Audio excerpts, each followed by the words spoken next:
At this place, 4 bedrooms, 2 baths. Yeah, I know. Jeez, you're not even 30. We have the same salary, Maggie. How can you afford all this? My mortgage payment is less than $300 a month. What? That's less than I pay for rent. How did you... All I did was call BNI for a list of homes that are being sold for back taxes or foreclosure. Home foreclosures are on the rise. That means there are great deals out there, especially for first-time home buyers. Like this listing, a 4-bedroom, 2-bath going for under $20,000. That's just $199 a month. Listings go fast, so call BNI for a list of these homes today. Call 1-800-700-3082. I could actually afford to own my own home. Yeah, and it's easy. Just call BNI for the list. Properties that have been foreclosed or repossessed are a real bargain and sometimes sell for little money down. For a list of homes in your area, call 1-800-700-3082. 1-800-700-3082. That's 1-800-700-3082. The virus is an XL channel which may contain explicit language. Channel blocking is available by calling 1-800-XM-RADIO or in XM Canada, 877-438-9677. The Anthony Show.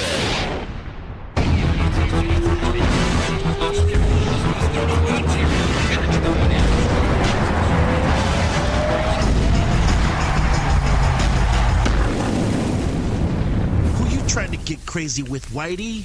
Don't you know I'm local?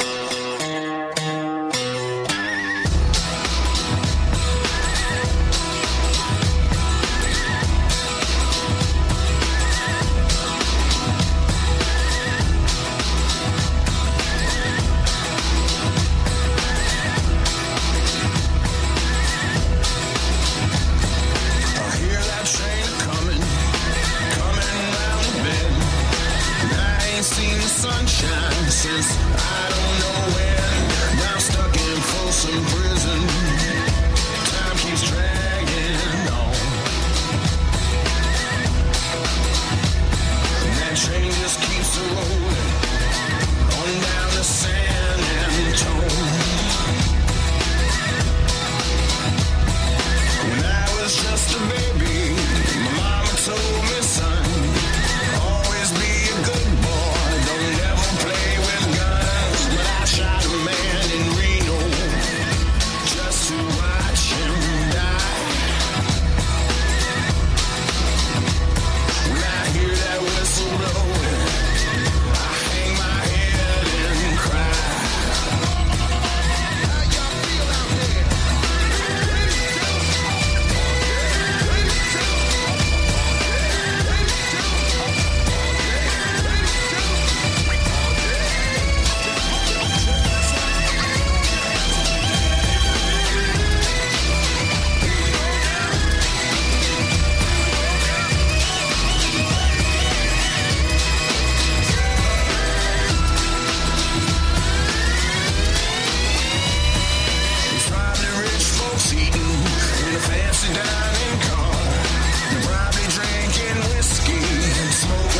Cigars. Well, I know I had it coming. I know I can't be free. Those people keep moving, and that's what tortures me.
To the worst of Opie and Anthony.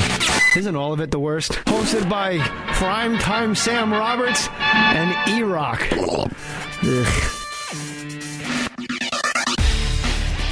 Hey, it's the worst of Opie and Anthony. I am E-Rock. And I'm Primetime Sam Roberts. And Ope's over there.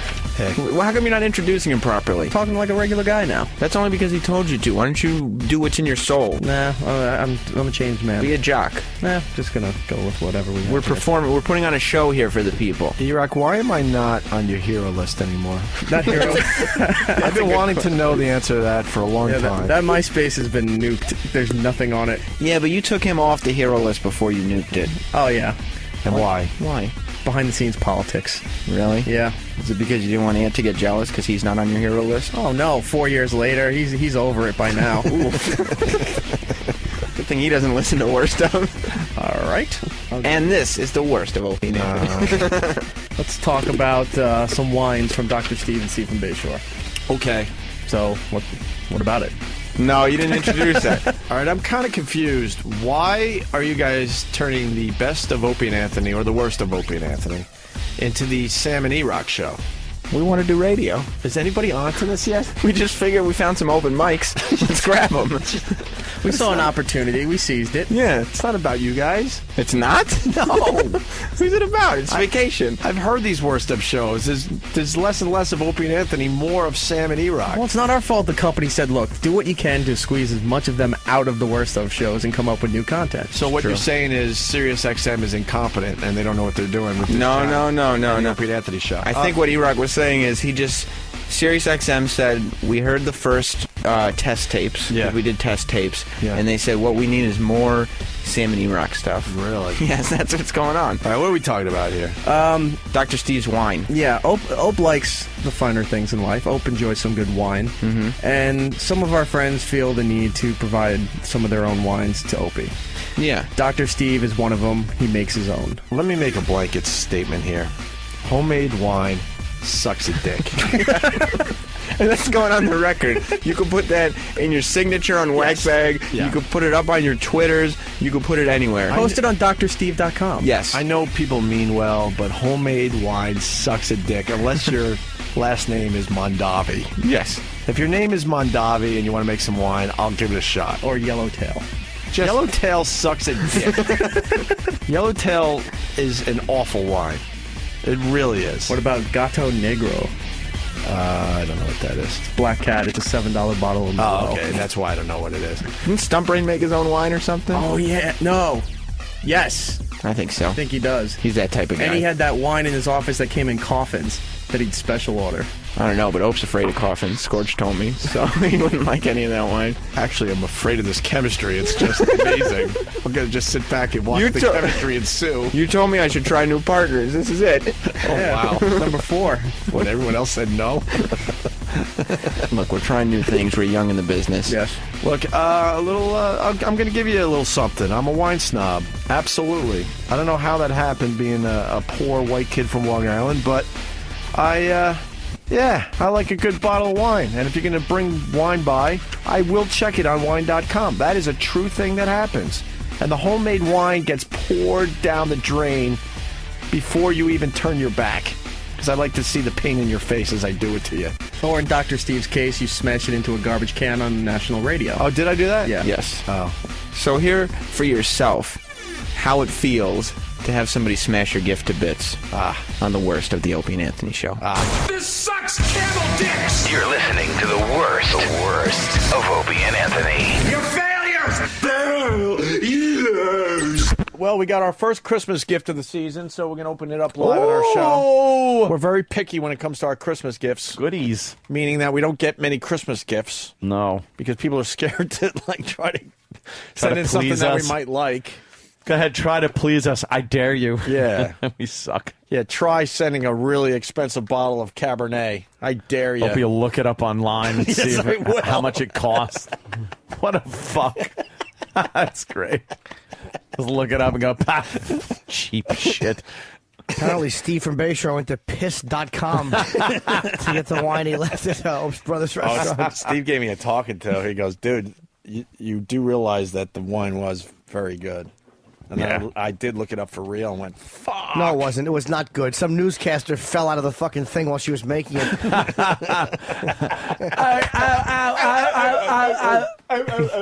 It was fucking Awful. It's like someone took the diapers of a cancer patient and danced on them. And said, here you go, now put a cork in this and give it to someone. Some wine. Yeah. Some sausage. Some shit. Shit. And you give it to open a bottle. Terrible fucking gift. Steve from Bayshore. He probably went out to the Long Island Sound and got an oil slick in a fucking Parmesan bottle. Fucking you Elvis-haired shit dick. Are you trying to say his wine stinks, Jimmy? Oh, fucking awful. Oh, wow. Stupid. He thought Thunderbird meant it was from the 50s, like the car. Steve's taking a beating. He certainly is. First that fucking dopey, jovial face. Fucking Frankie Valli head. He really annoys me. Fucking awful. Oh, shit. He's the only one guy that has flammable wine. He can't die soon enough from his alcoholism. Oh, he's fucking terrible. He stinks. You guys are horrible. He's a wonderful human. He got that wine from the stomach of a Roman soldier after Peter O'Toole stabbed him with a sword. Fucking asshole. Fucking douche. By the way, someone is writing, will you guys accept homemade wine? No. No. If the home is in a vineyard somewhere, Right. Yeah. in France, or the fucking Napa Valley, that's where you live fine. Right. Yeah, if it's like, Yeah. if it's the Silver Oak family and they decide to maybe give you a Yeah. little something before they start bottling Thanks. it, then yeah, I'll consider that homemade wine. Fuck no. Homemade wine stinks. I make it in my bathtub. He's got his asshole fucking sitting on the bottom of that bathtub for years and decides now he's going to make wine with it. That's how Steven made yours in prison in a fucking toilet. Yeah, the toilet wine. Whatever it is they make in jail. He get the stuff that caretaker didn't drink after he caught on fire from the bulb exploding. That's what Steven gave you. That toilet's real handy in prison. It's like the oven, an easy bake oven. You can make wine in it. You can shit in it. All at the same time. Know who attempted to give me homemade wine? And I love the dude. Who? Love the dude. And he was at the wedding. Who? I didn't even attempt to try it. I think I passed it on to Danny. Who's that? Because Danny will drink anything. No. Dr. Steve does the homemade wine. I can't. After doing rectal exams all day. Yeah, exactly. He's squeezing the grapes with his fingers. He's got his finger in Tippy Tom's asshole. Yeah. And Is that it right there? Yeah, now this is it. he's picking only the finest grapes by hand. Yes. See, the I'm- roids. I mean, Let me see it. Squeezed from the freshest prostates. his wine is called Suck Me. Ew. I mean, if you have an imagination, it's S-U-K, that's suck. And then the M-A-I, it could be kind of May. Suck May. Hi, May. A Pinot? How do you know it's a Pinot if you make homemade You wine? make it at home, it's just wine. It's just wine. When you make it at home, it's wine. Don't be cocky and going, oh, this is a Pinot. If you were making some beer in your sink, you wouldn't be like, this is a Pilsner. Or this is a wheat beer. Right. It's like, no, it's just fucking like beer. And it could be the best. This could be it. He could be the next big thing in the wine community. I don't even want to go down the homemade Where wine do you get route. the grapes? Yeah, where do You you can't get just the go to like grapes? Wallbaum's. He's You in can't go Nashville. to key food. I'm sure they have some vineyards and in get Nashville, wine right? grapes. He probably moistened the ones he found in Raisin Bran and made wine out of them.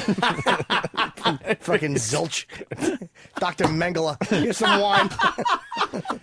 He listens, Jimmy. Good. Stop sending people fucking alcohol that you stepped on your own awful corn-ridden feet. He probably he probably collects like cyst juice. Oh shit! And then when he has enough, he lets it ferment. Lance wine. Right. When people come in to have fucking boils lanced, probably- he saves the pus. It's probably a cornucopia of juices. Blood. Yeah, just A lot of fucking just yeah. tumor juice. Hey, Fucking He gets- this is head wound blood. drains out that fucking box that the sharps go in his office. They fucking put the needle and snap it off in. when did fucking Dr. Lucille Ball make the wine? Did he say when he did it?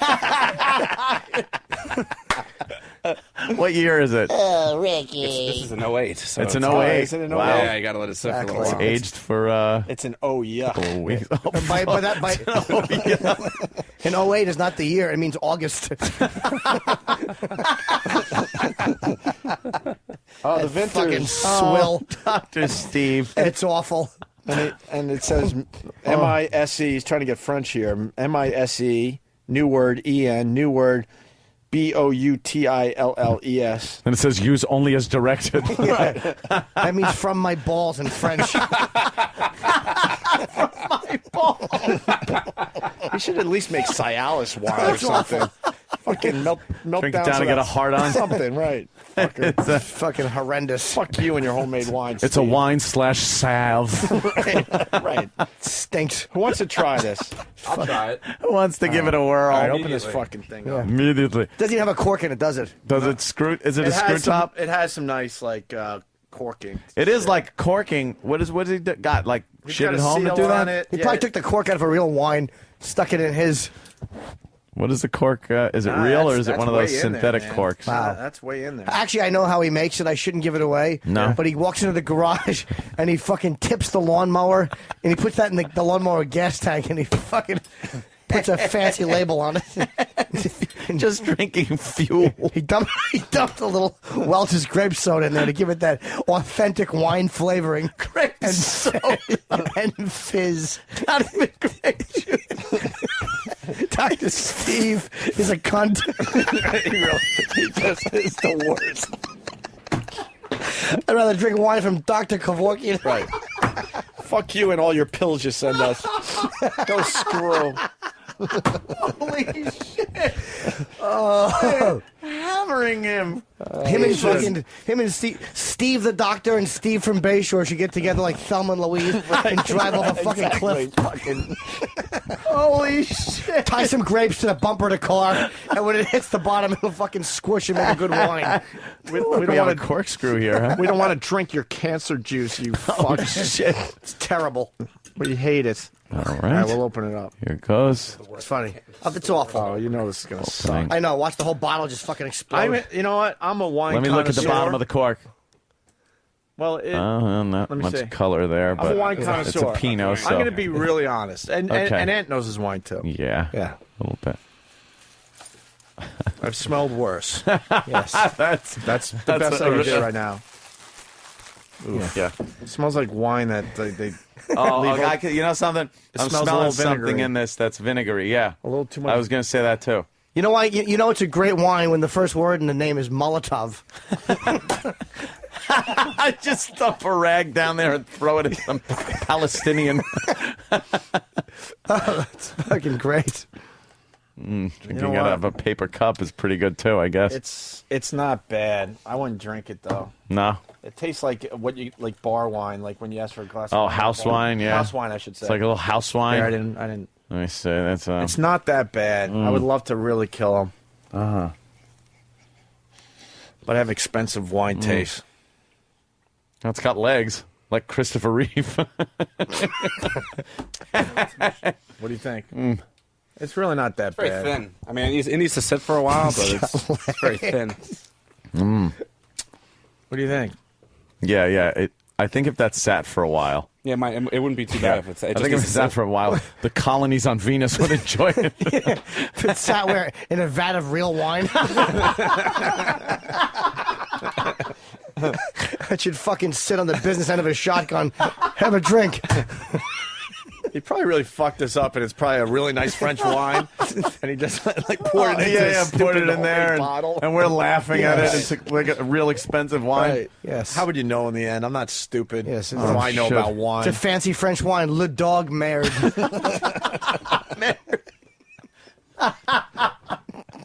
Holy shit! Wouldn't christen a raft with that. You couldn't, it would explode. You fucking hit it, the whole thing would just blow up. So no, Dr. Steve does nothing but he's nothing but nice to He's everybody. a terrific. I love and, Steve. And Great. why? great. We get it. You Yeah. want our attention. You got it. It's not an attention thing. Yeah. He's a genuinely nice man. Him and his family. Did you get a Christmas card from him and Yes. everything? Yes. I get it. We notice you. Hey, by the way, you know what that wine's good for? Save it until Easter and then dump it on your eggs.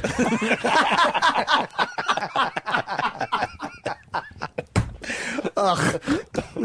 Oh, I'd rather drink blood from the basement of the Robert Reed collection.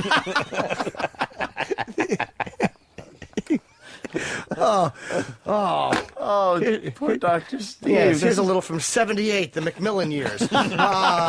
Fine bouquet. Open up a wound and pour it in. Shove the bottle up your ass into a headstand. You fucking queer. When you dump the wine out, it's just a clot that falls in your glass.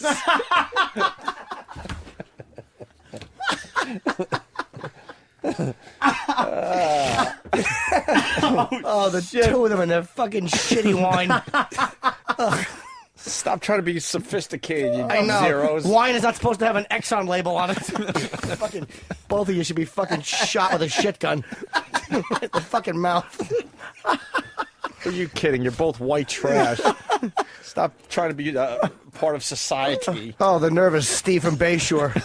He's not trying to translate Hitler videos or belting out Elvis songs. He's fucking a winemaker. Right. Well, he got his wine from, I don't know, somebody that's else. right. He bought it. He didn't Whatever. make it. I'm sorry, Steve. At least he was smart enough not to actually make his own in a fucking bathtub somewhere. Oh, fuck. Who knows where he got it, though? Paramunaki. That's not wine. He over-ordered on iodine. He didn't uses that anymore. How come my wine has a skull and fucking crossbones on it? What does that mean? And I didn't mean to imply Stephen from Bayshore made his. He's too lazy. Actually, he's not lazy. He walks all the way to Rite Aid. Fucking grabs it off the shelf. I don't know.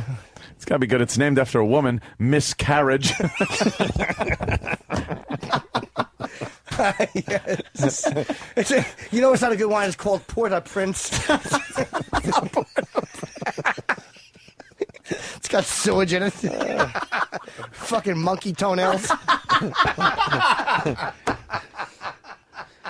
I would say take your wine and shove it up your ass, but that would make it healthier and more delicious. Holy shit. Beat it, stupid. I haven't seen Dr. Steve take so much abuse. I hope right now he's dumping his wine on himself like Pryor did and then fucking lighting a match. Yeah, let's see if this shit lights. It's flammable. Of course it is. Save it when fuel goes back up. Beat it. Beat it. We don't need your wine or your medical advice. Don't get a life. Hey, the guy is very helpful. Stop riding our fucking coattails. Coattails? His wine has the consistency of jam. No one's enjoying that. That's right. You have to rotate the bottle so it doesn't harden. Your wine sucks a pile of dicks. Drinking some... Wait. I was trying to redo your line, Redding. I should just read it. Drinking some wine, la, la, la, la. I fucked it up. Whatever. What can I tell you? All right. It's a bottle of wine. WHINE. Ugh. I'd rather drink the fucking scrapings off of Big A's tongue. After E-Rock mashed him with his balls into a garlic mix. I'll take a sip of that. It's probably made from all the tears that he shed wishing he had friends. I wouldn't just like that, dude. You're crazy. And you know how you know it's shitty wine? Because the label is scotch taped onto the bottle. That's never the sign that it's a fucking classy operation. Scotch tape. Put a little in a styrofoam bowl. That's good. So It's not going anywhere. No, wine won't light. It's only what at most. I never know. Whoa, it's trying though. No, it's got to be what 14, 15, or 16% at most. It was trying. 14 what It was percent alcohol? trying. Yeah. Look at that color. That's not the color of wine. Let me see, what color is it? It looks What like is it? fruit punch. That's 'Cause fucking it's horrendous. A Pinot. What? It's a Pinot. It's not as deep a red. Pinot? Yeah. Pinot is green. That's fucking really awful. Let me see what color that is. That's not adult wine red. No. It's fucking awful. Looks like Robitussin. This is great wine. It gets you drunk and you don't cough anymore. It doesn't taste as good, though. Of course it doesn't. I'd rather drink Robitussin with a fucking little piece of ice in a glass out of a bedpan. Cling, cling. I'd rather drink out of Sonny Von Bulow's dead cunt than a fucking bottle of his swill.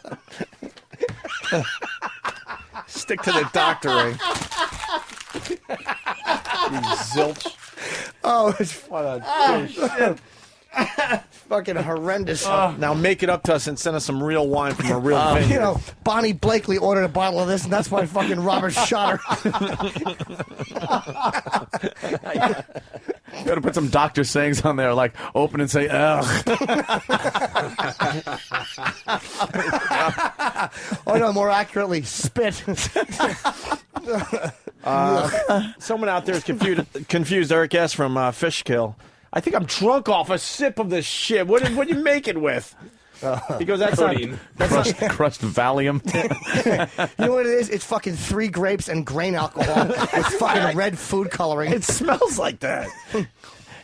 Oh, he's an idiot. Pretty strong. Wow. Enjoy the wine, and then there's a little warning. Do not spill on the car or the paint will come off. Fucking awful, his Pepsi wine. He should have been like Steve from Bayshore and pulled $4 out of his pocket and bought a case. Like to fucking cut that 50s hairdo with a hatchet. Fuck you, Bowser. Oh, shit. Stupid, shitty homemade wine. You're not fooling anyone. No, it's really good. Is it? Two of them should be fucking clubbed. Wow. Oh, what a hammering just for being nice, sending a bottle of wine. See? Yeah. That's why we get so many presents. Being nice, it didn't even come in a box. It was a bottle of wine with a Fragile label taped to it. Right. The address written on the label. The UPS driver. Stinks. It's awful. Ugh. I'd rather drink out of a bottle that floats to the beach from the ocean with a fucking help note in it. Help, I have typhoid. One of those strangely colored bottles of Snapple you see on the side of the highway. Didn't the police write a song about this? Garbage in a bottle.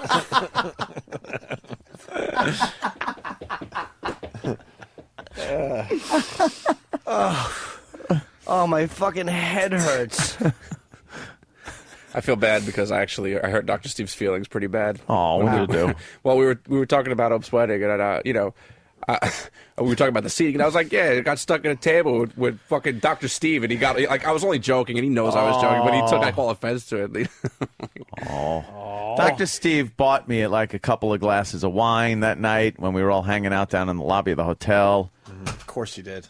Those were good. That was good wine. You want to get you drunk before you taste his shit. Shiraz. I like how Dr. Steve... You never drink the good bottle of wine second. I like how he sent something. I guess you guys were talking about a book or something, and he sent it to your house. Yes. And I noticed that he sent it express mail, and it's been sitting in Anthony's house unopened for probably 2 weeks. And what is it? And it was like express mail. No, it's a poker. It's a poker book. He made sure you had it as quickly as possible. But I've opened it. I have since opened it. Have you? It was stuck under all my mail, and I just did all my bills last night. Yeah, sure. You know what the Thanks, book Danny. is? It's a list of the snake venoms that went into making that fucking bottle of wine. We don't want your elixir. Oh, that's great. That wine will cure 4,000 different reptile bites. Right. Holy shit. I'm pleased you appreciate good wine. Yes. Here, give it to Eastside Dave. He'll drink it. Did your wife have some of the wine? No, she's dead. She chose that over drinking it. She tried the wine. How about you? You're going to have some? No, my health doesn't allow it. Oh, sorry. La la la la. Try the wine. All right. Poor Dr. Steve got quite the hammering. He got exactly what he both deserved. Steves didn't get hammered hard enough, as far as I'm concerned. I think we've been too nice. Exactly. We want just good stuff. For all this fine radio we give you. Give us a good fucking Christmas gift for once. Speaking of which, we're going to open up Caroline's gift next. Live. I should have tried. This is what we do, too. We have no idea what they sent us. It could either be like a nice surprise. We're like, holy shit, thank cool. you. Caroline sent something Or nice. we could tell them to go fuck themselves, too. I'm sure it's cool. Let's just see whatever 2 items it is. You're right. Yeah, that's the other thing. How about, he's only been doing the show for 8 years. No, I don't care. Sent Forever. 3. That's all right. 3 of whatever it is. 3 whatevers. The days of the 2 whatevers is long gone. That's all right. I should have rubbed that wine on my head before I went and spent good money on follicles. Why? Fucking small cocks would have grown out of your head. Wouldn't have helped. The fuck would that have done? The rest of your hair would have fallen out. You had a patch of fucking syphilis and no hair around. How do you get a patch of syphilis? I don't know. But that's what would have happened on your head. You know, by the way, fucking tomato juice and that wine are the only things that get the smell of skunk out of you. Oh, wait, I stand corrected. Tomato juice gets the smell of that wine out of you. Holy shit. And he assumed way too much. That wine should have been in a box. Yeah. Box of wine. Yeah, oh, really? Box wine? You know, at least then our expectations would have been lowered. You should like, all right, it's box of wine. He knows his wine stinks. He's probably all proud. He's at home. He puts the cork in there, and it's like, there's another bottle. I'm going to ship this off to O&A. I got another bottle here. I'll give it to this friend, and then what? You put that on the fucking picnic table and the mosquitoes don't bother you while you're sitting outside? Citronella flavored wine. Exactly. It's mosquito repellent. Just wipe it on your stupid body.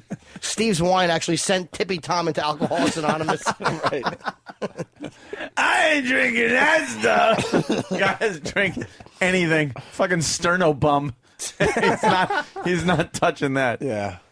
I have taste. By the way, we're not done with you. We'll continue with your pounding after the break. That's right. To both Steves. Yeah, exactly. Dr. Steve and fucking Steve the Chiseler. All kidding aside, it was a good bottle of wine. No, it wasn't. It's the Chiseler. Guy's fucking well paid for that O&A radio update that he does.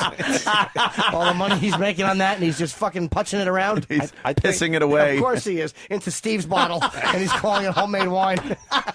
I hate to break character, but the guy makes maybe $50 a week to do that, and they haven't paid him in months. Fucking assholes. Hey, it's Steve from Bayshore. You're listening to the worst of Opie and Anthony. You're listening to the worst of Opie and Anthony. Sirius 197, XM 202, The Virus. Ladies and gentlemen, Ron and Fez. If I lived in Africa, I would constantly be saying, does this extended belly make me look fat? I don't think it does. Well, the rest is everything all thin. Isn't that ironic, though? As thin as you get, then you fucking get a beer belly? Yeah, it's like, I just can't lose the weight around the gut. That's the This is my problem area. I would be constantly accusing you of cheating. Ron and Fez. Weekdays from noon to 3 Eastern. The Virus. Sirius 197, XM 202. Fellas, are you looking to spice things up in the bedroom? Been fantasizing about surprising your lover with an adventurous new toy or adult movie? Well, here's an offer you won't be able to resist. Go to adamandeve.com, and for a limited time only, you'll get 50% off just about any item. But that's not all. Oh, no. When you select your one item at 50% off, you'll also receive 3 free adult DVDs for a little inspiration. Plus, a free extra gift so sensual, we can't mention it on the radio. And to top it all off, we'll even throw in free shipping on your entire order. And no, we're not teasing. So check out adamandeve.com today for this special offer. Get 50% off one item when you type DOLL for the offer code upon checkout. When you do, you'll get 3 free DVDs, a free extra gift, and free shipping. Just use offer code DOLL at adamandeve.com. Are you struggling with too much credit card debt, sky-high interest rates, late fees, over-limit fees? Having trouble just making the monthly minimums? We can help. We're Credit Card Relief. We've helped thousands of people become debt-free in months instead of years, all while saving thousands of dollars and without risking your family home. No, this isn't bankruptcy. It isn't one of those credit counseling deals or a high-interest consolidation loan. We're Credit Card Relief. We've been helping people just like you for nearly a decade. We're an attorney-driven program with an outstanding record of performance and client satisfaction. If you're serious about getting out of debt, call Credit Card Relief right now. Don't wait for the collection calls to start. The consultation is free, and the relief is real. Call 866-888-9801. 866-888-9801. That's 866-888-9801. 866-888-9801. Healthcare warning. National Health Plan sets daily limits. Uninsured Americans are urged to call now for immediate acceptance and a free 30-day trial. If you're among the 47 million uninsured, you are risking your health. The New York Times, Harvard, and the American Cancer Society state having no insurance leads to poor health and lack of early detection of potentially fatal conditions. Don't let the high cost of insurance prevent you from having quality health care. Limited registration is open for a low-cost health plan. All are accepted regardless of age, medical condition, income, or residency. Call now for a 30-day free trial. Save 10 to 60% on doctors, hospitals, prescriptions, and more. Only 650 registrations will be accepted daily, so call now. Call 800-917-8401. Start protecting your family. Call now for details. There's no obligation. Call 800-917-8401. That's 800-917-8401. Good news for uninsured Americans. Now, a national family health care plan for under $3 a day. Everyone is accepted regardless of age, medical history, income, or residency. Save up to 60% on doctors, hospitals, dental, RX, and more. Almost 1 million providers nationwide. But there is a daily limit of 600 registrations. Call now for a free 30-day trial. 800-917-8401. Now everyone can afford quality health care. Call 800-917-8401. That's 800-917-8401. Sirius 197, XM 202, The Virus. You're listening to the worst of Opie and Anthony. It's the worst of Opie and Anthony. I am E-Rock, and Sam is here too. Primetime Sam Roberts. That way the listeners know which Sam you're talking about. Oh, that's right. Yes, opposed to, oh, right, you're the only Sam. Oh. And Anthony's here. Yes! From the Opie and Anthony show. I'm famous. Yep. That's true. You should be honored to have me. We are. A celebrity guest like you doesn't come around here in the E-Rock and Sam Worst of studio too I was often. just walking by. I figured let me drop in, see what the boys are up to. See what the guys are doing. Yeah, that's it. Let me You're go in to the work. man cave. Yeah. Let me go to work on my off day. Right. Yeah. Well, in this bit here, we're going to explore Anthony answering Jimmy's fart. Yeah. Sometimes the studio there's so much action going on in the studio. Something's happening over here, something's happening over there. All these crazy characters. You lose track of who says what. Yeah, and sometimes you answer people's asses. That's true. Sometimes it's gas, not a human Right. being. It's very embarrassing, this segment. But hilarious, as I'm sure you'll agree, on the worst Hilarious. of Opie and Anthony. You're listening to the worst. It sucks a pile of cock. The worst of Opie and Anthony. Ah, shit. Hey, we got Anthony answering Jimmy's fart. Can we say fart? I think you can use the word. I don't know. We're you still then- learning this. You can't use it in some kind of context. All right. And we made a TV edit here, Danny? All right, what words did we have to bleep out of this for this side of the audience? We understand we have to bleep out. This pisses off the XM Nation. But, there's a whole bunch of people that are hearing this part of the show, so we feel like it's worth replaying from yesterday. You want me to tell you what was bleeped? Well, hint to it. let's see how good you are at terrestrial radio. Go ahead. Well, Go ahead, Danny. We bleeped AH, right? Yes. We could say that. That was... People can figure that out. The F had to go. An F had to go. And I'll say P. P? Mm-hmm. P? What's the second Like letter? an excretory P. Okay. That probably got dumped. Oh, really? I probably described it too much. That probably got because dumped that's the word. because it's the word. It's not just the first letter. It's the word itself. It's almost described. It's like being angry. You might as well have just said the word. Yeah. All right, well, they dumped this tinkle. Can you say that? The word tinkle? It's such a silly word. It's so harmless. all right, so we got the TV edit. Yesterday, the setup, before we go to break here, we were talking about smoothies and stuff. I think maybe the setup is on this a little bit. No, it starts with you wanting to go to break. Oh, okay, so then we were getting ready to go to break, and we hear this, what sounded like someone going, Agreeing. Someone agreed with me when I said my smoothie was warm. Right. And you hear, in the background. Yeah. I turned to my left. I thought it was E-Rock, and I started getting confused. I didn't say a word, thank God, and Anthony pretty much put his foot in his mouth. Oh, I certainly did. And he wanted an answer. He wanted to know who was talking to him. Little did I know, it was Jimmy's little hairless white backside. I got scared. So here it is from yesterday with the TV edit because we got to play it over here today. Mm-hmm. All right, we'll take a break, I guess. No! Why not? I don't want to take a break. I don't have to. That smoothie, by the way, was lukewarm. What? I thought I heard, Who said that? Did someone say something? Do you know? Did you say that? I swear to God, I got a gasser, and it went. Your ass talked to me. Yeah, no, you totally answered it. I answered your ass. What'd you say?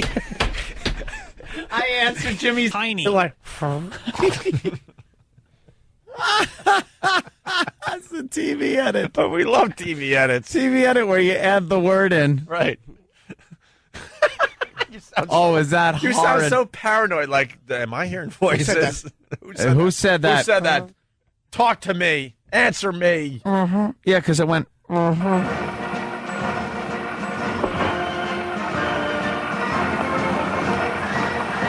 What this country needs right now is a true leader.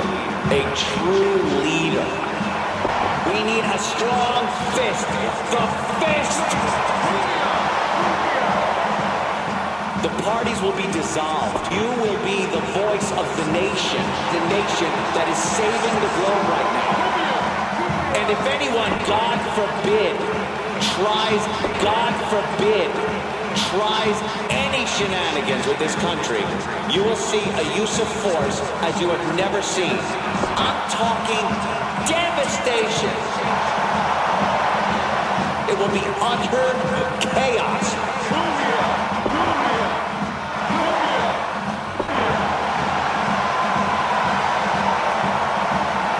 Kenny was telling me I gotta go. He's pointing and We got to get Anthony out of here. He's got a plane to catch. Are you flying today?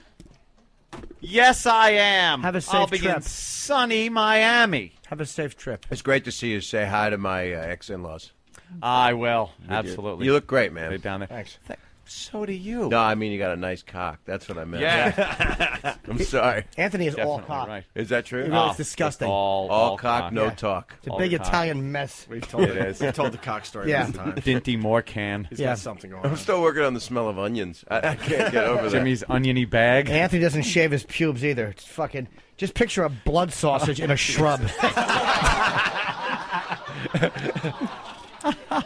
No one look at Anthony's cock when he walks out of Don't here. look at my cock. No, I pointed it out before because I was wearing light pants and I was happy that I didn't get any dribble when I pissed. Because when you wear light pants, the slightest little dribble and everyone will just. Do you have leakage?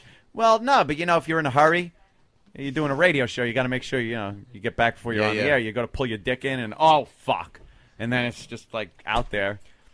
I've done that before where I've then washed my hands and splashed my shirt really badly and gone fucking sink.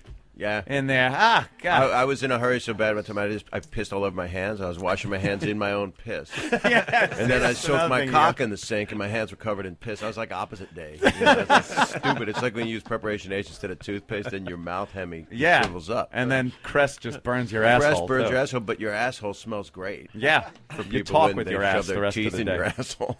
All right, Dave. Sorry. Have a safe trip. Bye, Maybe I Anthony. should put the sniper shirt on before I get on the plane. Cut it out. That's wrong. Hide your cock when you walk out of here. It's always scared me when there's a Anthony's- giant audience. And They're very nice. Look, They are Anthony's- very, very nice. Look how ashamed Anthony is of his cock. That's right. He I'm has to. ashamed of my giant cock. Can't cover that with a vest, can you, kid? Bye, Ack Have a Ack. safe trip, Have sweetie. fun at the old Westbury Music Fair. Was it North Fork? Thank you. North Fork tonight. We'll talk to you soon, man. Sweetie. Have a great Thank you, trip. Drew. Yes, I will. Are you Opie. Are you covering pee spots right now? Oh, yeah, I am. I'll give you a call, Hope. Got my All right. satellite phone, See? so I'll call you from the ocean. See, we really are friends off the air. Dan. Bye, love. I'll miss you. Hoodie. Oh, darn. By the way, I wonderful. want something from. I want something from That is my. awful. I want something from Miami. Hey, can we follow Anthony all the way to his car? Just follow him outside, Sam. Okay. Because we got Revised copy. Shut up. This is- it's this not is even hilarious. a joke. Someone do an Anthony impression and read the fucking copy because All it right, ain't hold on. gonna Let me be do an me. Anthony impression. I gotta Down go. with the Jews. All right, we got just follow Anthony. We got a line of the Fucking day. Jimmy is so funny. No, I'm not doing it. Doing what? I can't. He won't. He's Anthony. I got to go. Earl Douglas, ladies and gentlemen. Earl Douglas.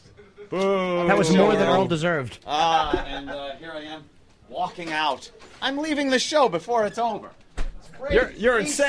Eastside Dave. I'm meeting him in the hallway. It's like celebrities out here. How you doing, Congratulations on your cruise. Thank you. It's Thank gonna you. be a great. What is this going on the air? Yes, Dave. I didn't know this was on the air. Oh fuck! Fuck it. And, Well, I want to say congratulations on Thank your you. upcoming nuptials. I'm Thank very, you. Very happy for you. Thank you You have very a much. beautiful woman there. You've always been there for me. Well, Not I mean, always. the At the last beginning, couple weeks. At the last beginning, couple I weeks. thought you were a complete fucking douchebag. Right. I hated you. All right. Well, then the last month you've been there for me. Okay. Last like maybe a couple of days. You've Something been, like that. but the last 48 hours you've really been there for me. Yeah, 2 days. Okay. Let's go with 2 days. I've been there.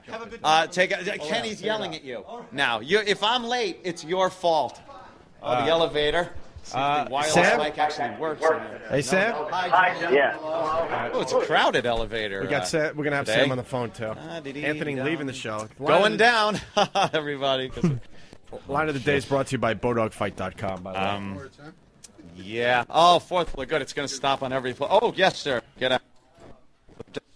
He's out. Yeah. No, we'll get him after he gets off the elevator. All right, we got some runner-up lines of the day. Here's the Anyway, first one did we? from BowDogFight.com. For Jim, it's one on the back. It's a quote from Eleanor Roosevelt. It says, Whose cunt is that? I want to eat it. There you go. Runner-up line of the day. Oh, take care. Have a Goodbye, There it doll. is. People have to get off on every floor. We're going to do 2. So you couldn't do this on regular radio, Bob. This is just awesome. terrific stuff, I isn't it? love this shit. Thank you for having me. Sam? I'm shitting. I'm thinking I'm just shit myself. Sam? All right. All right. Oh, now he's in the... Eagerly waiting. My vacation's starting. My vacation is starting. Right now, sir. Goodbye. Jimmy Norton hates you. He called you a pile of shit with a tie on it. The funniest There, I part is told that he him, bumped Jimmy. into I Elo told in the him fucking for you. hallway. Oof. I hope that I didn't hear went out. I don't have headphones or anything. Mel That's the line of the Carson, how day. you doing, sir? Sirius Satellite Radio, right? Oh, bag. Oh. Now he's out Oh on my the street. God. Sam's That's good. great. We told Sam to jump in the Morpheus car is with sitting him. in my my truck. There he goes. Oh, and we could get hit by a truck. Oh no! Oh, are they looking at me out the window? Thank you, Master Poe. Safe trip, Anthony. Thank you, Enjoy. Master Poe. Take care. Have And a great time, man. thank you, Kenny and Sam.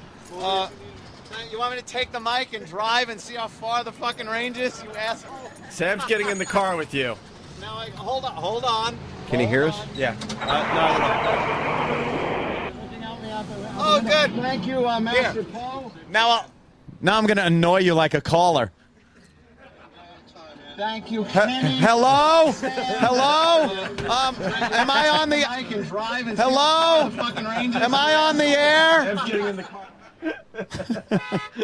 Oh, shut the fuck up, you savage. See? Goddamn cab drivers. This is the real Oh, I wish I could take this mic with me. I am going to be hot to get home. All right. Take care. Have fun. I'm driving away with the microphone. Well, all right. Get out of here. Are you really gone? Someone call Anthony's phone. Sam? Oh my God. Yeah. What happened? He's driving away? Yeah. We wanted you in the car with him. He's gone now. All right, someone call his phone. We'll get him back on in a second here. Where are you guys going? Oh, I can't tell you that, Bob. Where exactly? I'd have to kill you. I'm going to Coordinates? Schenectady.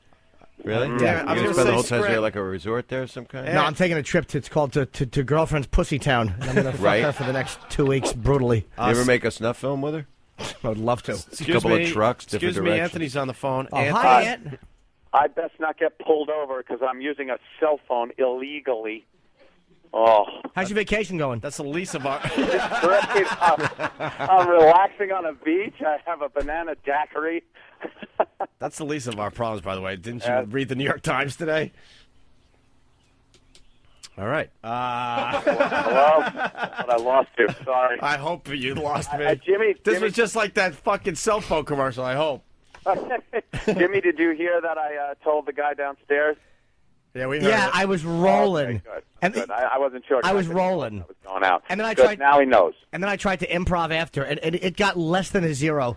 When you said Jimmy says you're a piece of shit, I improv'd. Wow, who knew Elo was in the hall? And it got nothing twice. See, there was a secret part of me. Let me break the wall for the audience. Was hoping they just didn't hear it, but they did.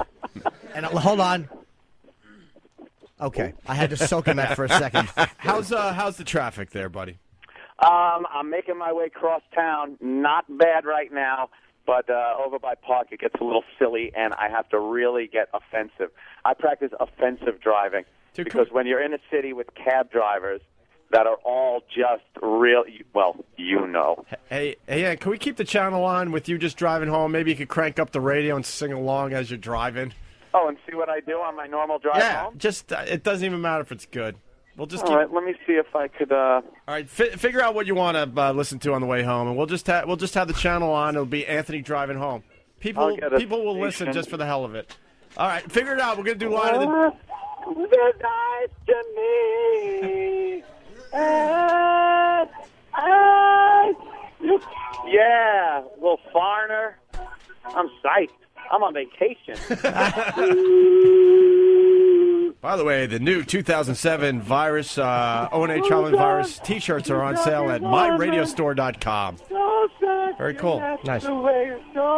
Anthony's on vacation. He's singing along in his car. I'm completely punchy now. I know. Well, this is what we do to people. Fucking fun. I'm out of here. I'll see you guys. Have a safe vacation, everybody. We're going to leave you with the sounds of Anthony driving home. Anthony, you go as long as you want, okay? All right. All right. Anthony driving his car. We'll see you guys in a little while. Great vacation, everybody. That's the vacation. To the studio audience, thank you. Thanks for the support. We greatly appreciate it. Drew Boogie, thank you.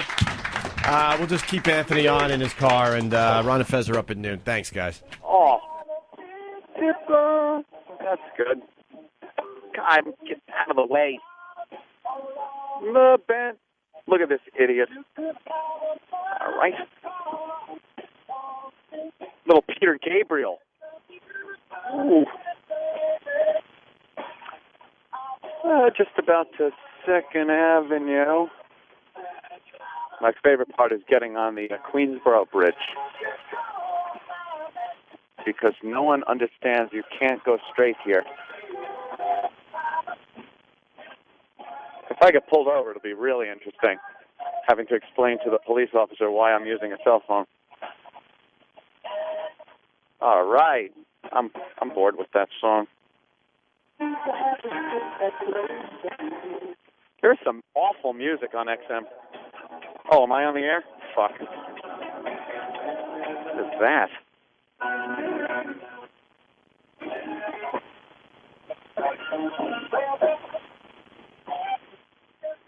Oh, how about the Boneyard?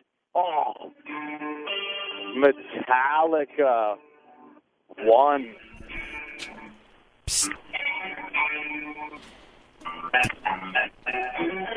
Ding dong. Pretty boring drive. Sorry, not many assholes on the road. Ding dong. What? What? Hello? Hello? Is anyone in here? Hello? Hello? Hi. What's your name? My name's John. What's your name? I'm Tony. How you doing? I'm doing good. How are you? Good. So, anyone else in the room? Hello? Hello? Hello? Yeah, where are you from? New York City. Yeah? What do you like? You know, the usual. I don't... What's the usual? Well, how big's your cock? Faggot!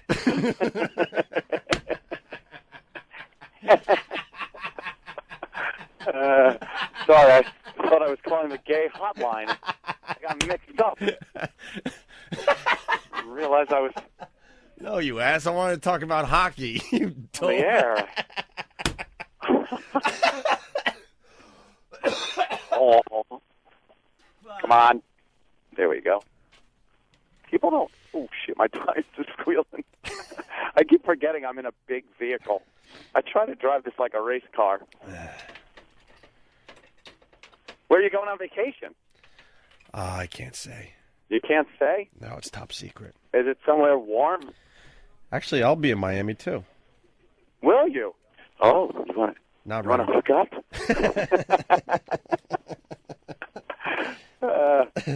This is terrible. How come every other day it's like a harrowing drive home, and I'm making every light? There's no one in my way. This can only mean the second I hang up.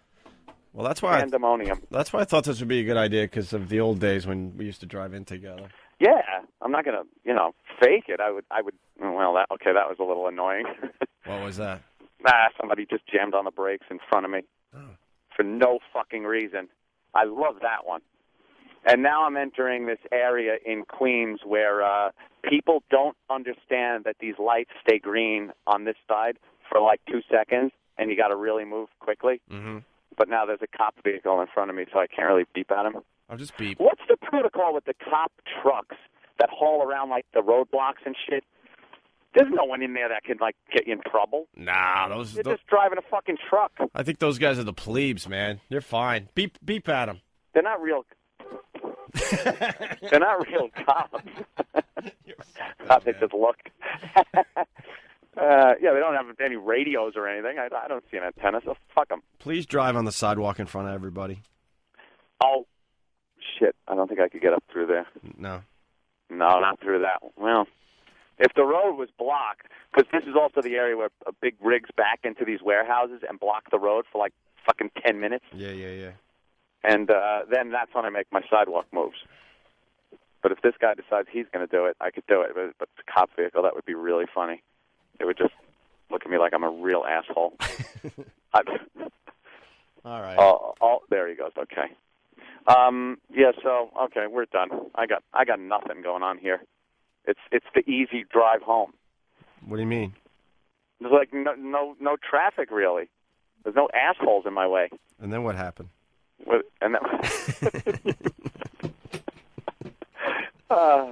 on, where are you going on vacation? What? I'm going to be on vacation with your mom. I'm going to be banging your mom. See, Anthony can't hear me right now. What do you like about our show?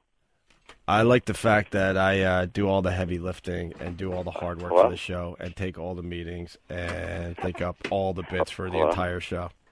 What I like about the show, I like the chemistry between you and I. I think it's beyond amazing since day one.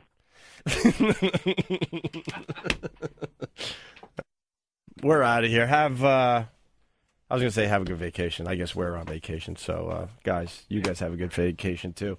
We'll see you guys soon. Bye. Hey, this is Keith the Cop. While you're listening to the worst of Opie and Anthony, I'm watching Tippy Tom shit in a garbage can. You're listening to the worst of Opie and Anthony. Sirius 197, XM 202, The Virus.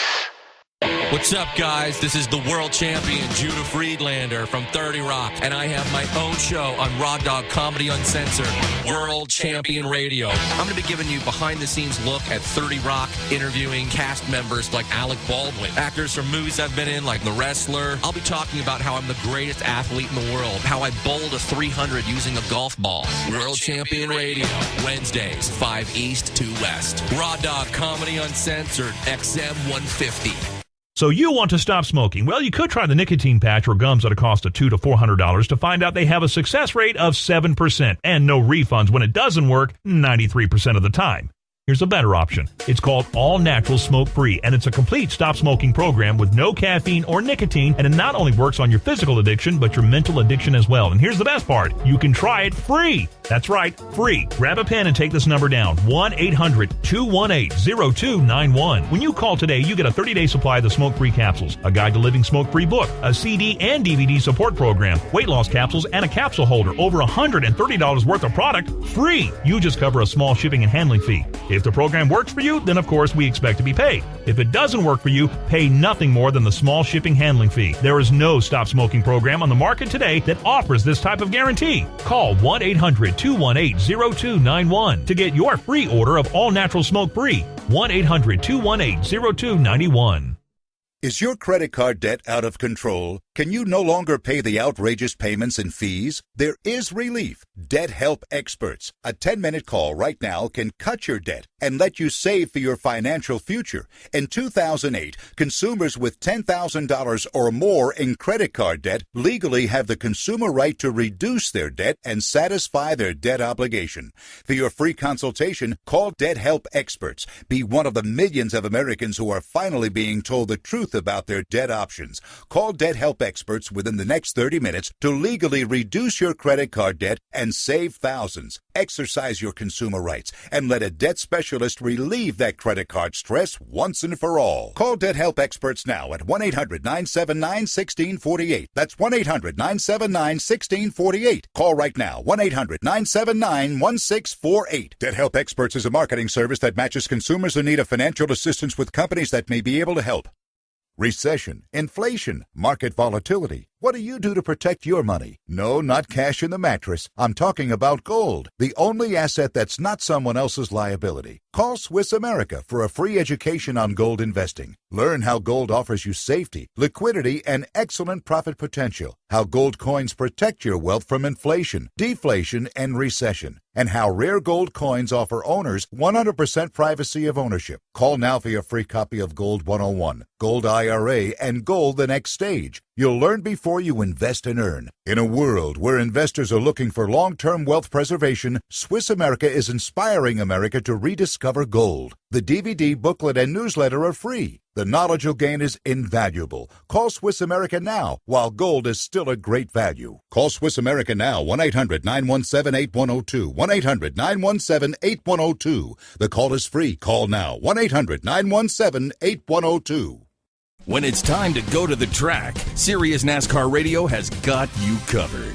With a full host of races and pre- and post-race coverage, Sirius is the place for all things racing. We're back on the track Saturday with Nationwide Series Racing at 3:30 p.m. Eastern. It's the NASCAR Nationwide Series 300, live from Nashville Superspeedway, exclusively on Sirius NASCAR Radio. Look to Sirius NASCAR Radio, Channel 128. The virus is an XL channel which may contain explicit language. Channel blocking is available by calling 1-800-XM-RADIO or in XM Canada, 877-438-9677. Opie and Anthony, the virus. You're listening to the worst of Opie and Anthony.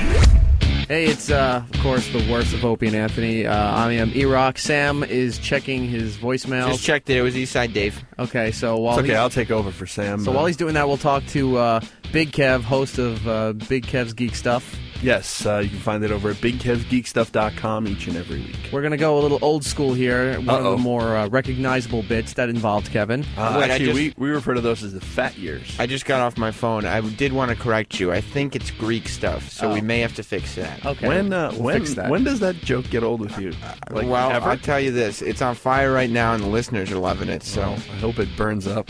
So this is, we dip into the has-been corner. Yes. And this involves Linda Blair. Right, Linda Blair. So how'd this come to be? Now, wasn't she in a movie? Yeah, 2 or 3. She was in that prison movie. Yes. Where she got raped with a broom handle. Yeah, it was hot.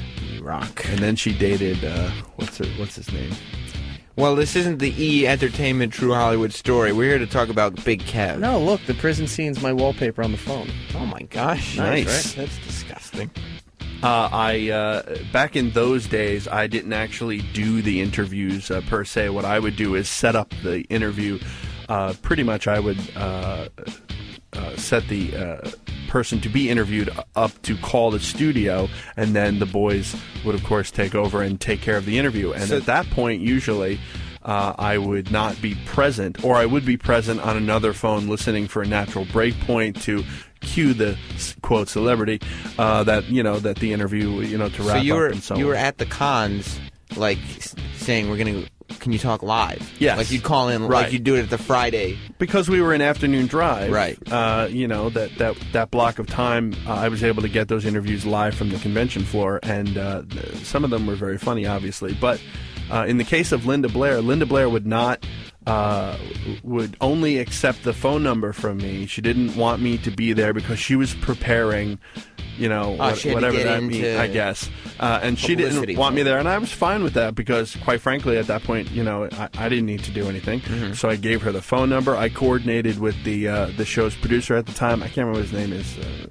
Dick. I think it was Sam. I think it was Dick. And I coordinated with Dick, and then I walked away. I walked back to the convention. I did I was doing my shopping and so on and so forth. And then about half an hour later, four of their biggest security people surround me on the floor and tell me that I have to come with them. They escort me to the front of the convention, front of the hotel, and they say that I am not welcome at Chiller.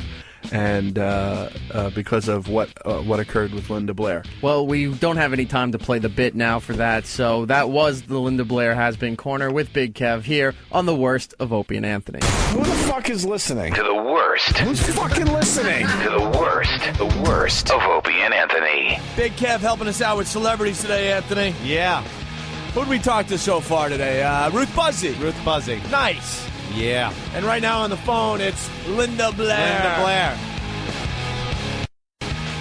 The power of Christ compels you. Yeah. Woo-hoo! The power of Christ compels you. The power of Christ compels you. The power of Christ compels you. The power of Christ compels you. The power of Christ compels you. The power of Christ compels you. The power of Christ compels you. Done yet? The power of Christ compels you. The power of Christ compels you. Hello? The power of Christ compels you. Hello? The power of Christ compels you. Hello? The power of Christ compels you. Hello? The power of Christ compels you. Hello? The power of Christ compels you. Did I hang up? The power of Christ compels you. The power of Christ compels you. The power of Christ compels you. The power of Christ compels you. The power of Christ compels you. The power of Christ compels you. The power of Christ compels you. The power of Christ compels you. The power of Christ compels you. The power of Christ compels you. The power of Christ compels you. The power of Christ compels you. The power of Christ compels you. Linda Blair, everyone. Linda Blair.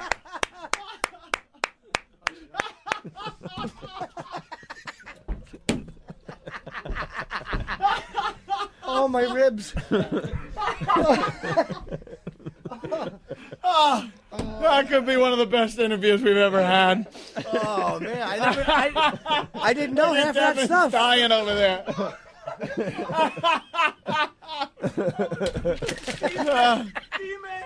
Why did you do this to me? I'm afraid. Timmy, why you do this to me? Oh, God. All right. Oh, jeez, I can't You know breathe. what she did, your cunting daughter? Are you... Holy Jesus. Are you insane? Hey, kiss her. Oh, I'm glad she hung up. I don't know how much longer I could have done that. Oh, Jesus. I still think the Ruth Buzzy one was better. Yeah. No, I learned more from this one. Yeah? She's like, hello, I'm hanging up. 3, 2, 1, I'm bored. She was speaking like the devil. She was possessed. Yeah. Power of Christ. Maybe she'd have been more interested if we spoke English backwards. By the way, I hope people are drinking out there because I did a Linda Blair impression. Right. Uh-oh. Linda Blair calling back. The power of Christ compels you! The power of Christ compels you! The power of Christ compels you! The power of Christ compels you! The power of Christ compels you! The power of Christ compels you! The power of Christ compels you! The power of Christ compels you! The power of Christ compels you! The power of Christ compels you! The power of Christ compels you! The power of Christ compels you! The power of Christ compels you! The power of Christ compels you!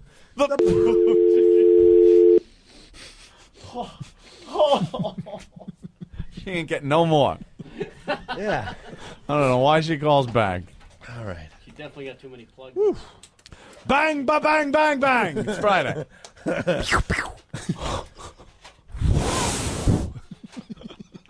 And Johnny Fingers from Jersey has to point out the one time I said, the cowards of Christ compels you. All right, shut up, jackass. I got it right 150 times. The cowards of Got Christ. to pick the one spot I said the cowards of Christ. It happens. Shut up. Well, the one time you said Bin Laden. Bin Laden. I'm going to rub him out. All right. Stroke. Awful. It's the worst of the Opie and Anthony Show. And we're back. Worst of Opie and Anthony. E-Rock is me. I'm Sam, and with another exceedingly long introduction is Big Kev. Apparently we found part 2 of this that maybe we won't get to play either, so let's hear what this one was about.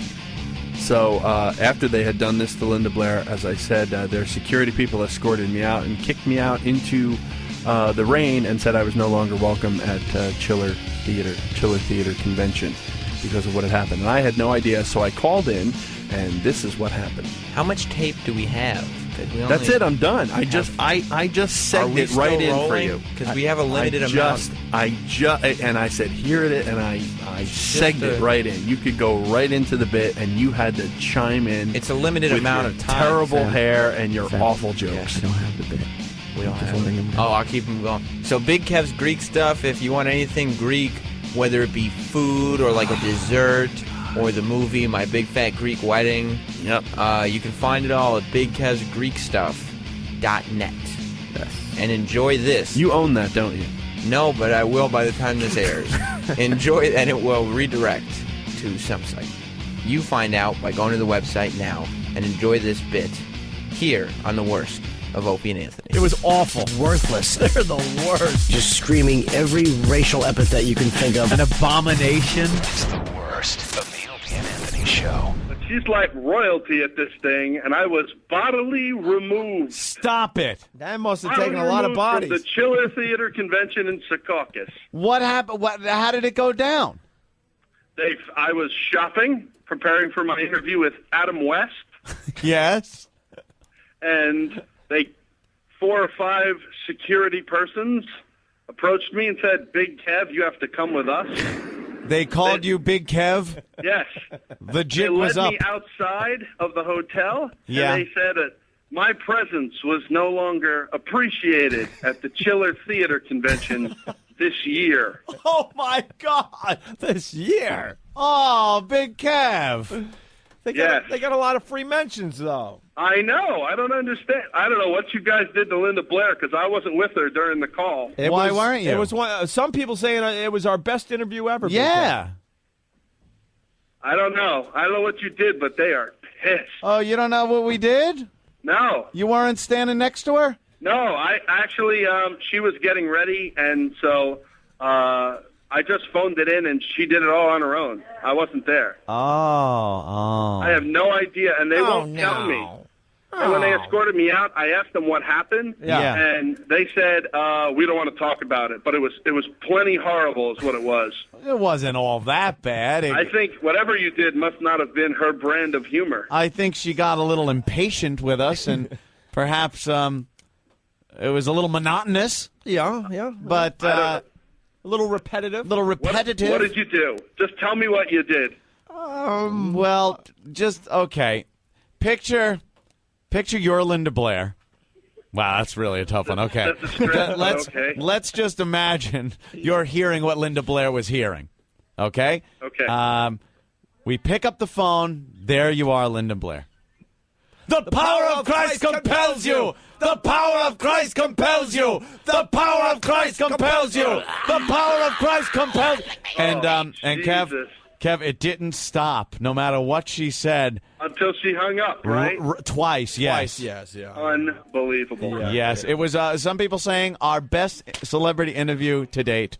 Let me tell you, they brought their 5 biggest guys to escort me out like I had killed somebody. Oh, my God. Linda Blair is like, I told you, she's like royalty at this place. Really? Oh, man. Right away, she called down, and I was removed. Oh. I'm standing out in the rain now. Oh, Kev.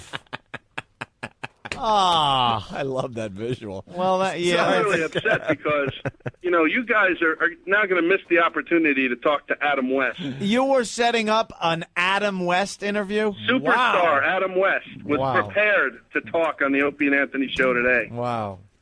Yeah. Damn. Well, all right, Kev. Better luck in 2 years. Oh, my God. Oh, no. People asking, Joey Big Arm saying, did Big Kev ask for his Ticketmaster service charge back? And no, I didn't pay. Did Adam West try to remove him like Big Kev was a supervillain? Yeah, that was it. He earned a supervillain. And why couldn't you get the guy that was in the Alf suit? Actually, you know what? I was looking for Bob May, but he's not here this time around. Oh, I hope he's not ill. One of our and it more doesn't matter famous anyway interviews. because they've been removed. All right, Big Kev. Why don't you try to get back in and smooth things over? I'll try to get back in, but I don't think it's going to happen. Promise. Tell him, we'll give him a bunch of great plugs. Okay, I'll see what I can do. All right. Thanks, Big Kev. Later. There he goes. Hey, this is Big Kev. Why don't you go and check out BigKevsGeekStuff.com and see what we have happening over there while you listen to the worst of Opie and Anthony. You're listening to the worst of Opie and Anthony. Sirius 197, The Virus, XM 202. Ladies and gentlemen, Ron and Fez. If I lived in Africa, I would constantly be saying, does this extended belly make me look fat? I don't think it does. Well, the rest of is all thin. Isn't that ironic, though? As thin as you get, then you fucking get a beer belly? Yeah, it's like, I just can't lose the weight around the gut. That's the This is my problem area. I would be constantly accusing you of cheating. Ron and Fez. Weekdays from noon to 3 Eastern. The Virus. Sirius 197, XM 202. Hi, I'm Chris Johnson, Human Resources Manager, and I can tell you, as a leading tech company, we naturally use the web to find talent. My job is to find the brightest tech candidates. Dice.com has the most qualified and talented candidates out there. Because Dice focuses on technology and engineering, I save a lot of time and trouble sifting through thousands of resumes from sites that aren't relevant to our business. Usually, we're looking for experienced software and hardware engineers, DBAs, storage engineers, project managers. We found over half our key hires through Dice. Dice is the #1 online technology job board. For over 17 years, Dice has focused exclusively on tech jobs. Post your open technology positions on Dice to access the best tech talent. Or search through thousands of resumes from qualified engineering and tech professionals from all across the country. Visit Dice.com. Dice.com.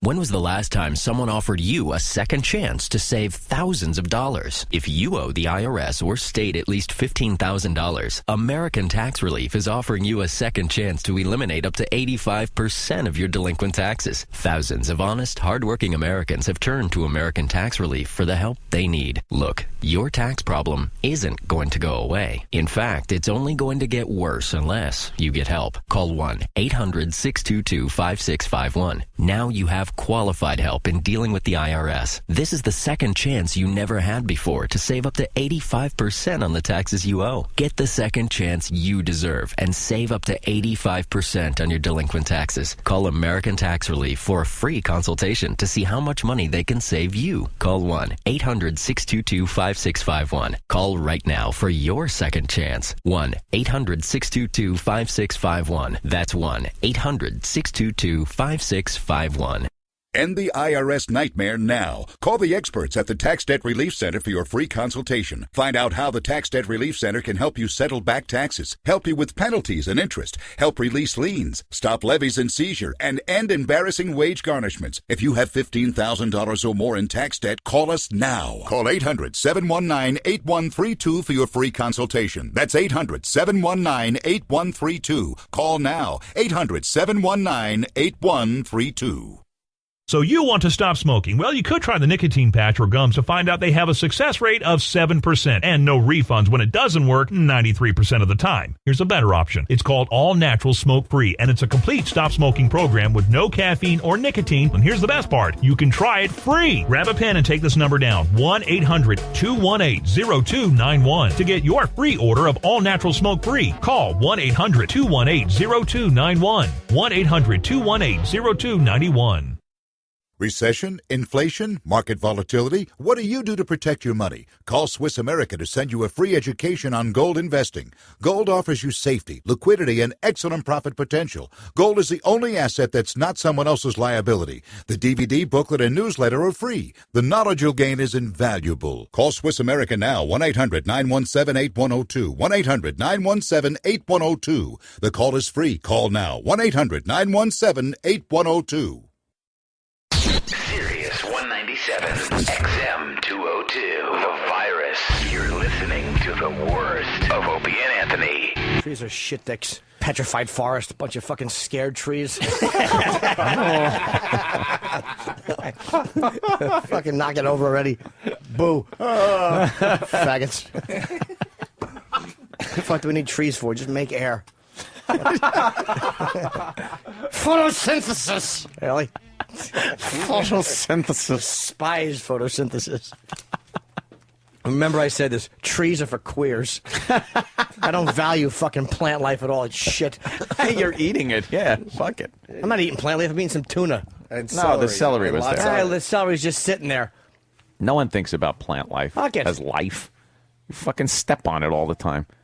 If there were little fucking baby puppies on your front property instead of grass, would you walk all over it? And cut it, yes. Cut it? Gotta mow the fucking grass just as it's starting to grow up and come of age. It's starting to see the world finally. We have to mow it with our mowers. I want to see a baby sapling and fucking just karate kick it.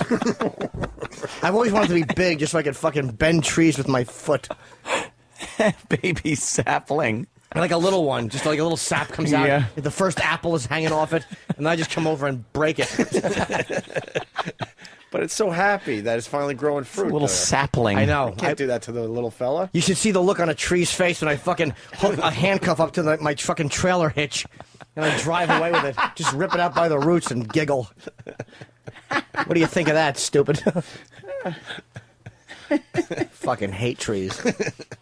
So overrated. Joyce Kilmer was a fucking douchebag. Fools. Oh, wait, poems are wrote by fools like me, but only God can make a tree. Ugh. Joyce Kilmer sucked. How do you even know that, though? That's a very famous quote about his shitty poem. Stupid. Fuck the trees. What do they You're do? right. Birds hang out and shit all over your car. It's not helpful. I hate blades of grass, too. A blade of grass. Yeah. Just cut it all. Make cement. Fuck's the difference. Parking lots. All front yards should be parking lots. Not handier. Exactly. All your friends who come over. Park anywhere. What happened to those trees? They were annoying me. They were blocking my view. Fucking cut them all down. Pave the whole joint over. Fucking bowl in the front yard if you want now. We gotta go, I guess. Yeah. All right. So I guess you're enjoying these wildfires, Jimmy, if you don't like trees. I love them. There's nothing that makes me happier than seeing a bunch of black just smoke where trees used to be. I fucking love, like when you see a landscape and they're all even Steven. Even Steven. But look, it looks sad. That's where trees and bushes and plant life was, Exactly. What do Jimmy. they do to stop the fire? Trees beg for fire. They really are. I'd rather have gas cans in front of my house. They're fucking totally worthless. How do they beg for fire? They do nothing. Every year there's fire, and every year they just stand there like dummies and take it. How about you drip a little, you save some rainwater or something, you fucking asshole? They just drink it up like dopes. Spit some rainwater back at it. They're built to be walked on. Fucking birds live in them. Fucking like bees hang out on them. We make paper out of them. They do nothing. We wipe our assholes with trees. Is that great? Big mighty creature. That's what you get. Anything that wants to fuck with a tree can. They have no defense. God. Fucking bark. So they should save some of the water and keep themselves nice and moist. Of course they should. And next time a fire comes, they fucking contribute a little. They're just waiting for us to do all the legwork. They just sit there waiting for the fire. That's all they do. They're probably just shaking, like looking at each other like, is someone going to help? I cannot wait to see that animation. It's the worst of Opie and Anthony. All right, let me unzip. Okay, church band's autistic kid. Listen to this story. This is amazing. Raising a son with severe autism is not easy, but for the Race family, church makes things easier. That's our strength. That's how we get through all of this. I know why they banned him. Why? Because obviously they thought his mind was the playground of the devil. Get it? It's idle. I love the get it. Ta-da! Oh, God. All right, hold on. Oh, I know. I banned him. The church was rather insensitive as to the reasons they gave. Yeah. They said God couldn't and wouldn't do that to a good boy.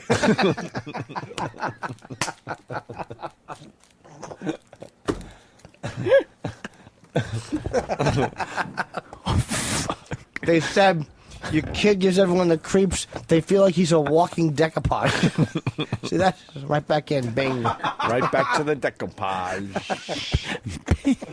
The Race family, church makes things easier. That's our strength. That's how we get through all of this. Just 13 years old, Adam Race is already 6 feet tall and 235 pounds. Towering. Adam Race? I wonder if he's funny if people say Adam Race is a riot.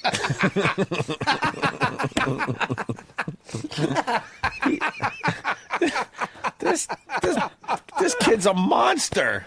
Yeah. He's 13 years old. He's over 6 foot tall, over 235 pounds. Which makes things easier. That's our strength. That's how we get through all. People, they hate whenever he tries to make like a batch of cake batter or something. They just hate the way Race mixes. God, why are you're cracking yourself up today? I know, I'm overtired. I got like an hour and a half sleep last night. Fucking. All right, here we go. Let's see what this is all about. We get through all of this. Just 13 years old, Adam Race is already 6 feet tall and 235 pounds, towering over Carol Evan reporter Juliana Olson. That size is a concern for his church, which was granted a temporary restraining order to keep Adam out of Mass. How to get a restraining order? Wow, to keep him out of church? Keep him out of church. Kevin's doing the same thing. We don't want him running around knocking over gold statues. Fuck him. Leave him in purgatory. It won't make a difference. Oh, good God. Back to the autistic kid who's been banned from church. This fucking kid needs church. What the fuck is wrong with the church? The church says it was a last resort. In court papers, Reverend Daniel Walls argues Adam's behavior at Mass is extremely disruptive and dangerous. He bolts unexpectedly from church and is nearly knocked over people, Walls says. He spits and urinates, and when relatives try to restrain him, he fights and makes loud noises. Once, Walls says, Adam struck a child during Mass, something his family does acknowledge. It was one of those things where I was pushing him to go up to communion that morning. I was wrong to do that. I made a mistake. And Father Walls said, and I was trying to fuck the lad at the time. How dare he punch him? Communion, they should put their hand out with a fucking Xanax in it. Here, eat this, you big stoop. Eat this, you fucking nuisance. No one wants you. No one wants you here. Eat this and take a nap in the fucking confessional while we all worship. Running up and down the pews, knocking down people's children. I don't blame the church in this case. Can't have some fucking big lunk biting everybody and fucking throwing psalm books up in the air, causing a big to-do. It's not about you, douchebag. It's about the hereafter. It's about the Lord and eternity, not the here and now. So beat it, stupid. God, what a fucking blithering attention whore. Hey, Jimmy, someone writes, how about when Adam goes fishing? He's a race baiter. That's right. I didn't even get that. Oh, that's hilarious. That's right. I don't blame the church. They're trying to conduct a, and in Paul's letter to the Corinthians, he bit me. The stew bit me. And parishioners, remember, the Lord loves you. The Lord wants to keep you.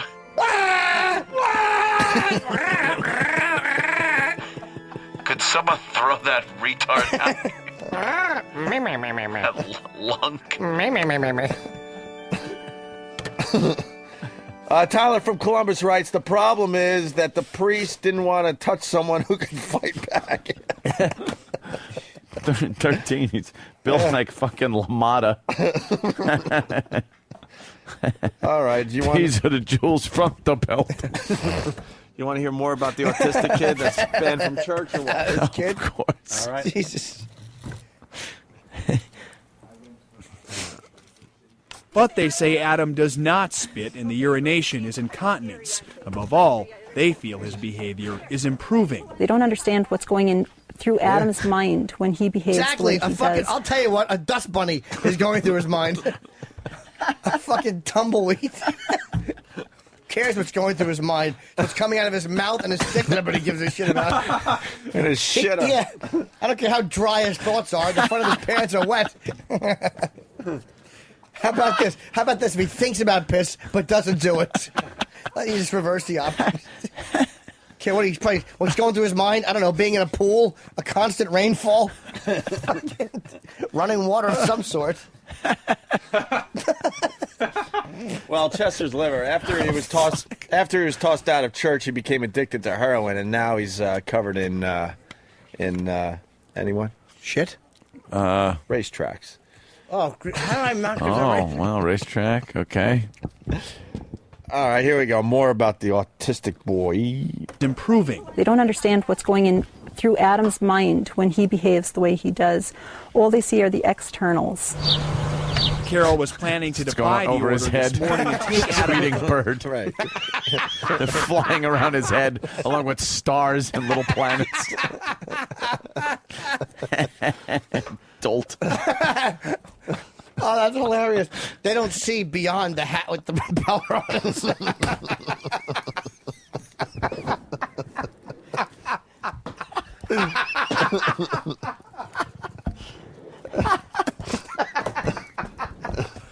They only see the externals. You dumb bitch. That's all anybody sees. What do you think? We look at each other's innards? If they could only see my liver, you'd be dead. He can't help but speak in tongues. His mouth is full of one. Shoddy Carpenter, very nice. He wears an "I'm with me" shirt. Let's go to Chris in Georgia. Chris. Hey, good morning. Hey. Father, why is the holy water yellow this morning?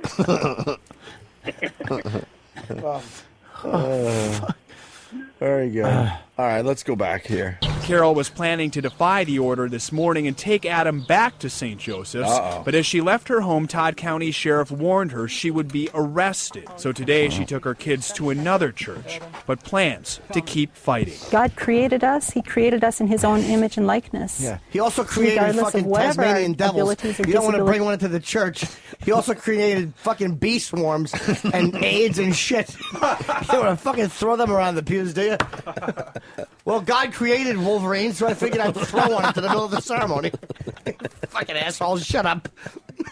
God also created condoms and blowjobs.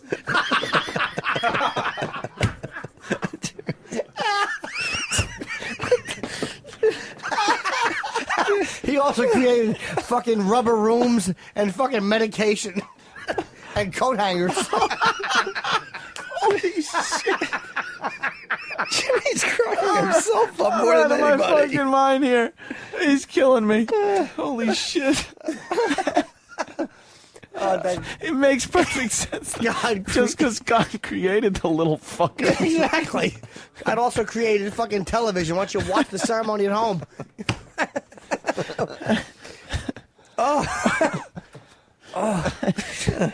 To keep fighting. God created us. He created us in his own image and likeness.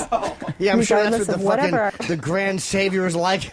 He's a fucking blithering fool just running around the universe breaking glass unicorns. Oh, fuck. Dickie Punchcock writes, Cain and unable.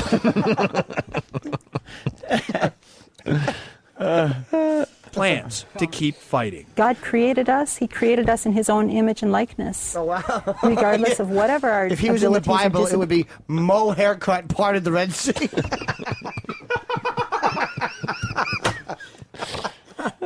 had to go to the other church. Our Lady of Giant Retard who fucking pisses and shits himself. Created us. He created us in his own image and likeness. Regardless of whatever our abilities or disabilities are, we're all created with equal dignity. Our Lady of the Immaculate Paint Chips.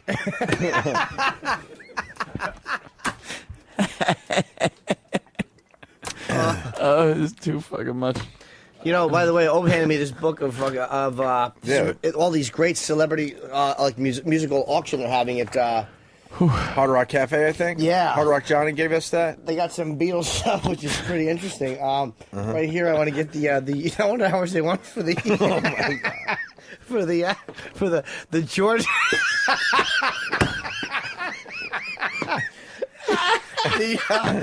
the George Harrison hat with gutters.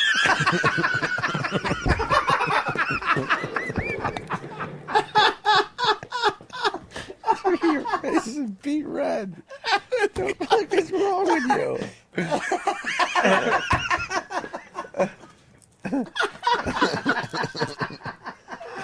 Oh, shit.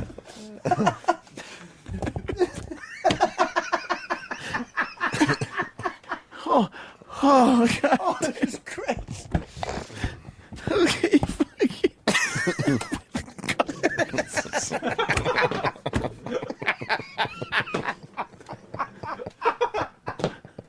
Love, get me hat.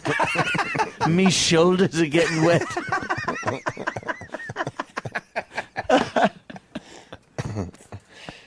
Why is there pudding on me pillow?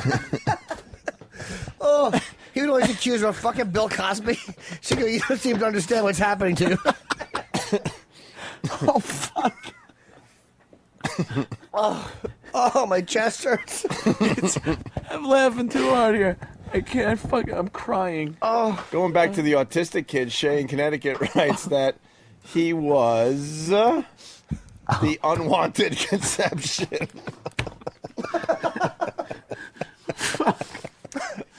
What the hell? Oh, God damn. And now, the worst of Opie and Anthony. This show sucks. It's awful. Wow, as a kid, my first recollection of porn was me drawing like dirty pictures. Dirty pictures? Because I couldn't get my hands on the good stuff.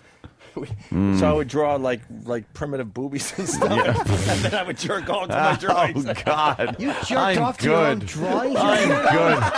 Who does that? Oh. I just remembered. Who, you Rockwell? I just remembered, right? Yeah, he's great. Here's the kid running away. I have a vivid memory. I used to try to, and then I would try to learn how to draw better, so my drawings. So your drawings would be a little more realistic. I just remembered this. There was this guy. Remember the back of the magazines? They would teach you how to draw. Yeah. You know, I would do that, but then make them like naked girls and stuff. Dude, there was a kid named, and I remember his name, Peter Palagonia, and it was at Cuba Hill Elementary School, and he fucking was an artist in elementary school, and he could draw nude girls, and everyone in the playground would ask like for a during girl recess, pic. we'd be like, Yep, dude, that's what I was could you doing. draw a picture? And he was fast, and he could fucking draw it, and we'd be like, thanks. And just, I'd sit in my class and keep it in my notebook, and just open it up and get a boner, and then just sit there with my boner in class. Me and my boner and my Peter Palagonia drawing. That was grammar school. That was grammar school crack. That was like drugs, man. Yeah. Yeah, but we had the same thing. My junior high school, we had the one kid who was like ridiculously good at sketching stuff. And we wouldn't have him do that, but we would have him draw all of our teachers doing funny stuff. Like I remember we had a math teacher, Mr. Decker, and so we'd have so he would draw Mr. Decker like with his dick in his hand. we would think it was the funniest thing ever. Did he ever draw Mr. Upper Decker? And Mr. Decker shitting in someone's septic tank? Mr. Decker is him punching his wife in the mouth.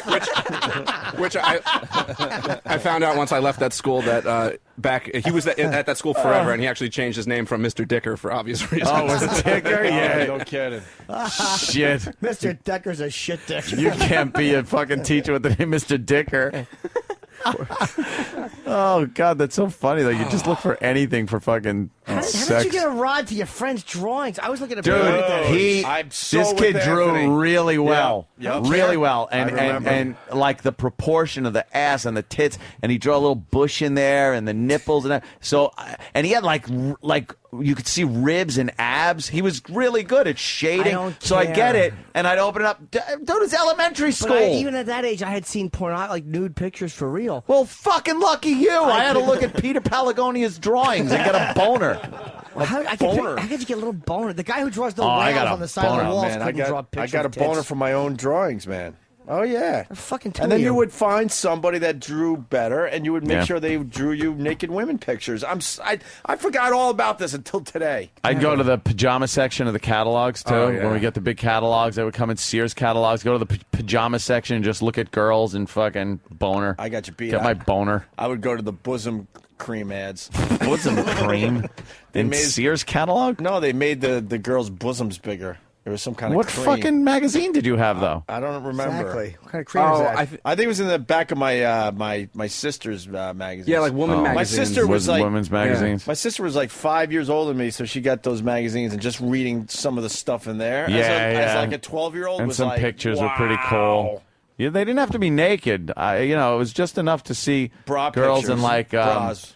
They'd wear pajamas where the top is like a midriff, and you could see their belly and stuff. I remember that was just Scrap City. I think I jerked off to a JCPenney catalog once. Just JC from Penney. just the bra. They're so unsexy, JCPenney. It didn't matter at that age. Yeah. You know, bra like catalogs 12. with big pointed fucking tits. Just bra and panties, and like like they have that nude color, so it just kind of look like they were naked. Yeah, you just squint imagine a little. Just imagine nipples. Yeah, Anthony's right. You just squint and you squint and they were nude. Yeah.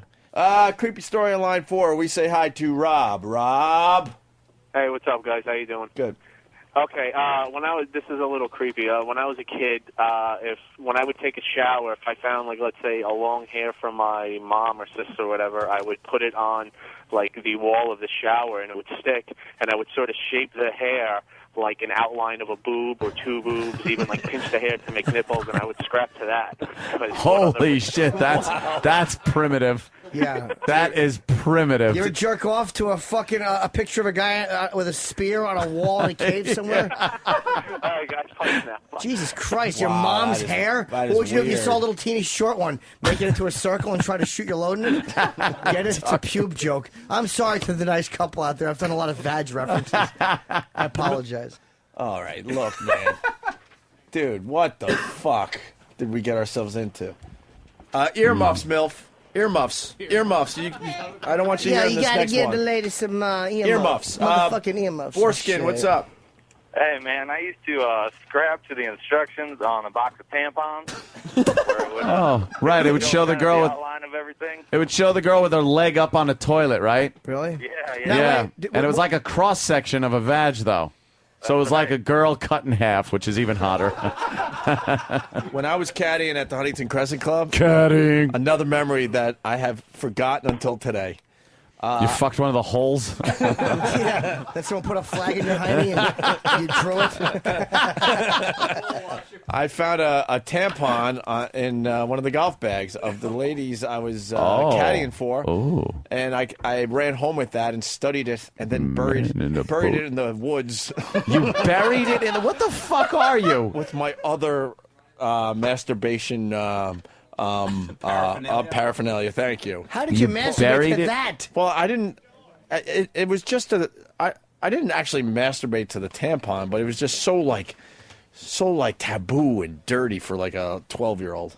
So I had to run home with it, and then I had to bring it to the woods. Why to the woods? Because you couldn't have a tampon in your room growing up. Why not? I'm one of 7 kids. Put it behind your ear. Walk around with it. Don't mention Yeah. it. How you doing? What's up?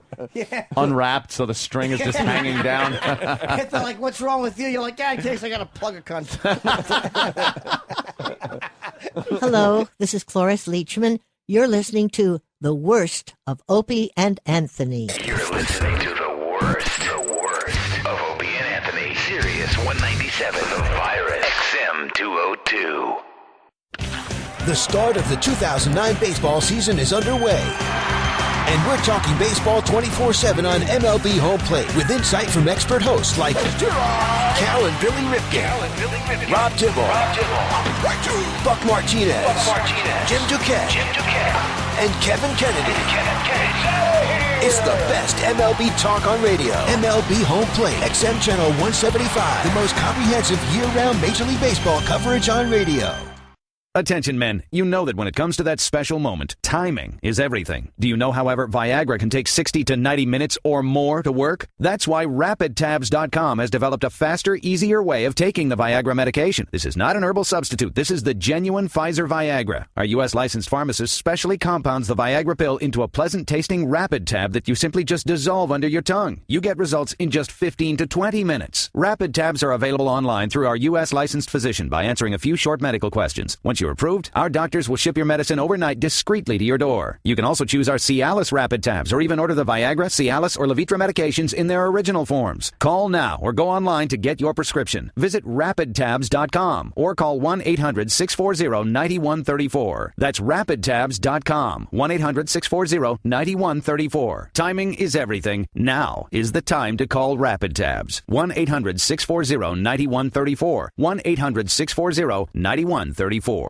Good news for uninsured Americans. Now, a national family health care plan for under $3 a day. Everyone is accepted regardless of age, medical history, income, or residency. Save up to 60% on doctors, hospitals, dental, RX, and more. Almost 1 million providers nationwide. But there is a daily limit of 600 registrations. Call now for a free 30-day trial. 800-917-8401. Now everyone can afford quality health care. Call 800-917-8401. That's 800-917-8401. Are you struggling with too much credit card debt, sky-high interest rates, late fees, over-limit fees? Having trouble just making the monthly minimums? We can help. We're Credit Card Relief. We've helped thousands of people become debt-free in months instead of years, all while saving thousands of dollars and without risking your family home. No, this isn't bankruptcy. It isn't one of those credit counseling deals or a high-interest consolidation loan. We're Credit Card Relief. We've been helping people just like you for nearly a decade. We're an attorney-driven program with an outstanding record of performance and client satisfaction. If you're serious about getting out of debt, call Credit Card Relief right now. Don't wait for the collection calls to start. The consultation is free, and the relief is real. Call 866-888-9801. 866-888-9801. That's 866-888-9801. 866-888-9801. Did you know that tap water in your home may be hazardous? Not to your health, but to your appliances and your wallet. Your home's hard water creates pipe-clogging limescale, and that can shorten the life of your water heater, ruin your dishwasher, and break down your washing machine. Limescale deposits block the heating element, which costs you up to 25% more. That's an extra $1,200 a year in energy and wear. But you can remove limescale without chemicals, magnets, or salts. It's easy with Hydrocare, the patented device used worldwide. See for yourself at softwater123.com. You simply clip Hydrocare to your main water pipe. Hydrocare removes and prevents limescale buildup in your entire plumbing system, guaranteed. If your home has hard water, extend the life of your appliances and save money with Hydrocare. Just go to softwater123.com. Lower your energy costs. Visit softwater123.com. That's softwater123.com. The virus is an XL channel which may contain explicit language. Channel blocking is available by calling 1-800-XM-RADIO or in XM Canada, 877-438-9677. Opie and Anthony, the virus. You're listening to the worst of Opie and Anthony. We're back with the Opie and Anthony Show. Duff McKagan entering the studio. And from like President Pot USA, Dave Detterer. Yes. Pot USA. Yeah, that's what some of people call us. I never thinking that we smoke the weed. Well, I think you did that on purpose. Dude, you pick up the latest from Pot USA. Oh. What's up, Duff? How are you? Good morning. Hey, guys. Happening. Safe to say, a huge fan of pretty much everything you've done. Everything. Pretty much. I mean, I got to start with Velvet Revolver. I was a huge fan. Sweet. Huge. What happened? What? Well, there's no was. We're going on. Well, no, I understand that. Yeah. Which is cool. How are you going to get a new lead singer? Carefully, I guess. Do you have anybody in mind? We actually, we've worked with a couple guys over the last month. Anyone we know? Yeah, probably. But you don't want to say. Not yet. Not until we're sure who it is. But yeah, it's pretty positive. I mean, the thing with Slash and Matt and I and Dave at the end, especially in Europe, our last month out, it was kind of it was messy, but I think it drew us closer musically. Mm-hmm. It was an odd sort of like under the common oppressor, you become tighter, type of thing. And it was just, we were in a situation that was really difficult, and we came together and started writing amazing music. Are you saying that he just turned into an a-hole, or was he always an a-hole, or? I don't really go there because it's pretty unnecessary. Mm-hmm. It was just a situation that couldn't be helped. How's that? Right. And we couldn't go on. And we had decided back in January to move on without Scott. And, what was it? His drugs? It was a combination of a lot of things that just made it really hard to do business and go out and tour. Mm-hmm. Mm. No, I asked. And, I got to say, I love Scott. He and I have a lot of things in common, and he's a hell of a front man. Mm-hmm. However, I think the way I foresee going about music and moving forward in a positive direction, and his vision of that are started to separate. Right. You have to be messing up, though, because you dealt with Axl for a long time, and then for you to go to a guy, look, you're a little too dysfunctional. Yeah. I mean, he really had to be screwing up. Was he isolating himself from the rest of the band? Very much so, yeah. Because there's a reason I started with this, because I was fortunate to see a pretty crazy incident. I was sent the link of that show. That is as true as it went down. We're at the PNC Arts Center, about a month ago, for the STP thing. I'm a huge Stone Temple Pilots fan, as well as Guns N' Roses, as well as Velvet Revolver. That's why I thought this whole thing STP is amazing. Was great. And it was a K-Rock show, and Filter got off stage, and Anthony and I went on just to say, hey, and Stone Temple Pilots will be, in 5 minutes. And then I took a seat, and I'm not joking, well over an hour. Were we pushing an hour and a half at that point? Yeah. Close to an hour and a half.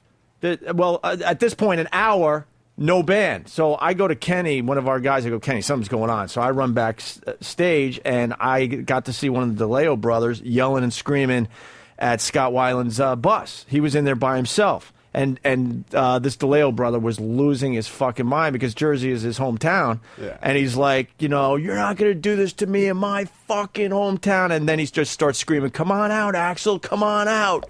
Just screaming. And then I've told this story a million times, and I apologize to the faithful listeners, but I'm telling Duff he probably could, he'll find some humor in this, I guess. Then there was a bodyguard that wouldn't let this particular DeLeo brother on the bus. He was just guarding, which I thought was weird because you're all in the same band. You'd think that you guys hang out and stuff. And then finally a bodyguard in front of the bus. Yeah, it's bleak when you're yelling at a big steel bus. Right, right. And you're supposed to be on stage. stage. And he wanted to get on the bus to confront Scott, and the bodyguard was having none of it. And then some woman appeared that Scott Weiland was with. I don't know, wife, ex-wife, girl, I don't know. And this DeLeo brother was calling her a cunt and said, get off my fucking tour. It was so ugly. And then the bus opens up, and then Scott just comes out like Weekend at Bernie's, like he was a walking corpse. And then DeLeo was in his face going, can you even do the fucking show? And next thing you know, they went their separate ways. One went stage right, the other goes stage left, and literally 2 minutes later, they're playing their first SDP song. How was the show? How was the show? Well, let's just put it this way. Then we went to Boston for the exact same show the next day. The Boston show was way better. So something was going on in Jersey. It's hard, it's hard to find a front man who's not what I call LV positive, lead vocalist positive. He's got Yeah. A little bit of the prima donna thing. Yeah. So it seemed to me that whatever problems he was having with you guys seems to be continuing. That's all I'm going to say. And it wasn't us. It wasn't. It's just an unfortunate place he's in his life, I think, and I hope he pulls it together. Right. Really, for the sake of himself and his fans, and before all of that, his Right. family. Yeah. So, that's that. So we're moving, we're moving on, and it's a really positive thing. Slash and I, especially, we've been playing together. Slash has done our show a million times. The guy is amazing. His book was amazing. Yeah, it's great. And we've been playing together now for 23 years. Wow. And we've persevered through some pretty tumultuous times, and we will persevere through this again. And that's what we do. I guess that's what we do. Are you excited about the possibilities for the new lead singer? I am. Yeah, we worked with a guy, and I wish I could say who it is. Someone we know, obviously, pretty well. Yeah, he actually lives in this town, in New York.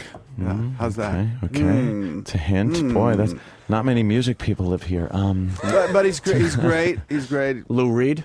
Yeah. Well, that would be bad. That would be badass. Wouldn't it? That would be seriously badass. Yeah, or Iggy. I was just going to say, the two of them trading off, Yeah. would be good. Yeah. So, I mean, the possibilities, that kind of stuff is really fun. Right. Wow, yeah, Lou Reed, that'd be killer. Yeah.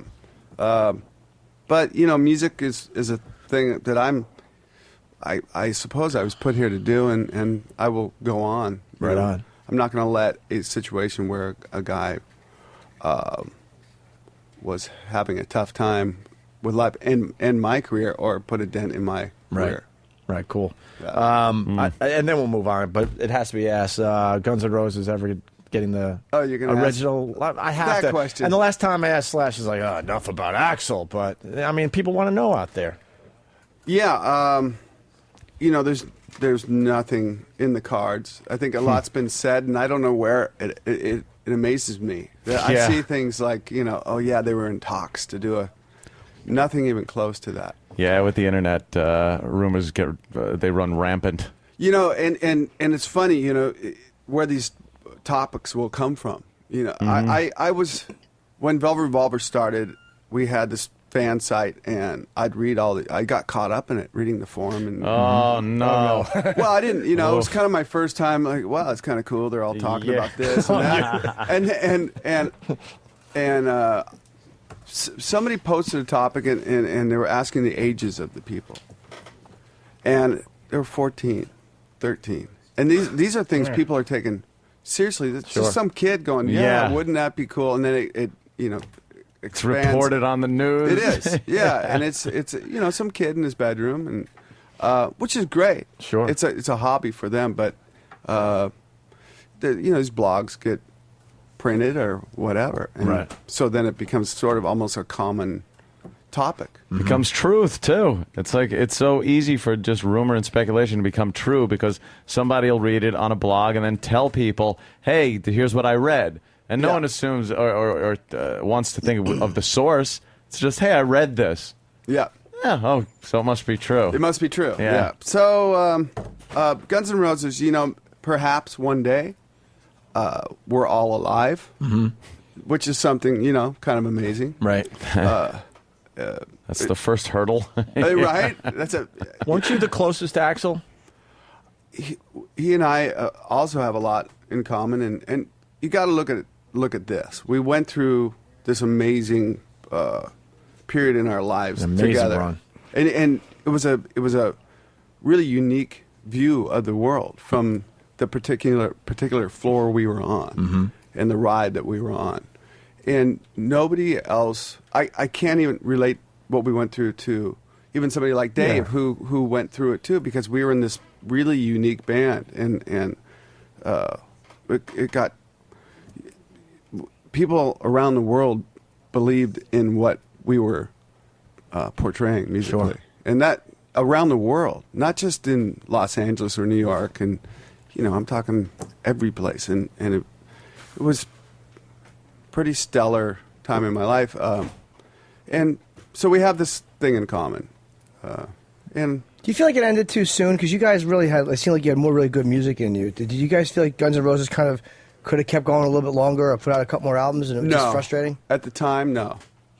It had ran its course. There was things that we couldn't foresee, and the band got huge, and there was people, there were particular people driving wedges between us, and there was no how-to video. at the time. Like, this can happen to you, and this can happen to you, and all of the things happen to us, all of the pitfalls, I suppose. You told me a great story, Duff, once. We were talking, Duff was telling me about this time when, I can't remember what's the song that implies some homophobia, and you guys were just getting ripped in the press in New York. There was some sort of anti-Semitic or homophobic. It's 1 in a million. Yeah. That song. And we were talking a few years ago, and you guys were in New York at the time. I think you were playing the Garden, and there were people picketing and going crazy. And obviously, you guys are all open-minded, crazy artist motherfuckers, right? That's not who you were. And I was like, why didn't you and Slash go talk to the press? And you guys were just like, that wasn't our thing. So you guys were just in this completely different mindset where it's like, don't explain, don't complain, just do our thing. I think that's a good place to be, though. Yeah, absolutely. I mean, that's the place where you can make some real art, just unfettered. Yeah. Yeah, I remember I was on a plane.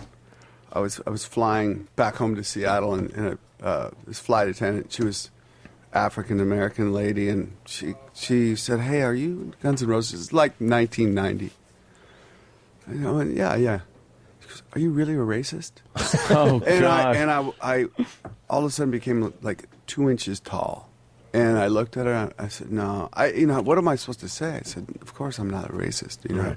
Because, you guys have a reputation. And that was there for about a year. Wow. Yeah. It's kind of tough. But all in all, it was an amazing and positive experience. And like I said, it was a very unique view of of life that we had together. And nobody can ever take that away. And perhaps one day we'll do something together. And what happened? What happened with Axl? Like, what happened?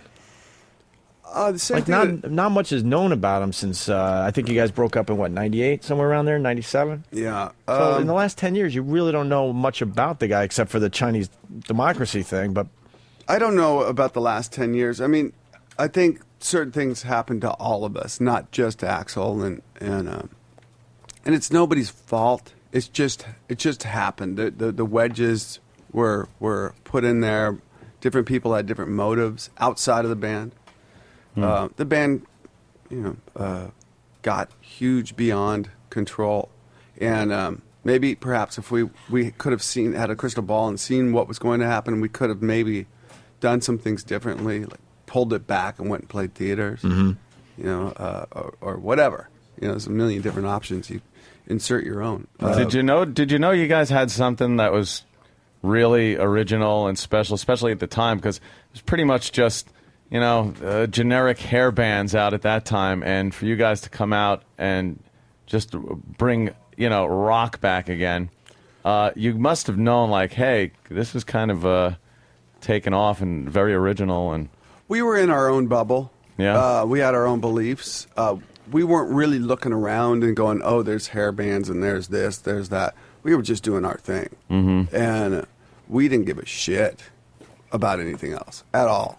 And we were a gang. We really were. And we had written this music that was our own. And we had all had our different influences. And it was that moment in time when all of your influences came together and you created this thing that sounded exactly like what you had in your head.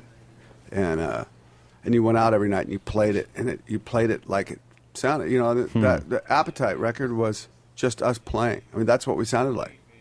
And it came out, it got relayed onto a 2-inch tape, and they made records of this, and it was what we sounded like, and it was that sort of simple thing. One of the greatest albums ever. Absolutely. Ever. I mean, still to this day, you could throw that on and you just, wow. You guys, somebody asked, is the music still there? And I got to say, as a fan, yes. Timeless. I mean, and the music's still there. You listen to Velvet Revolver, first record especially, but then Duff has this kind of side band loaded hard rock thing that I played on the last record that you guys made, but they're just making a new record right now, and I was listening to the rough mixes on the plane out here last night. It is fucking killer. It is like Guns, Appetite level, just...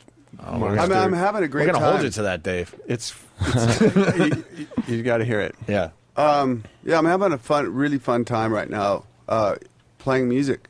For some reason I got really re-inspired last December or January. I started taking bass lessons and really learning my craft. And I've been playing guitar a ton and started even playing drums again. And and I have my friends in Seattle, and we have this band Loaded, and we just made another record, and it's really killer. I'm really excited about that too. And yeah, it looks like you're having fun. I mean, I saw Velvet Revolver a couple times, and the thing that's very obvious, you, Slash, and the rest of you guys were just having fun playing. Slash and I have this thing, and it's unspoken. It's almost like you don't care if you sell records. You're just out there having a good time, and you believe in the music you guys created. It's about that moment, when you're playing in front of people and feeding off that energy and feeding off of each other on stage. And yeah, record sales and all that. That's a whole nother subject. Record sales. Where are they at now?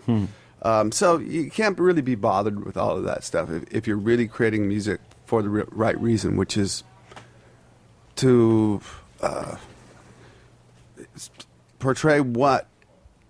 For some reason, you feel something and you write a song or write a riff, and then somebody else, Slash, will write a part of another riff, and Matt will come up with something.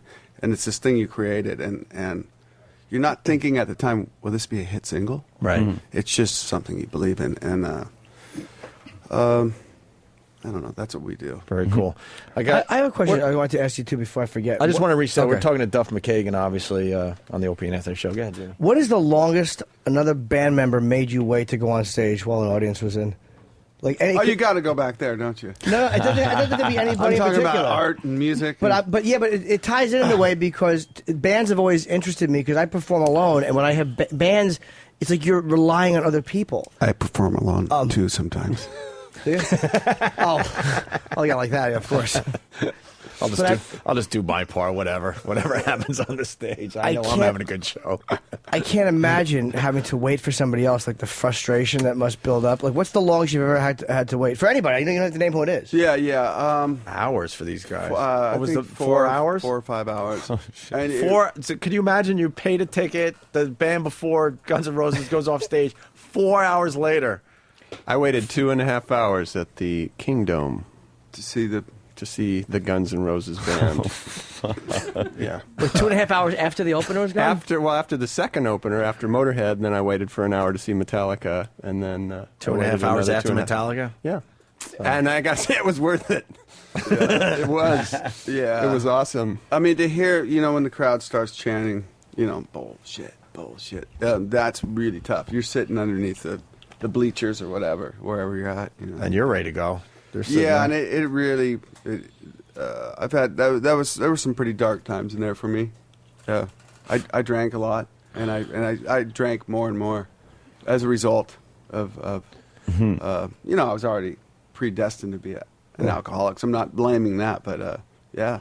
That sucks because then you lose your buzz while you're waiting for the other guy to show up. Are you just completely hammered? One or the other, right? Yeah. I mean, you just watching your integrity slip away. You guys don't know Duff, but I've known him for a long time, and his thing is like, if he says he's going to do something, he does it. And we've had little bands and gigs we played for 20 people, where we missed a flight and had to buy 2 first-class tickets and get there in 2 hours. Yeah. He does it.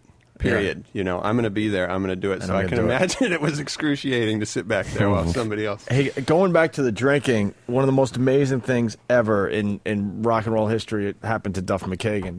Your pancreas exploded from too much drinking. Yeah. Like, you should not be here, I'm thinking. Yeah. The pancreas is one of those organs that very delicate. What does it do, first of all? You get the cancer and you're dead within months. I can't imagine it's a good thing for this thing to explode. Well, what happens when that particular thing happens to a human is it secretes the acid that digests your food, right, etc., onto the outside of your organs, your intestines and everything, and it burns, 3rd-degree burns. Oh, great! So the pain is I wanted them to kill me. There. What do you mean? Did it just like because. Like, it just kind of opens up, and then 1 minute you're okay, and then 1 minute you're in agony? It expands. I think a pancreas is, There's Yeah, I no don't know. TV cameras here. It's it's not a big Like a plum, organ- maybe? Yeah, and it expanded to the size of like a half of a football, and then it burst. Mine burst. So yeah, that's not good. So what do they do? Sew it back together? Well, they would usually I signed something from them to cut half of it out, and it would be at best a diabetic. But miraculously, mine they kept doing ultrasounds, and mine came back down, and that was a large reason of me getting sober. Not staying sober, I suppose. Right. Was that miraculously I survived really kind of unscathed. Wow. Yeah. What year was that? That was 94. Sober ever since? Yeah. That's great. And you were, I mean, how old were you in 90? You weren't that old? No, 30. 30 years old. 30, yeah. And that's the reason why you don't drink anymore. I mean, you got that. They basically said if you start drinking again, there's no way you'd you're make done. it, right? Yeah, you're done. Oh, my God. Yeah, so, I was in the hospital for, I think, 10 or 11 days, and they said, okay, we have a rehab place for you to go to. And I saw some things in the hospital, not to sound corny at all, but, really I saw myself from above the bed. And I saw some pretty heavy things in there. And by the time the 11 days was over, I was done.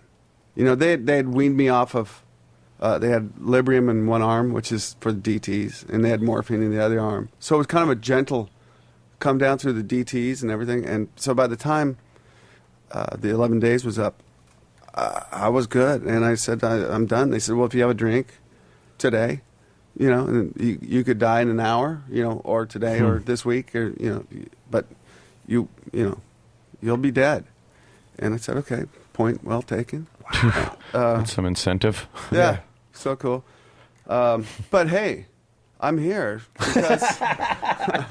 But I just, what else you want to ask? Come on, bring it on. One bring it more, on. and then we'll try to lighten it up a little bit. But I'm a huge Kurt Cobain fan, and weren't you with him pretty much right near the end there?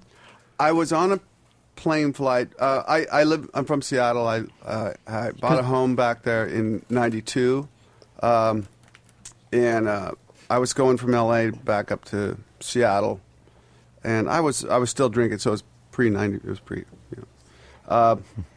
And Kurt was on the plane. It was Alaska Airlines flight, I think, or United Airlines flight, and he had said he just left from this rehab place down there.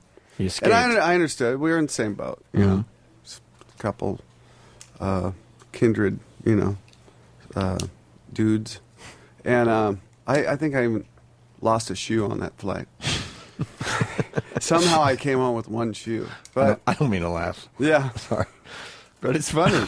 It is, I guess, right? And I think the shoe actually even, it was Converse made us these shoes and had our names on it. Like on the back somewhere. Someone has a cool shoe right now. Yeah. And I just got home and I had one shoe that said Duff on the back of it. It's fucking retarded.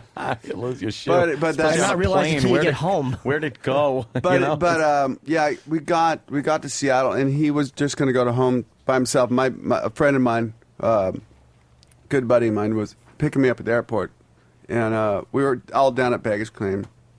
Kurt, myself, and my friend Eddie, and Kurt was going to go out and have a smoke, and I said, Eddie, why don't you go out? I think Kurt had just got his bag, and he was waiting for a car to pick him up.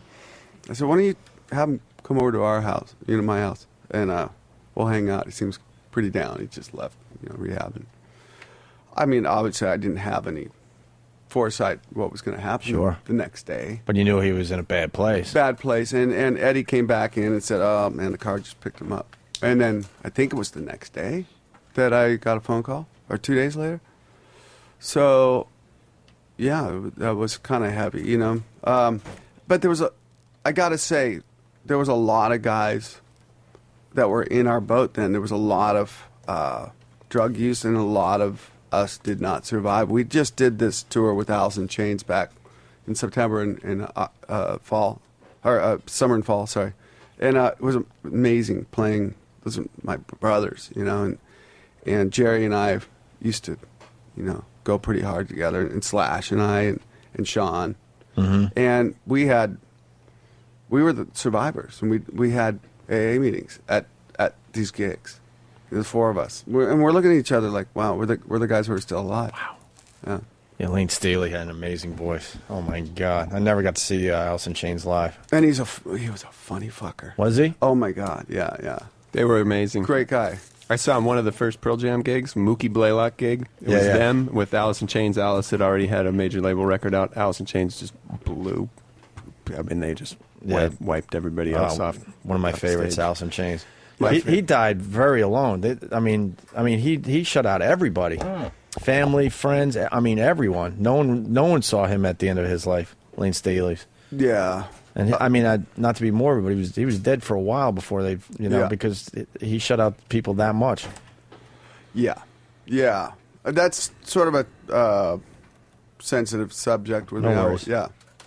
So no worries. Yeah. How much do you love Motorhead? Oh, Lemmy's God. And you heard about this documentary, this Lemmy documentary? No. Yeah. It's either out or coming out really soon. Yeah, I mean, that guy, he's not only, the most intense, insane, that guy lives it. He breathes it. He is who... Drinks it. Everything. We talked to him in Vegas for an hour. Wasn't he talking about, like, spaceships and stuff at one point? Oh, yeah, UFOs. And he was whatever. Yeah, he was amazing. He was very... Drinking that Maker's Mark. And he'll charm, my wife and I were in London for...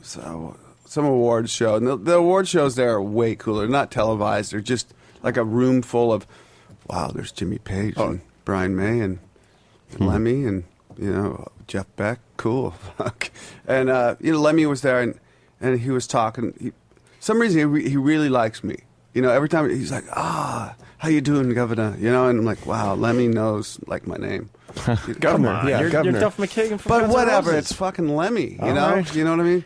And he'll charm the pants off of your wife or girlfriend or whatever, You really think that? Like, when someone knows your name? Of course they do in the business. Yeah, but if it's Iggy or somebody, you're like... Yeah, I'm still... Who gets you really nervous? I know you mentioned a few guys there, but who's the one guy who walks in? If he walked in right now, you'd be like, holy shit, I'm not worthy.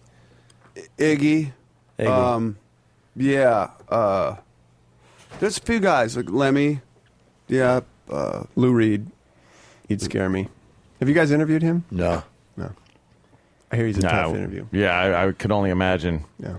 Sitting there, little hip, a little too hip for me. One of the nicest guys I've met, and he tells stories for hours. Robert Plant. Really? And he comes. His son. He has two sons that they have bands, and they've both opened for Velvet Revolver in the UK. Wait, Robert Plant has two sons that are in music. Yeah. Why don't we know about these guys? He's really involved with his sons. He'll come to the gigs, help them set up drums, and like, wow, there's Robert Plant up there setting up drums. And then he'll regale us with these amazing stories. And Can you tell one? God, he was telling us about. There's so many stories. He was telling us about the what's the song where the woman hits the guy over the head with the shoe. Something Heather Mills sang? Yeah. God, I was there when that was all going on over in the UK. That was... the Heather Mills? Man, over there, they're brutal. They're just... The press is brutal.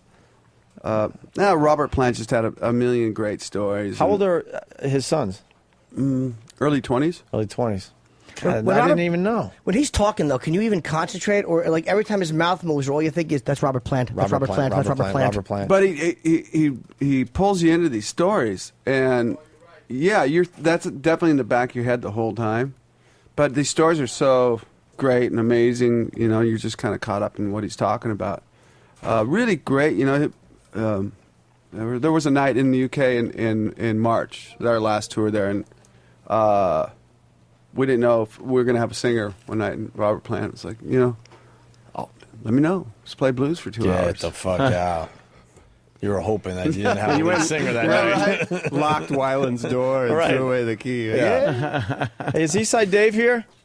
No, not yet. We got this guy lives for Guns N' Roses. He's like speeding right now to try to get to the station. Where's he before coming we from? Say goodbye to Duff. I don't know. Oh, Brooklyn, right? Yeah. How could he not get it from Brooklyn? I don't know. What an 'Cause idiot. he's an ass. Hey, you know, Bill K from Philly he's setting me up to fail miserably here. But did you know that some people say that "Stairway to Heaven" the riff was ripped off from that Spirit song?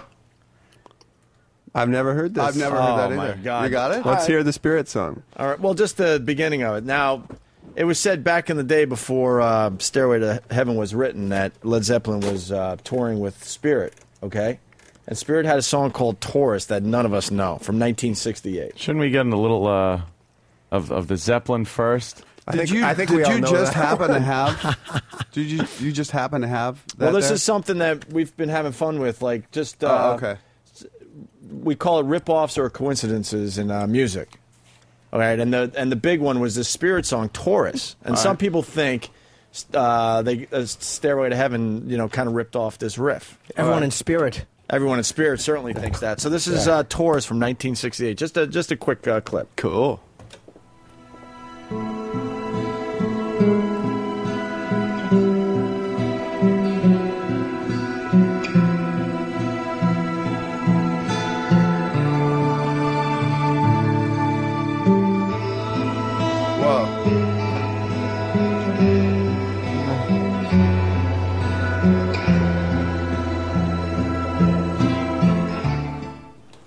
Close. Yeah, there's a little Wow. little something there. And they toured together. That's how the story goes. I don't know, But in 1968, the Spirit had that song out there.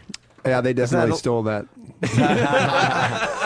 I mean, that's the accompaniment is generally not copyrightable, but they done ripped that off. But they ripped off. I mean, the Led Zeppelin, as was the style then. A lot of the blues songs, the first couple records, they arranged by Led Zeppelin, and they take all the publishing. I mean, that's just part of the deal, right? Ripping off the black man and his blues. Which is why we all enjoy Zeppelin, but let's be honest. Oh, no. Sabbath was the band. Tough, please don't in agree. the 70s. Please don't We agree. have to agree. Yeah, there was two. I remember in the 70s. I was still, like 12 and 13. But there definitely was two camps. There was like the Zeppelin camp and the Sabbath camp. And then the Sabbath camp was usually the guys, the people like from out in the suburbs. Yeah. And Zeppelin was a city band. I don't know why that was. People in the city like stealing riffs. Maybe is that what it is? Not that I don't like Zeppelin. I like Zeppelin, but I've been defending Sabbath for fucking Forever. 25 years. Yeah, Forever. I mean, I love Sabbath, but I love Zeppelin too, and punk rock came around, when I turned about 13. So that's the direction I went. I mean, if you want to know where Pearl Jam, all those bands came from, you just take equal parts Zeppelin, Sabbath, AC/DC, Pistols, and like Circle Jerks. Boom, you mix that all together, and that's put a bunch of kids and a bunch of Schmidt. You guys don't have Schmidt beer out here, but cases of Schmidt beer in somebody's basement. You mix that all together, and we used to have Schmidt beer. You get grunge. Animal beer. Animal right? beer. Yeah. All right. I forgot about animal beer. Animal beer. Yeah. So Duff, who do you like better, Sebastian Bach or Josh Todd from Buckcherry? Who do I like better? What, as a singer? Or like who's cuter? Yeah, who's got a better ass? Which one are you talking about? Well, those are the rumored candidates for Velvet no, Revolver. neither one of those two? Neither. No. All right, we got something from you today. Especially Josh Todd has been rumored to be, but he's not from New York. His band's doing great, man. Yeah, Buckcherry is all right, man. They're doing great. No, Josh, no. Come on, or Sebastian. Let's make a little headline today. What do you say? Just give us the guy you're thinking of. Robert Plant. A New York guy. I just don't have it. Who the hell is? The guy that come on, Dave. The guy, my lips are sealed. I will promote Nutsy.com. Have you ever seen Duff kickbox? Oh, really? Yeah. Do you like you kickbox? I wouldn't even get close because I walk out of here and he'd take my head off at the neck. It would be over. Just imagine the plugs for Nutsy.com. Do you like the UFC? It's fun to watch. Yeah. Does your new lead singer like it? I'm not sure. Oh, is that a hit? Now, saying that the guy lives. I didn't say he's from New York. He's living here now. Yeah. Okay. Yeah. What do you think of Stephen Carr possibly fronting? Stephen Carr was in a great band, Foundry. called Foundry. They had a hit song named Pendulum. Pendulum. Hey, Duff. And now Okay, he's you guys are now too he's close. producing it's our not show. It's not Stephen Carr, but you're so close. I'm going to tell you who it is. Yeah. Stephen Colbert. Oh, he's good. That would be He's interesting. busting out. I know his Stephen life. Carr was. I don't even know who that is. Exactly. This is very happy. Can you listen to this song, Pendulum, just the first, right up to the hook, and I want your expert opinion on this song, okay? Here it is. We won't play the whole thing, don't worry. Just to the hook.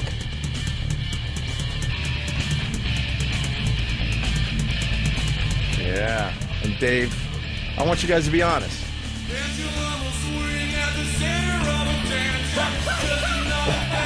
That guy's got the job.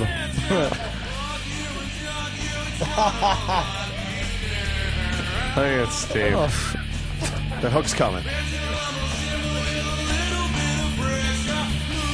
I'm sticking with it. Yeah.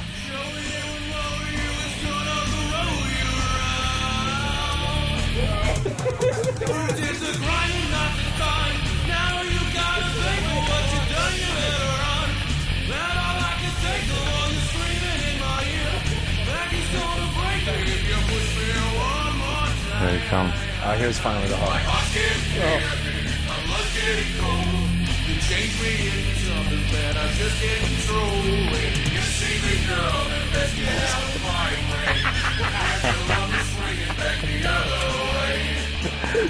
All right, your honest opinion, Who guys. isn't digging that? You go first. Is this one of your guys' band? No, we're just curious. no one- We- how about it's this? been No one in submitted. studio. No one in studio. It's been submitted, and the fans have given different reactions. Yeah. So we want an honest opinion from a guy who knows. You're not gonna hurt anybody's feelings. I mean, I just know what I like, and that's not really up my alley. okay. That's one way to put it. What's the main problem with that? The singer? Oh, I don't know if there's any problems. Come on. Aside from the fact that it's You're shit. among friends here. Don't worry. Aside from the fact that it's no one in studio. I promise. But he's waiting outside there with a baseball bat. No. It's god awful, isn't it? You know, what do I say? You know, if that's what they're doing and that's they believe in to do, then that's cool. I'm not gonna. The consummate I love diplomat. the guy that refuses to trash somebody. Well, it's so obvious he won't. It's music. It's not my cup of tea. That's Okay. all. Dave, I think you'll be a little more honest. I think it would be Duff's cup of tea if it were. It lacks. There's kind of a thing when you watch someone who's a professional or listen to them, whether they're a comic or whether they're a DJ or whether they're a musician or an actor. They're like the people who are really doing it and Yeah. the people who are trying to do it. Yeah. And it's like what Justice said that about pornography. I can't define it, but I know it when I see it. Right. So to me, those guys sound like they're pretending to do it. They're not really doing it. That's all. I mean, it just doesn't. I'm not. It's not touching me in my heart, and that usually means that. You know, Dave and I, we got into town last night about 1 in the morning or 1:30 or something, and we came through the Lincoln Tunnel and came right out down there by the Port Authority, the bus station. And there's a guy. Dave looks around and he goes, "Yep, we're in New York." Some guy was taking a shit on the street. That guy was feeling it. The guy taking the shit on the street. He meant it. Yeah. You know. Yeah, I don't know. It doesn't matter how light or heavy what you're playing is. There are people who you just watch me like, yep, that's it. That's the real thing. And that Other wasn't. people, You not know, for me. a real singer who I've just got. You know, I'm a little late getting into it, but Corey from Slipknot. Holy shit, that guy! Yeah. I saw his band last year. Amazing, Stone Sour, and right, Stone Sour, it's Corey's band. And but that Foundry. that Slipknot Volume 3 record. You guys ever listen to that? Mm-mm. Slipknot. Sounds like a ripoff of Sabbath Volume 4. Just saying. It all comes back to Sabbath for you, doesn't Oh, it? yeah, thank you, Duff, Yeah. for noticing that. Yeah. Yeah, what else, guys? That's about it. You got any other questions for me? No, I think we covered just about everything, man. I'm so glad I didn't we mean got to go that down Foundry thing out of the way. You're really cool. I didn't mean to go down that Lane Staley road like that. You know. Oh, you know, it was just a real bummer as a fan when that all happened. That's yeah, all. and I'm really close friends with Jerry and Sean and all those guys. Tell Jerry to do our show. He hasn't done our show in years. Really? We love the guy. Yeah, he's hilarious. Very man. interesting. Yeah, he is. He's a great guy. That guy can write. I think Alice in Chains, probably the best songwriting band in rock in the last 30 years. And who's the new lead singer? I don't know his name. William? William. He's great. He's he awesome. Sounds just like Lane when you close your eyes. So He's a great front man, too. Yeah. Really good. And you got to close your eyes because he's black, so, you know. Well, you know, I think even that, I mean, what is part of the genius, you know, is just he doesn't look like Lane. He's not trying to be Lane. He's William. He's his own guy. He's out this summer singing with MC5 in Europe, which is killer. I mean, that's a great nod. And William is from the same school as me, punk rock school, and he's you know, a guy really means it. Wears his heart on his sleeve, and he's a true artist and perfect for that band. I've heard some of the songs they've been writing, and they're going to put out a new record. And they have this one song called Hollywood or Los Angeles or something, but it's one of the best songs I've heard. Really? In a long, long time. Cool. We look forward to it. Yeah. Duff, this was a pleasure. We were stalling because we're hoping Eastside Dave will. He's just a huge fan, but fuck him. Yeah, fuck that I mean, guy. you guys got things to do. And Dave, it's a pleasure meeting you as well. Good to meet you guys. Thanks for having us on. Well, we got a moment here, and this Look is at Dave. Eastside Dave, come on. This is the real deal too. This is not a joke. Wait, hey, Eastside Dave, I got a joke for you. Don't get all weird on us. Not Eastside trying Dave. to, It's but okay. you are my favorite fucking bass player ever. I love Guns N' Roses so much.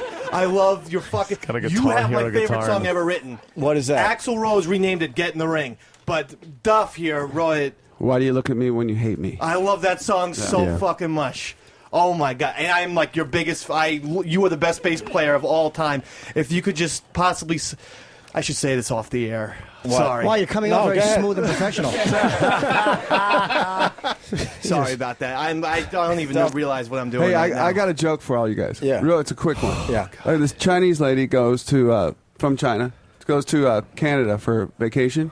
So she goes to Vancouver, and so she changes in. She goes to a currency exchange and changes in $200 Chinese dollars and gets 165 Canadian.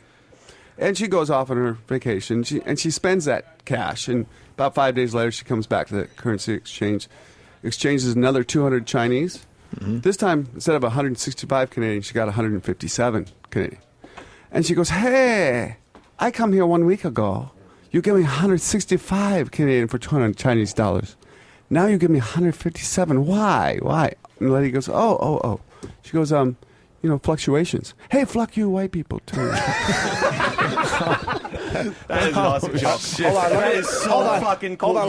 Hold on. What was it about Eastside Dave, Duff, that made you want to tell a joke? I have no idea. You are the coolest guy. What's wrong? I fucking love you so much. You have no idea. I know it's like a lot of people say that. Easy action, easy. I love everyone from the original GNR. None of this buckethead nonsense and all these fucking floozies. You, my friend, if you could just sign my Guitar Hero.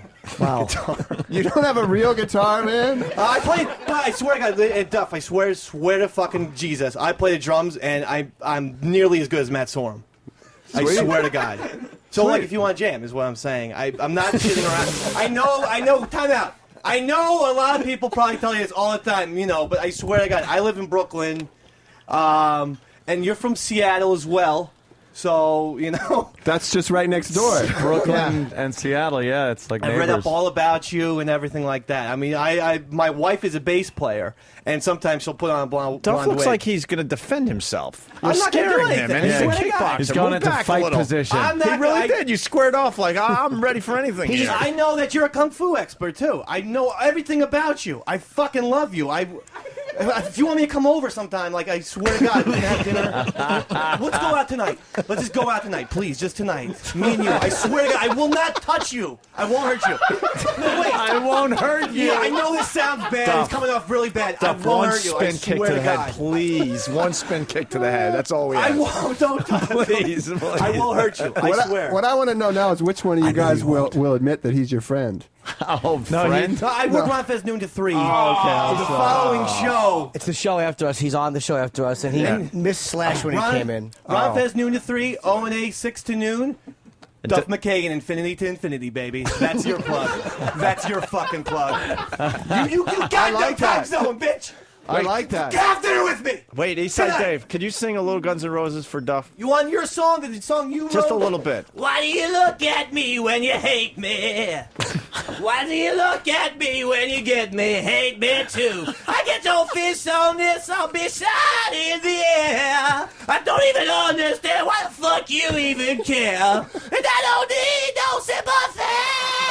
Round the town, no misery and a bill. And then he does that rant where he goes, that's for all you motherfuckers. That goes out to you, Eddie Session, Hip Parader, Nick Walkerang, Mick Julian, Bob Cushing Jr., one you fucked off because your bad dad gets more pussy than you. Fuck you. Suck my fucking dick. You've been ripping off little kids, printing lies, starting controversy. You want to antagonize me? Antagonize me, motherfucker. Get in the ring, motherfucker, and I'll kick you bitch little ass, punk. And then it goes, I don't like you. I just hate you. I'm gonna kick your ass. Oh yeah. Oh yeah. And he starts laughing like this. That's the best song, and you fucking wrote it. That's my favorite GNR song. No shit. Would you mind signing my guitar hero? I think I must at this point. Yeah, now it's so much. I love you.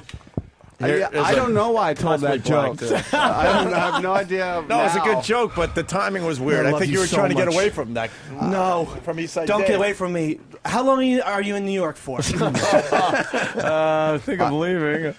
Duffy. This is not a vacation. It's a working gig for me. Let's get a hot dog together outside. A hot dog? Right down there. Please do something with me. Let's go. Wow. Oh, got a hot dog with you? A hot dog and a pretzel. I'll fucking treat you, too. Wow. That's what people don't realize. I'm generous with my idols. Well, you, my friend, are an idol. Do you have a question for Duff McKagan? Yes, I do. Do you ever play with Izzy Stradlin still? I do. I just played on his record like a month and a half ago. And what's he up to? Does he still work with the Juju Hounds? He has, Rick from Georgia Satellites. Oh, yeah, sure. Is his guitar player, and Taz from Horton Heat is his drummer. And I guess I'm his bass player once in a while. Oh, that's great. Yeah. Oh, you're so sensational. Can I just look at you? Just let me stand here and look. Sorry. I don't want to interrupt the show anymore. The sad part is he works on another radio show. This isn't like he has a job. We dragged off the street. He's got a job. Yeah, he's here every day. Gainfully employed. Are you on Ron and Fez? Ron and Fez, noon to 3. Yo, yes, nice Ron and Fez, noon to 3. Duff McKagan, Infinity to Infinity, baby. Yeah, I like that. I love you so much. Oh, God. Infinity hey, I swear to God, if Matt Sorum, God bless his soul, if he ever gets sick or, something happens. Dude, you're sweating. I ran from 56th and 8th to get here. You should go on and show. That's 2 blocks. Why don't you have I'm out of shape! Why don't you biggest gainer contest. Why don't you have a Guns N' Roses tattoo? Oh, I have something for you. Oh, Jesus. Don't show us your Where's ass. my bag? No, hold on. No, you got to see. No, honestly, you got to see his ass because he got branded. He got branded. Look at him. He just fell. He tripped over the mic.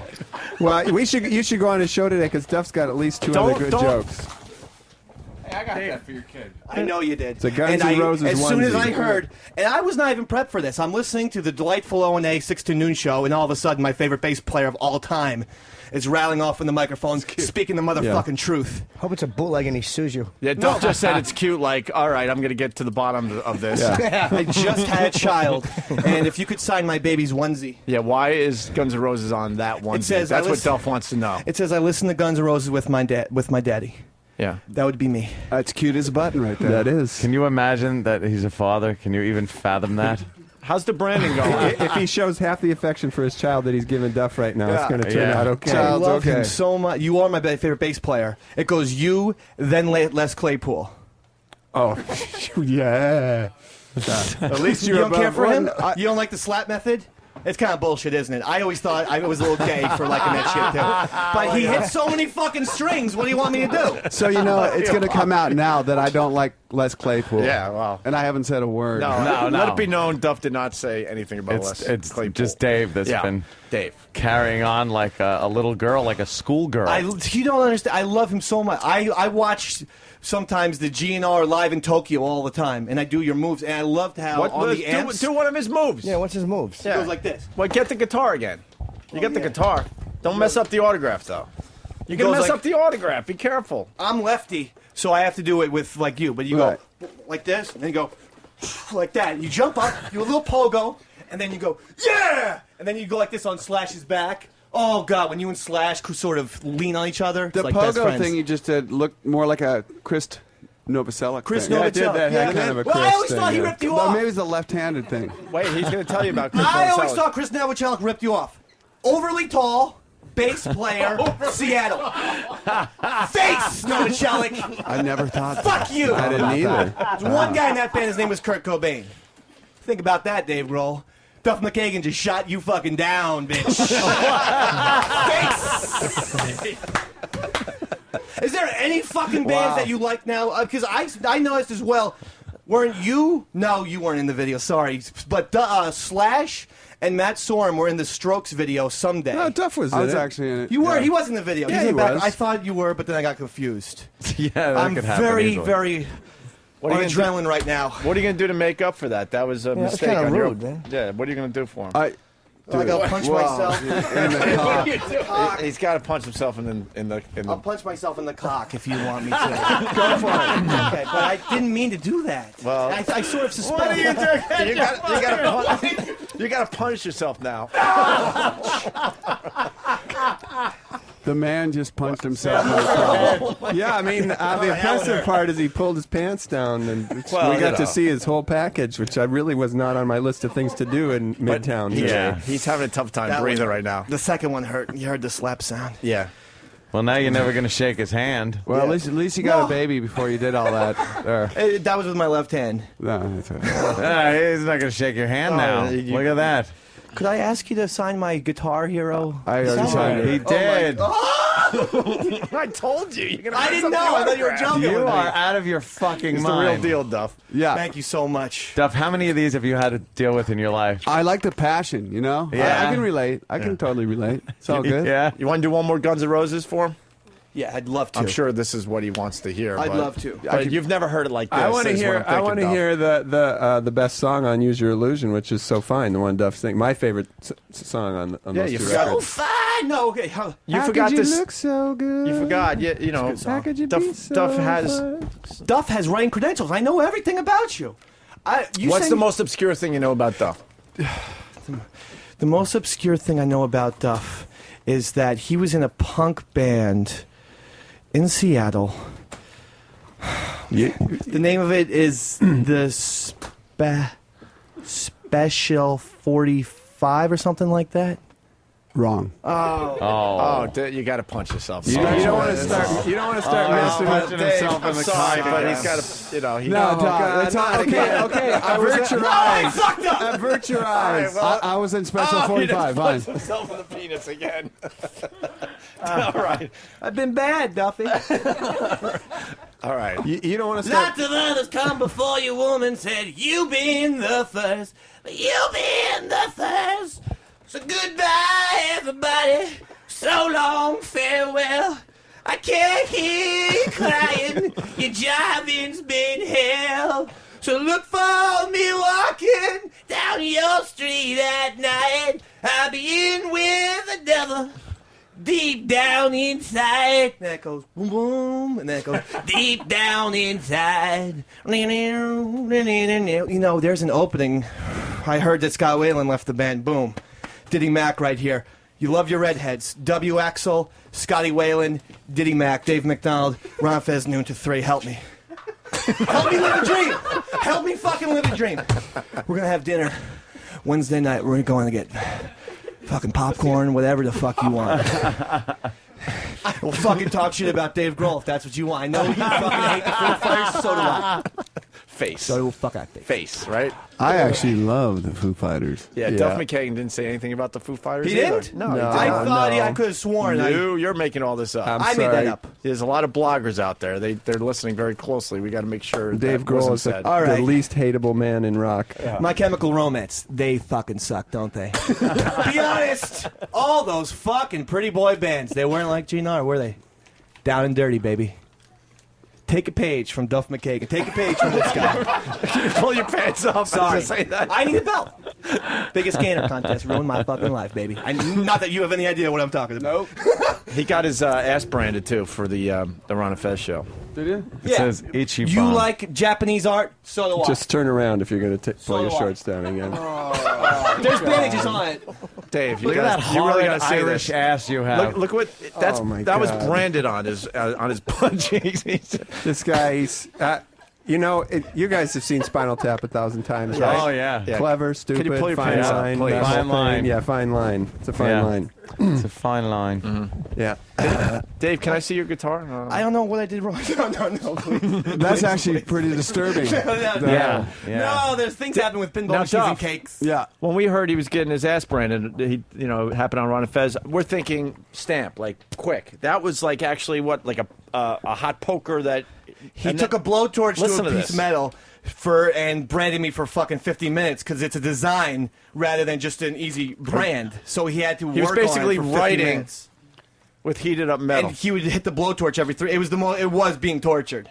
Yeah. Can I show you my Slash impression because I think it's fucking Sure. dead on. Let's go, Eastside. Okay. You gotta lower that guitar down for starters. It's gonna be tough. I if know, you got you're it up right. there. You know what they call that? I used to play with Duff, and I wore my bass kind of high up, and they'd say, "Nice necklace, Dave." necklace. And you're very talented too, by the way. I don't mean to bother you. It's just Duff is Dave, like. I don't want anything in what you got. So you directed all at Duff. Dave Detterer, by the way, from. I know. I'm sorry to ignore you. This you don't understand. President of the United Please States of ignore me. America. Please Yes. ignore me. Now, what do we iTunes. got? Don't smear the freaking autograph. Sorry, I am so nervous because this is a guitar solo from Estranged, one of the great songs. Another one from Use Your Illusion 2. Now watch how I do the leg. Nobody ever told you, baby, how it was gonna be. And he does that, and then he goes like this. And then he hops on the piano. No, that was November Rain. But still, you get the point. Have you guys seen those? What is that? Those? It's on YouTube. The guy it's the guitar solos, but some guy puts the other all the really bad solos to it. Genius. Yeah, What that are is those really called? good. Wait, I don't know. what I've seen you're the one. talking I've seen Oh, one with dude. Eddie Van Halen where Eddie's playing and the guy dubbed in some of the most horrific leads, and it looks Have you like seen it? No, looks like Eddie's playing such a bad lead. That's like nice. really awful. There's a Clapton very one. There's funny. a Slash one. Yeah. It's just great. I got to see the Slash one. Look then. for the Dream Theater one. Someone does, what's the guy, Petrucci, the guy who plays like shit. there's a hilarious one, instructional video. It's over. gotta He's check like, it out. yeah, this guitar is solid titanium. It kills people. I play so many notes that people's faces just melt. How do you stay in shape so much? You're a very good-looking person. The more I stare at you, Okay. Right now, And you look at got you. too far. Okay, Dave. the ladies love him. I'm saying. I can see why. Dave's married, so I don't know if that. I have a baby. You saw the onesie. He's gonna kickbox you. I don't want to cause any trouble. He's I'll gonna- just leave you alone. But please think about. I can give you my card, David McDonald at xmradio.com. And we're going to have dinner tonight or tomorrow night at your convenience, but please make it tonight. Let's because do it I can't Wednesday. be without you any longer. At your convenience, but Let's make do it it Wednesday. tonight. Wednesday night. Yeah. God bless you. Yeah. God bless you. All right. Thank you, Duff. I'm leaving Thank tomorrow. you, Owen, for letting me live my dream. That's it. Rock on, Diddy Mac. Fest noon to 3. You don't have the big out. You need the big out here. What can you do? One last thing, for Duff. For Duff. Don't smash the guitar. Well, Remember, he throw Why are said you getting naked again? Throw me that banana. What? Would you like to throw me that banana? Because Sure. All right. it's time to play Don't do this. that What are you song that we loved so much. Dave, you can't do this. Gotta wait it up a little. Dave. You know how fucking great you are. You're this great, Alex. You're fucking this great. You are this fucking talented. Why are you shoving? I have to do something special for him. You're shoving a banana up your ass in front of Duff McKagan. It's almost gone. And I'm hungry, Duff. You're watching. I'm hungry. I'm not looking. Oh, is he? I love you so much, Ron Fest. All right, See you hey. at dinner Wednesday, Duff.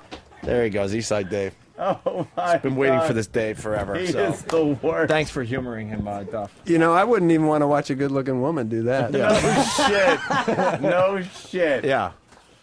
Any of it. I love how Duff McKagan, like, you squared off to make sure this guy wasn't going to do anything. He's got a position in case. Oh, boy, did he.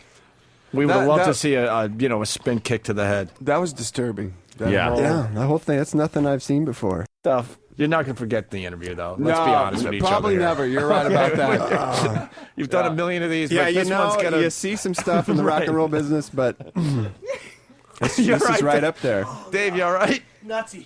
Nutsy.com, right? Nutsy.com. See? He's going to remember Nutsy. This is top notch. This is, yeah. Dave, pull your pants up. Just no. Come on, Dave. Why did you have to spread your She's got no ass problem cheeks? with it at all. Yeah. She likes it. Yeah. Are you a corrections officer or something? You seem to be totally unfazed by this. This is great. I'm having a blast. You're having a blast? All right. I think that's about You it. guys, thanks for having us on. Thank you. Oh, man. Wow. Duff McKagan, everyone. No problem. What a pleasure. success, my friend. And I Cool. can't wait to find out who you guys picked for Velvet Revolver. Me too. And it's good to know you guys aren't bailing on that whole thing. No, I mean, why? That's cool. Yeah. And I got to plug Loaded, Duff's other band right Loaded. now. Go Google it right now. There's some of the stuff's up for free on their site. It's killer. Yeah, and Slash is actually recording some stuff right now too while we're kind of looking for a singer. So I'm sure that'll be amazing too. His book was amazing. I know, it was great. You know, it was funny. I'll just say something about that book. You know, when he was writing the book, he kept asking me questions. Hey, do you know what happened here? And because he and I have never talked about what happened. Right. It's just something we don't do. And his memory is one particular way. Mine's another way. There's certain things in the book like, oh yeah, that's how. And then there's other things in the book like, I don't think it happened like that. But it was his. It's how he remembers it. So it gave me an insight into what he was thinking back then. It was very interesting for me to read, and it really set a tone, set a mood. That book. Was it true that you guys were so poor you were living in a storage facility? Like you guys rented one of those because it was cheap? It was was it without a bathroom or a kitchen? Or one of those, just like, a room. it's kind of like a mini garage or whatever. Yeah, right, sure. Built a loft. Yeah, we just really dedicated ourselves to music, and not to amazing getting all right, having a real roof over your head. Yeah, but we were 21. Yeah, let's get him out of here before Dave comes back with something. Yeah, that's cool. Yeah, it's time to go. Dave Dederer, very nice meeting you. Good to meet you. Yeah, this is Duff McKagan from Velvet Revolver, and you're listening to The Worst of Opie and Anthony. You're listening to The Worst of Opie and Anthony. Sirius 197, XM 202, The Virus. Ladies and gentlemen, Ron and Fez. If I lived in Africa, I would constantly be saying, does this extended belly make me look fat? I don't think it does. Well, the rest is all thin. Isn't that ironic, though? As thin as you get, then you fucking get a beer belly? Yeah, it's like, I just can't lose the weight around the gut. That's the This is my problem area. I would be constantly accusing you of cheating. Ron and Fez. Weekdays from noon to 3 Eastern. The Virus. Sirius 197, XM 202. Prices assume 5% down payment at 7.5% APR over 30 years. Wow, look at this place. 4 bedrooms, 2 baths. Yeah, I know. Jeez, you're not even 30. We have the same salary, Maggie. How can you afford all this? My mortgage payment is less than $300 a month. What? That's less than I pay for rent. How did you... All I did was call BNI for a list of homes that are being sold for back taxes or foreclosure. Home foreclosures are on the rise. That means there are great deals out there, especially for first-time home buyers. Like this listing, a 4-bedroom, 2-bath going for under $20,000.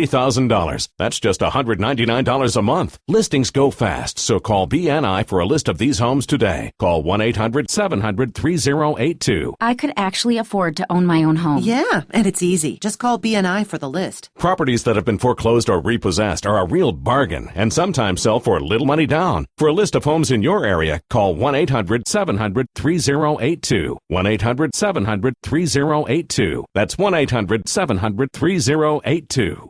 Do you owe too much money on your credit cards? Do you have over $12,000 in debt and don't know how you'll pay it off? I have a proven program that can help solve your debt problems. I'm Ted Brower, founder of Debt Settlement USA. Credit card debt can cause serious financial hardship, especially if you have loss of income, you're going through a divorce, or you have costly medical bills. Before things get worse, call Debt Settlement USA. We'll show you how to get rid of your debt faster than you think, without bankruptcy and without taking out another loan. Just call Debt Settlement USA right now for a free consultation. Your call is confidential, and there's no obligation. Call 1-888-398-9944. If you have over $12,000 in credit card bills, find out how Debt Settlement USA can help you. Not available in all states. Call 1-888-398-9944. That's 1-888-398-9944. Do you know the fastest way to learn a new language? Memorization? We always did translation. Is it drills?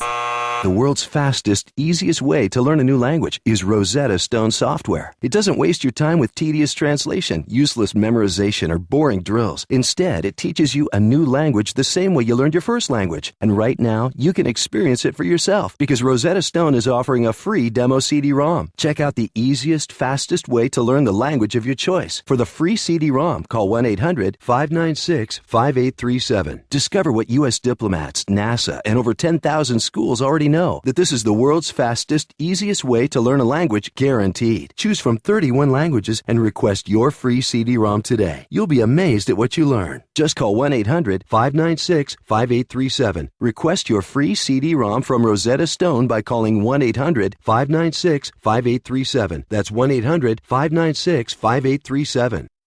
Want to send a message to the Opie and Anthony show right from your home computer or PDA or cell phone? Oh, shit, check a text. Go to opieandanthony.com and click on the instant feedback link. Swim walk. Please be advised that if you send too many negative comments, we'll ban your IP address, your email, and even take down your MySpace account. Well, you're in deep doo-doo if that happens. Because we're a bunch of insecure, ruthless cocksuckers who love taking revenge on people who hurt our feelings. Damn you! Go to opieandanthony.com, click on the instant feedback link, and send us some feedback. Opie and Anthony, the virus. You're listening to the worst of Opie and Anthony. Yeah, I got a little tune that I'm going to sing with my buddy Mark here. I wrote this because Mark and I have been friends for a really, really long time. And I think what makes us such good friends is that we're complete opposites. You know what I mean? Yeah, that's right. We like different... So we wanted to celebrate the fact that we like different things with a little song. It goes something like this. I like my toast buttered, and I'll take mine dry. I dig the Beatles, I'm a Stones kind of guy.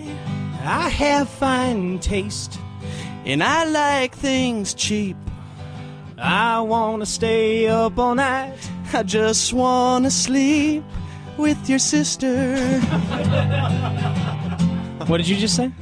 What? You just said something. I want to sleep. All right, here we go. You ready? No, I'm not ready.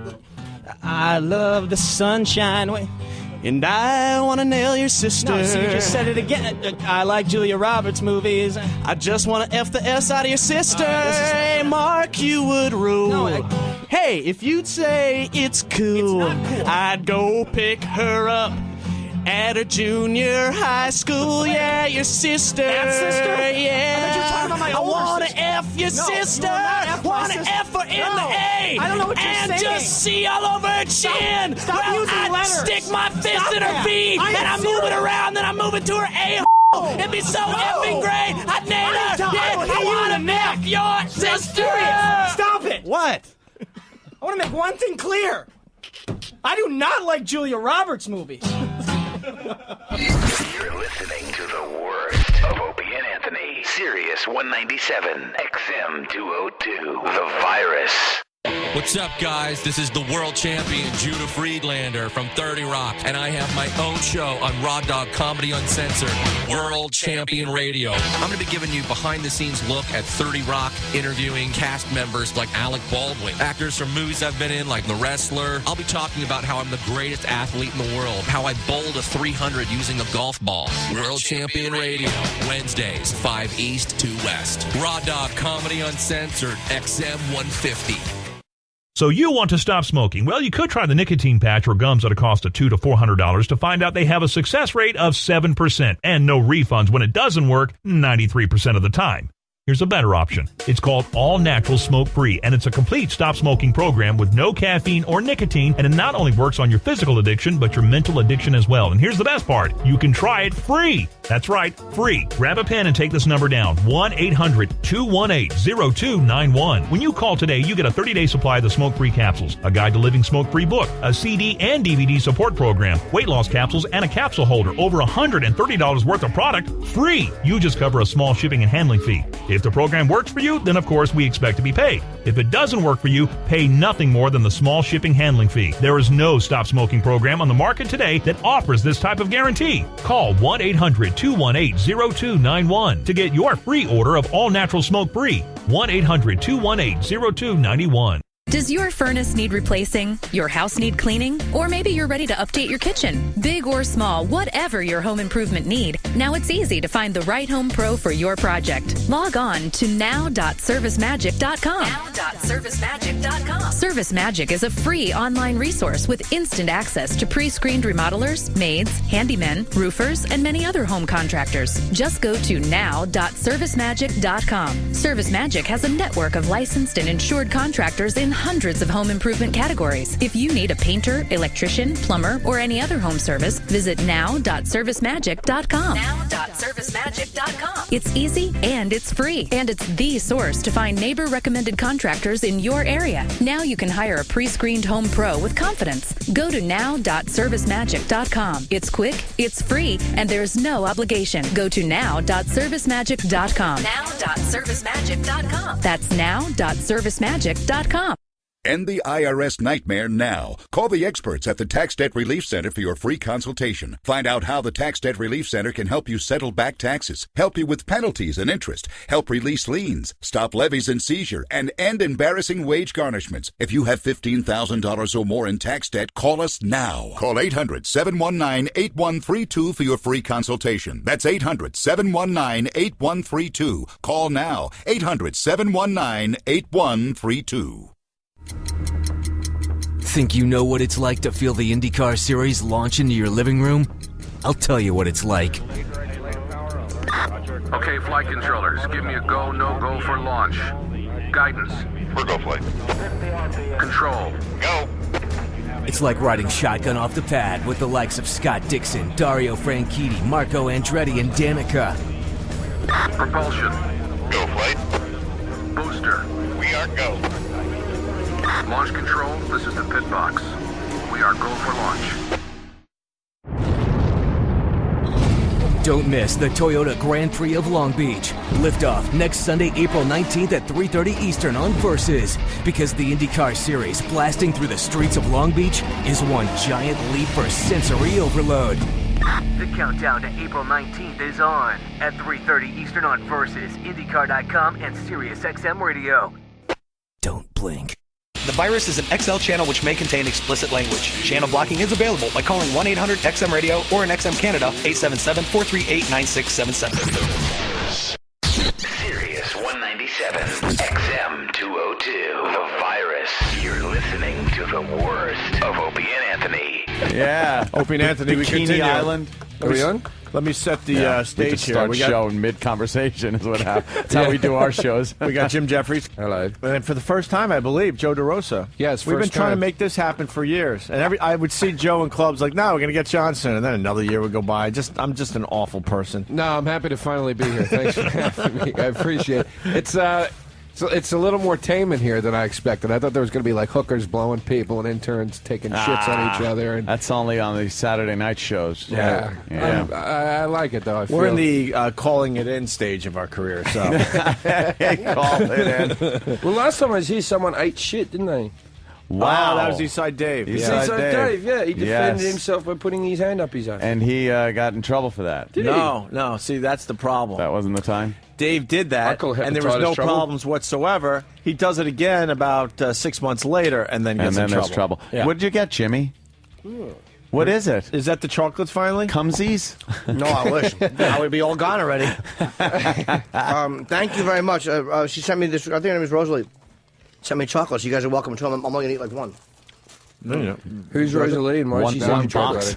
Well, listen. One box. What are you She's eating? a listener, and she's got a boyfriend. I don't eat listeners' stuff. Why not? Except they're pussies.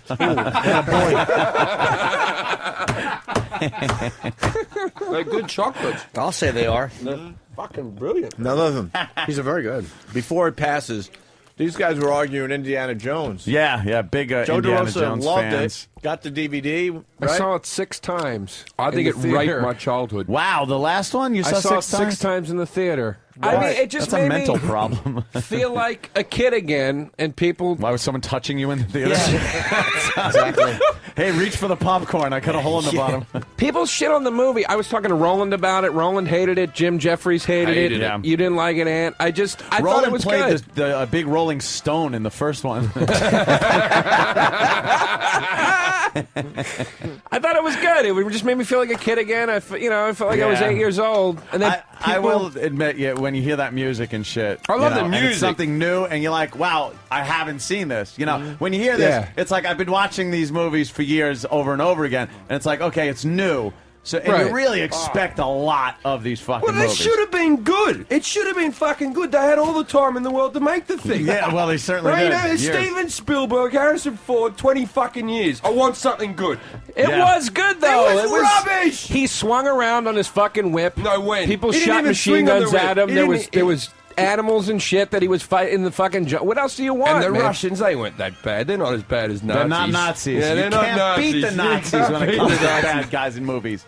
What are you Indiana gonna do? Jones and Nazis. Do another Nazi one. Yeah, You dude, get he's 80. Give him a time machine. They worked in bloody. They worked in Aliens. The least they can do is get him a time machine. He goes into that fucking warehouse with all those boxes, starts prying shit until he finds a DeLorean. He gets in, 88 miles an hour. The motherfucker's back fighting Nazis. I like it. Better than that fucking piece of shit they put out.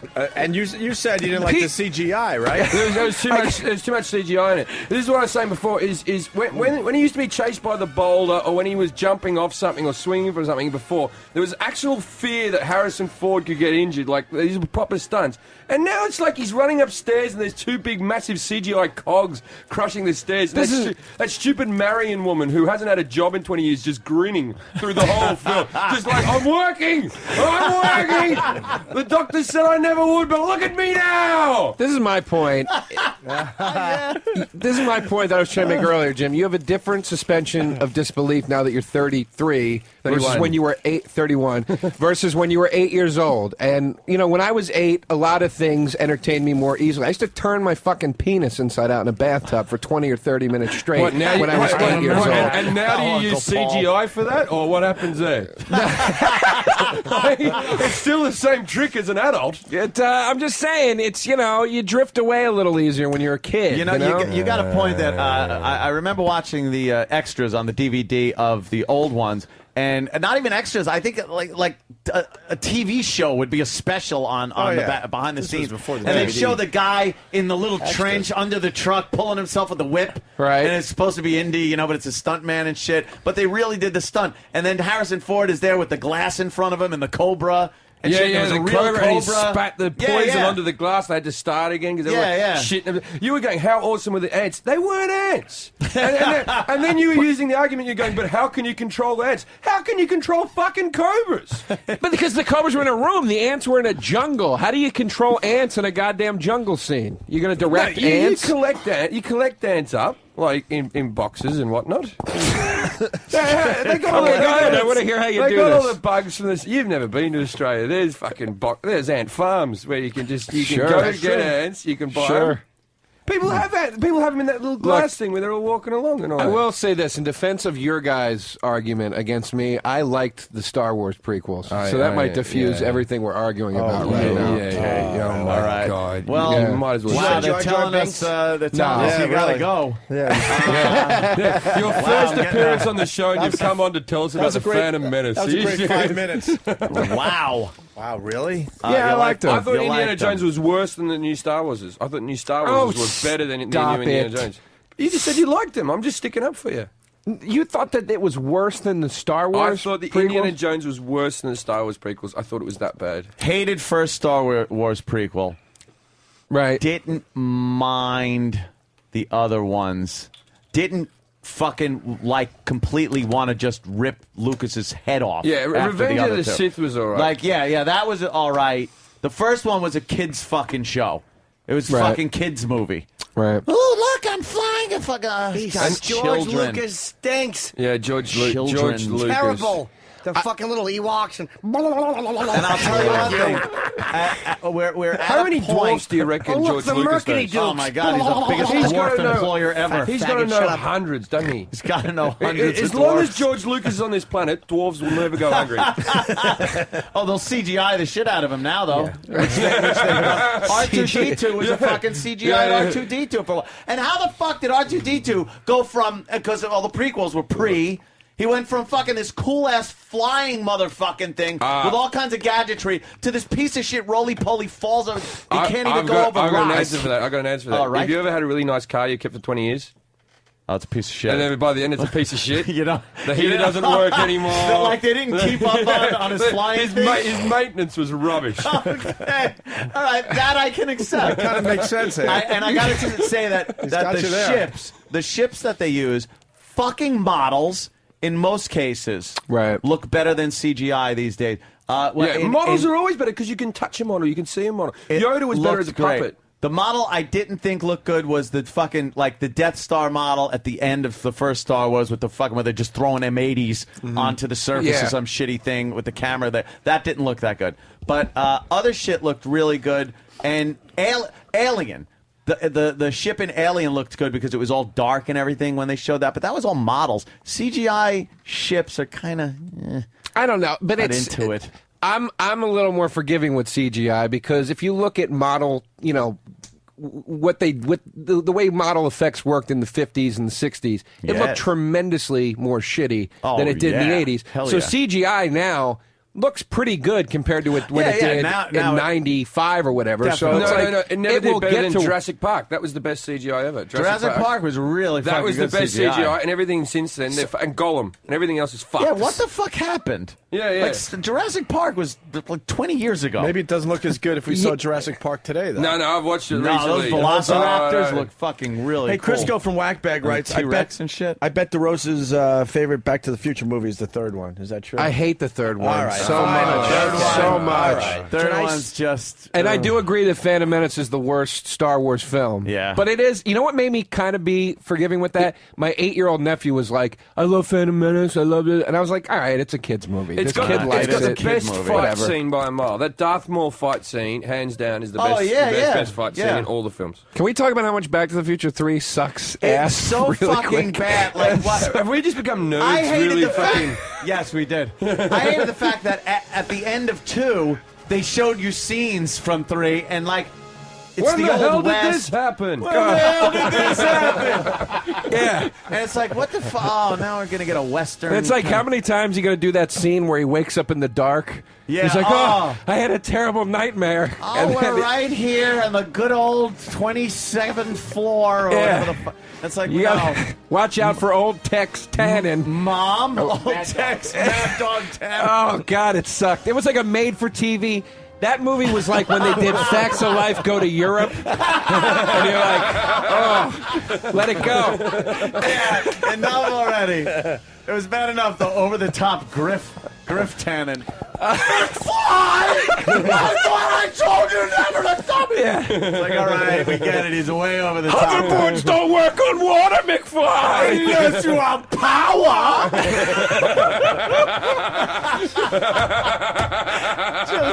It was horrible. Yeah. The third one, did not appreciate the third one. And the love interest with Doc ruined it. Just no fucking love interest. Well, and Yeah. you're supposed to believe Mary Steenburgen would fuck Christopher Lloyd. Yeah, Looking right. more She's ridiculous no than he fucking- looks in real life. Come on, What she the- fucks Ted Danson. It's all. Yeah, like the first one was good. It had like an edge to it. Not almost, it did. They were using language in that was like, fuck, you know? Yeah, I remember I saw the first one when I was about, I guess I was 9, And it upset me in the theater because I only knew Michael J. Fox as the cool guy from Facts of Life. And Family Ties. Family Ties. Yeah. And I was like, Andy Cohen was the cool guy from the Facts of Life. I was like, I'm going to see the guy from Family Ties in a movie, and he started cursing, and it upset me so much as a 9-year-old. Yeah, when I was 9. Haven't you seen Teen Wolf? Faggot. Yeah. No, Teen Wolf wasn't out yet. Teen Wolf was before it. Of course I'm a little faggot. I'm sitting here saying I like the Phantom Menace. Teen Wolf was before Teen Wolf Back to the was Future. before Back to the Future. Yeah, it was. Yeah, I don't think he would have done Teen No. Wolf after Back to the Future, would he? No, Teen Wolf was after Back to the Future. Sure? It was definitely before. I'd be willing to place a bet on it. Wow. I'm not sure. I'm so putting I'm not 20 in. gonna- I'm putting 20 in. I have $10 in my pocket. All right, That's let's all do I it. got. Let's All do right, it. got a $10 bet. What is that, like £2.50? Fucking bring it on. We got a $10 bet. Yeah. Well, I can tell you, Back to the Future was 84, and Teen Wolf was 85. 85. Teen Wolf was 82. You're not sure. 82? He's not No sure. way. He's lying. I've seen Jimmy's face. Oh, okay. DB. All right. This is very exciting. Yes, it is. It's This a is wager. quality right here. Well, of course, the internet never works as fast as you want it to. That's the way it is, Aunt Murphy's Law. On a side note, if you guys want, I do have audio of Mary Steam. What's her name? Mary Steenburgen. Yes. Talking shit about how she hated number 2 but loves number 3, obviously because she was in it. Well, of course she's gonna fucking say that. The only redeeming part of number 3 was when you thought that Doc died at the end. And you're like, wow, he died to save Marty. That's awesome. And then he comes back in the time trade. Oh, what do you do? They're both 1985. Oh. But Back to the Future is listed as him having done it first in 85. Excuse me. Wait, first before what? That was Teen close. Wolf. Oh. It says Back to the Future, Teen Wolf, Family Ties Vacation, which I guess was a TV movie. Yeah, he goes to Oxford to To live for Parkinson's medication. And fucking spill-proof cups. I could have sworn. Back to the Future 2 was in 89, right after Casualties of War. So you're saying I've lost this bet? That's a surprise, I actually. think you've lost this bet by a nose. Yep. Give up some of that Caroline's When money, did buddy. 3 come? Where's 3? Oh, you got American money too, Jim Jefferies. Thank you. Yeah, I know how to roll in Well, this they filmed country. it at the Hey, same let's get a time. Psycho Bob in Baltimore. Baltimore, Psycho Bob. Good morning, boys. Hey. Good morning, Mr. Hollywood. Hi. Hey, I was wondering if on the next segment we could maybe share some recipes for picnics this coming summer. Shut up! We're talking movies, you fucking queer. I don't know. Is that an in joke? Asshole. He's implying that we're a bunch of fucking bitches. We're a bunch of hens right now. I always bring this up, but don't you think it was odd that the McFlys would have Biff waxing the car and helping him out at the end and saying, we never would have met if it wasn't for Biff trying to rape your mother.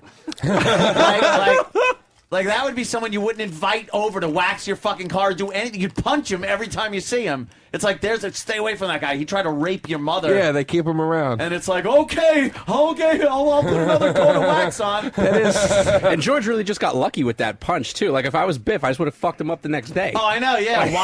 Why didn't he just fucking clock him the next day? I would have kicked the shit out of Biff him. was Yeah, kind of a pussy. They don't count an almost rape. That No, guy's the still whole invited idea over was for the that holidays. Biff was It's scared of him for the rest of his life. Shut the door, McFly. Yeah. And if McFly would have just started thinking about walking away and shutting the door, she would have just gotten fucking raped by Biff. That wasn't rape in the... racism. I meant Or call black guys spooks. Yeah. Hey, beat it, spook. That wasn't rape in the 50s, I guess. No, that it was was like just dating. nowadays. That would... Dating. I'm gonna marry you. Be my girl. Yeah. Be my girl. When he's on the street and he just starts grabbing her ass and trying to lift her skirt up in the middle of the town square in Hill Valley. It was a more innocent time, Danny. 1950s must have been a good time for rape. It was an innocent time. What did we know? We didn't know rape was bad for you. Like cigarettes. How the fuck did he not see him in the rearview mirror in the fucking car? That was so stupid. He's talking on the walkie-talkie. He's like yelling. Yeah. Doc, I'm trying to get this fucking sports almanac. I'm in the back seat of Biff's car. Yeah, Biff's driving it right now, and he doesn't hear me. We're in a tunnel and everything.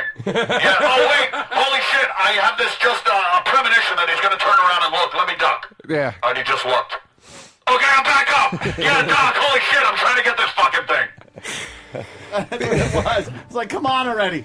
And he probably wanted to duck down, but you know how shitty directors are. They're probably, could you cheat up a little bit? Cheat up a little bit. He won't see you. Sitting full up in the back seat. Hey, I got to get to Jim Jefferies because I didn't forget, my friend. What? I got a text message from you. God, yes. it has to be 6 to 8 months ago. You go, thanks a lot. My mom thinks I'm gay. Yeah, my mum thinks. I don't know if you, like about 6 months ago when I was last on. Well, whenever it was. Me, Jim, and Patrice had a fairly heated debate over whether I'm gay because I snowball and felch. He said yes, and you said possibly. It went on for about 10 minutes. It wasn't much of a debate. You were the only one that said. Well, you no, Jim stuck up for me. Of course I did. Yeah. I've never felched, but I'm not above talking to a girl. Perhaps I would lick my own cum off her.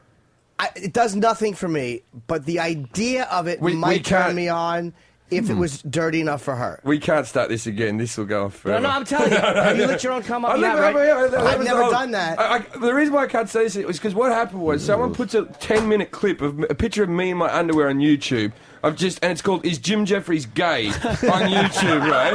And it's just this isn't helping your cause, by the way. I don't Google myself that much, and my mum does it every day, right? So she rings me up like this, and this is the opening sentence. It just goes like this. I think you're gay. And I'm going, what? Mum, what? It's like the middle of the night. I go, what are you talking about? Licking semen out of people's bottoms. It's disgusting. Holy shit. She goes, you disgust me. You disgust me, like this, right? And then she goes, that's the clip there. That's an old publicity photo, right? And she goes on and on and on about me, and she goes, what are the people down at the shops going to think? And I go, what are you fucking talking about, what they're going to think? So then I think everything's okay. I think everything's okay. My mum thinks I'm gay. She doesn't speak to me for a month. Everything's fine. I talk around and say, it's all radio shit. I just make it up. I don't do any of these things, Mum. And then about a week after that, she sees Remove Your Hat. And you were part of that. I forgot. Jim, I listen to that. Huge. I watch that Oh sometimes. my God! Yeah. Because the funny part for watching Remove Your Hat, Remove is to watch Jeffries get caught up in the wave of joy. Exactly. It's like the second time through, you're laughing, and then the hysterical wave hits you, and you just it reaches you. I know. I watch it back. I try to feel bad about it. I try to watch it. I try to feel remorse.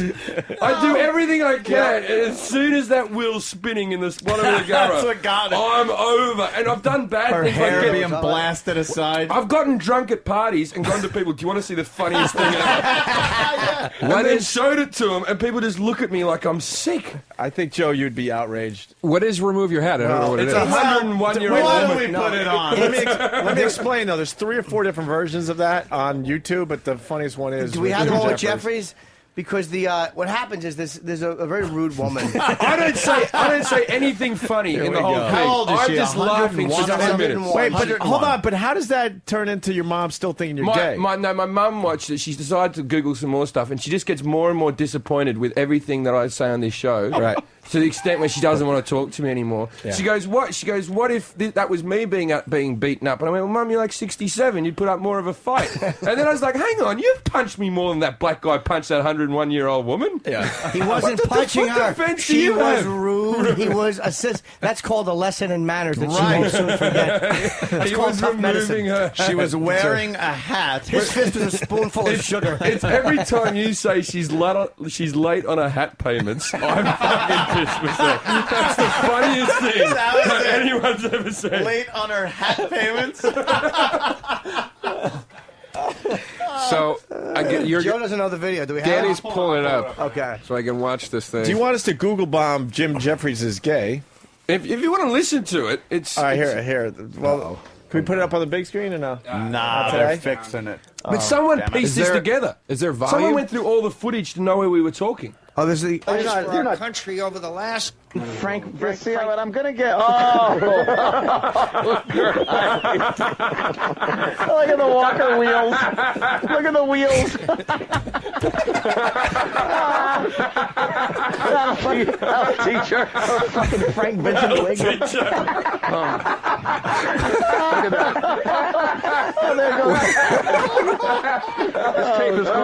This tape is called Rich Voss Trying to Get Paid at Governor. We're 100% sure this is real. This is in fact. Oh, it's absolutely real. The guy got arrested and everything. Watch her hair fluff out. Watch her hair fluff out when you watch. You're insane, Why the fuck? That is so funny. Her hair fluffs out. He Jim. Or the club. You guys are insane. You guys are wrong. I love the hair fluff. What's the hair? Oh, the hair is great. Let's keep playing it over and over again. Oh my! Your laugh is killing me.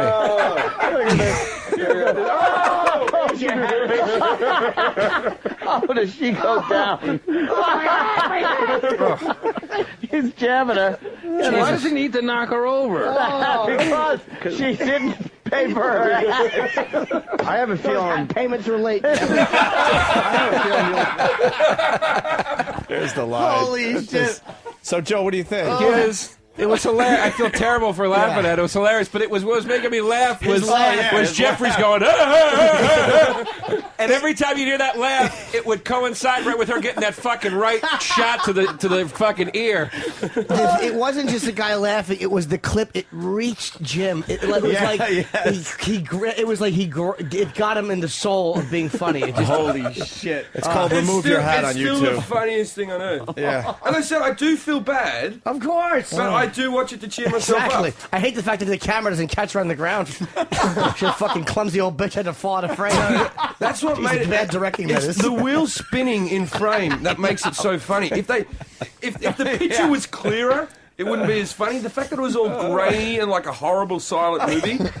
Oh, The clip, Jim's right. The clip does scream Jim Jefferies because that is the kind of thing you'd laugh at, and you're just game for anything. That's what I like. Remember when we got shit faced after we did Down and Dirty? Yeah, with Jim. You can tell everyone. And you went to that fucking. I took.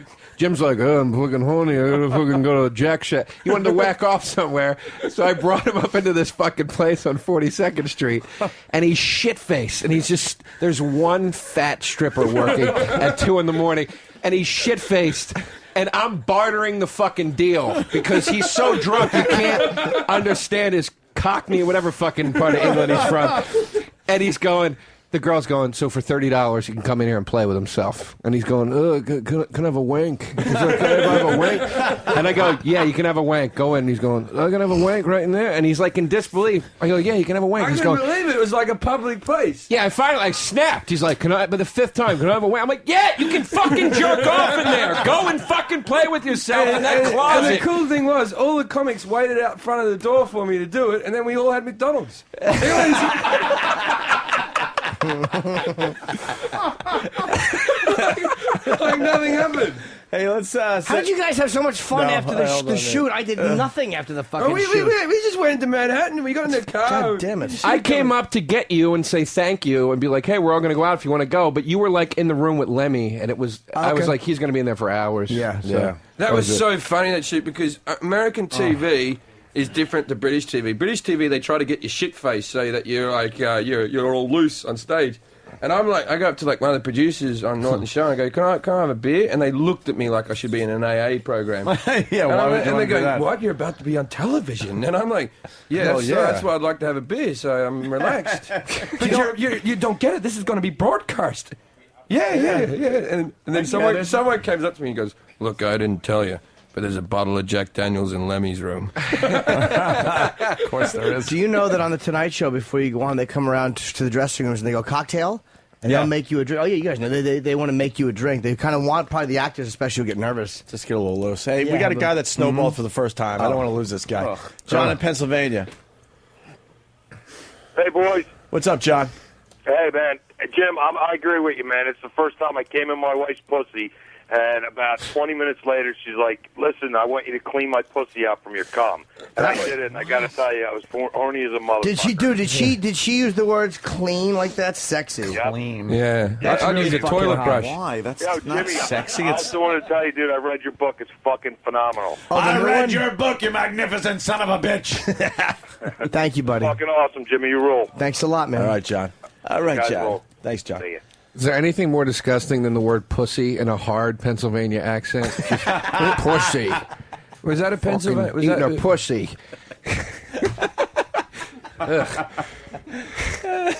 Let me ask you a question. If would you 69 with a girl? Yeah. And lick her clit while a guy was fucking her?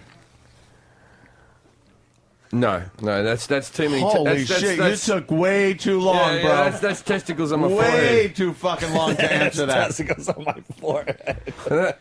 that's Fly's Eye's forehead. Would you? He was just making a diagram in his head to try to see. Would you which fuck way a- everybody's Yeah, how laying? that would work? Would you fuck a tranny? I'd get blown by a tranny. I wouldn't fuck one. I wouldn't though. even get blown by a tranny. I don't like fucking trannies. Yeah. I don't like that. I find that fucking What weird. are you, a communist? Or Yeah, 'cause it is weird. hermaphrodite? I don't like that. Nah, hermaphrodites, there you go. A cock Back and a, on the same a page. cock and a cunt, I don't like that. That's no Exactly. good. Make a decision, guy. Yeah, make a decision. Don't I make don't know someone whether, choose these I two don't know delicious whether options. to kiss you or punch you. I'm not like into Asian bitches, but they do seem to make the best trannies. Well, it depends on what you're looking for, Ant. I would don't say like the Spanish, Oriental but you birds like they Asians. seem to make the most realistic looking girls out of a guy. But Yeah, you know, but even the guys don't I'm make not even realistic into looking chick guys. fucking Asian girls. Asians and blondes, because the less hairy they were beforehand. Well, that usually is a good thing. Yeah. Less hair, more gooder. Yeah, nobody wants a Greek tranny. Knuckles like Rogan. I want you to fuck me when I watch I don't Kojak. think I've ever seen. Is there ever been an Arab tranny? I don't think. Oh, there's- yes, there has been. Yeah? Yeah, I mean, not that I know of one who travels to Dubai, but yeah. It's easy once you put the burqa on. Just go, look, I'm all changed. Oh, I'm a girl now. I'm a girl now. How convincing is You're this? like, oh, look. Yeah, check for the Adam's eyes. It's funny. You know, that's how you know if she's a tranny when you're cutting. If you cut through the Adam's apple as you're beheading her. Lovely culture. What are, if I may ask? Yeah. O&A, what are your Yes. thoughts on trannies? I know Jim's take on all this So- stuff, but I so don't know. out. So out. It's not sexual at all. It's a curiosity. It's one of those things where, and not curious to do anything, but if I see like pictures of a tranny, I have to look and go, okay, yeah, that one can't pass. No, Yeah. that one, all right. That one kind of passes. Like I just judge them. Well, you would I'm look- very judgmental. You would look like it's a freak show or something. Yeah, it's to like- get like- turned on by it. So you would get blown by a tranny. Yeah, I think so. Knowing that there's a cock. No, no sex at all. Ugh. This is when I crossed the barrier. There you go. There you go. There you go. Actually, absolutely. No, I'm kidding. Absolutely. Yeah, that's a difficult Wait, one. That explain, one. Joe. Absolutely Well, I was what? going to say what I We're looking absolutely at, let her blow me, but when I realized I'd I take a crossed tit wank from her. I the wouldn't- full-on barrier with trannies was when I started kind of looking at him a little bit on the internet and kind of whacking off to him and stuff, and I was talking to my buddy about it, and he goes, "What buddy?" I go, sorry. I go, did you? I go, dude, I kind of like trannies, I think a little bit, and he goes, dude, I think that means you're a little bit gay, and I go, does it? And he goes, well, what do you watch him do? Like watch a tranny fuck a chick? And I'm like, no, I'll just watch one by herself jerk off. And he's like, no, that's gay. And yeah, that disgusts me. Can I say a friend of mine, a girl who I am very close to, who does porn, fucked a tranny in a video, and it was sexy because she's my friend, so I know. Like, I think it's sexy that I can Wait, see the her tranny was using the cock, or she was using a strap-on? The tranny has her own cock. Yeah, she doesn't have obviously. it anymore. She's Hence post-op the tranny. now. But my friend's, she's a girl, and she's Was the girl strap-on fucking the tranny? No, from what I remember, the tranny was fucking her, so it was like perverse.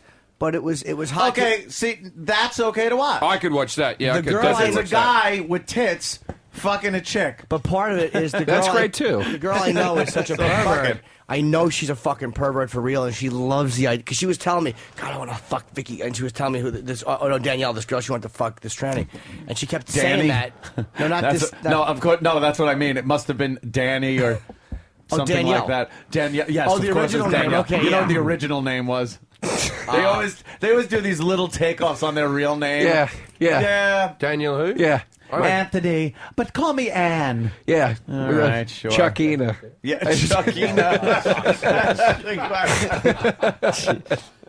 But like Charles will always be Charlene or something. It's like, yeah, I don't know.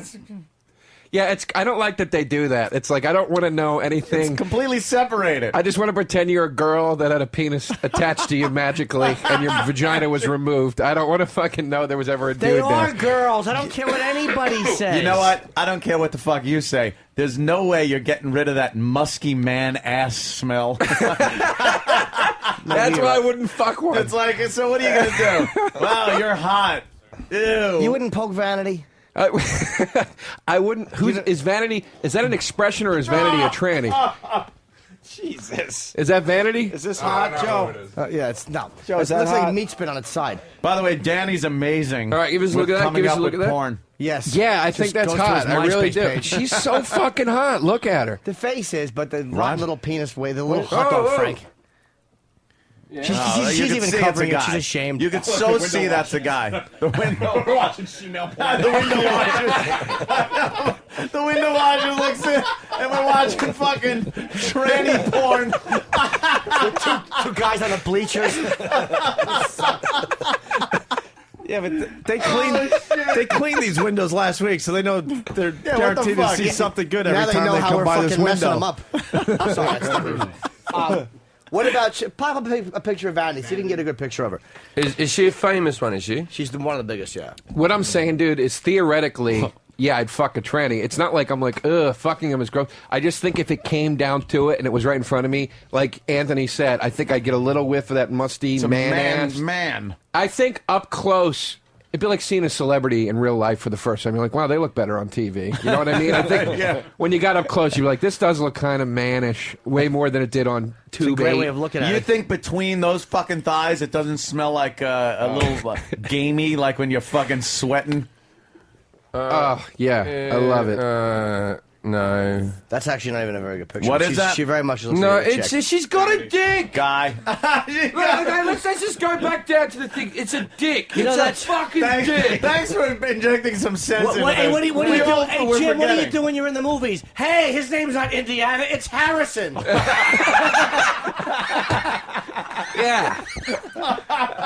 And it comes full circle. That's my fucking What a point. spoil Suspended- sport. Yeah. I'm meant to feel bad about waking off in a booth on 42nd Street, and you guys are talking about fucking people with dicks. Dude, 10 dicks could not equate that fucking animal that you whacked off to. Holy shit, what the fuck is going on Nah, there? that's not real. That's CGI. No, it's not That's CGI. CGI. No, it's not. What happens there? That's silicone injected. That's Stop the, it. That's Yeah. that's the Yes, it fifth is. Indiana Jones We're looking film. at a huge hog. But it's on a disgusting. tranny. It's silicone injections. Hey, this guy brought a tranny gross. home. Let's talk to Beef. What's your cute. last name? Beef Supreme? Supreme? Lover. From New Mexico. Beef. My boys. What's Hey, up, Beef. buddy? None. Fucking one night when I was in college, I took this. I thought it was just a fucking random ass Mexican chick home. Fucking, she set me down on her bed in her apartment. Fucking, dropped her fucking skirt, and there's a big old fucking meat rod in my face. So you were obligated. You were there, right? Yeah, I mean, who's looking at that point? Yeah, wrap it in a What the hell? tortilla and put it down, mate. What'd you do? Did you toot on it a little? You're already at the point where, you thought you were getting laid. I and fucking ran out the room. No, That's you some didn't. scary shit. You didn't run out. That's of what it. you wish you did. What'd you really do, sir? That's what you tell your friends you did. Where are your different? We don't know who Yeah. you are. What'd you really do? What are you ashamed of at this point? I'm What, ashamed of the whole thing. Did you kiss the tip and there was pre-cum and you pulled your lip back and there was a trail of pre-cum? Oh, God. From your lip to the tip? Yeah. Oh, I fucking ran out of there like I had a warrant and she was a cop. Nah. Dude, did now- she catch you, tackle you, and rape you? No, I never looked back. Hold on. I thought you said you went to your house. Yep. So you let the tranny just So you have the let run the of your tranny joint? at your house? No, it was. Oh, there's some holes in this story. What happened? What happened? I fucking ran. But it was your house. It wasn't I never said it was my house. It was her apartment. She said you're in my fucking house. Now, before you got to the apartment, how does that work out? There's got to be a little kissing in the vehicle or something? Yeah, a little bit. Oh, so you kissed a man? Yeah. Fucking queer. Fucking fag. Can I say, though? You English cigarette. My friend Vanity, who, you know, there may have been footage of a certain ex-heavyweight champion making out with her or kissing her at a fucking porn awards because she's so passable people don't know. I didn't know when I first saw her. Really? I had no idea. I fucking rode home 20 minutes with her. I could not no fucking clue. Sometimes you really don't know. So you're so embarrassed that you rang a radio station. How's that working out for you, you queer? Worst moment of my life. Okay, let me stop this is what happened. He's telling the truth up to the point where that big old thing was in my face, and then this is what you heard. Oh. No. What? I like that. Oh, by the way, Jimmy, I would definitely buy your book if I read. What's that? I said I would definitely buy your book if I read. He was blowing snots onto the base of the shaft. Shit. He couldn't get it all in his mouth, so there was probably like an inch between, or 3 inches, between the fucking her belly and pubic hair and his lip. And it was like... Because he kept trying to stick his tongue out and lick the balls, because he saw it in the movie once. Holy shit. I like how you still, even though nobody could see it, put the hand on the back of your own head to do the forced blowjob. You push your own head forward, and it's radio.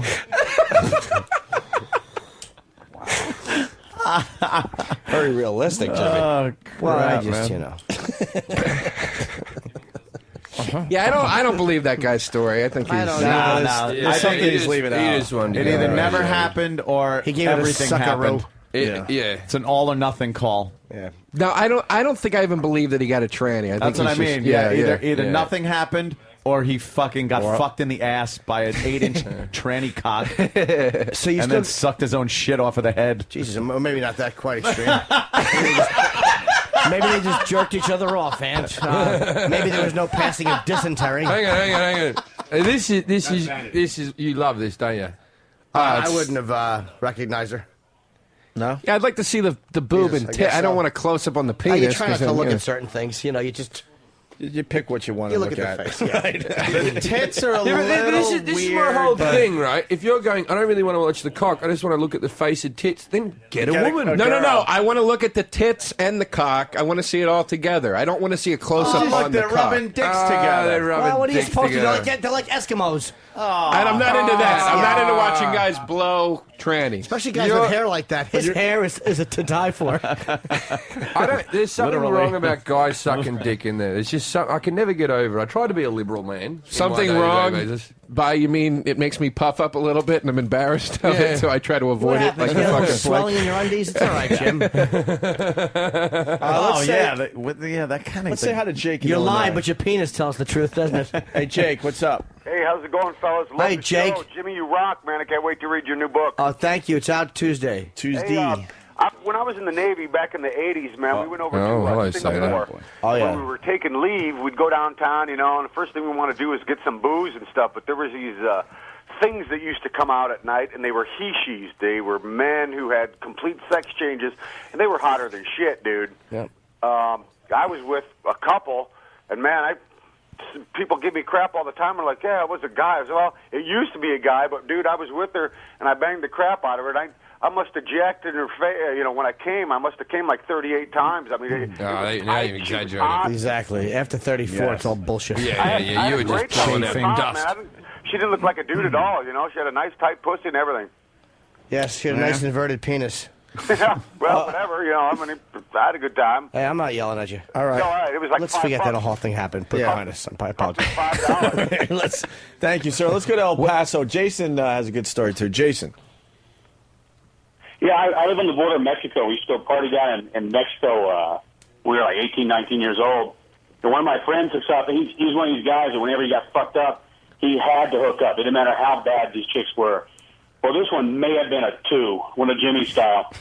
And they're getting fucked up and making out. Well, she drags him into the bathroom and blows him. Then stands up and says, my turn. He says, okay, and then she whips out her cock. Now, the fucked up thing was, I mean, obviously she had a cock, but he says, hey, the chick I was just making out with that blew me, it was a dude. He could have gotten away with it and never had to hear it again. He never lived that shit down for years. He just blurted it out. Well, huh? it sounds to me like friends ought to be more supportive in those situations. Yes. Yeah. So Joe wanted to I say hope you don't get a disease and want him. I wanted to ask you. You made an interesting point earlier when I said it looks like a woman. You went, they are women. Of course they are. What are we, silly geese? But I mean, that's what I wanted to ask. Right. All right. Point taken. I can't argue women. that. No. Of course they are. Can't deny that. I thought you were going to come out with some sort of scientific, theoretically. I am being scientific.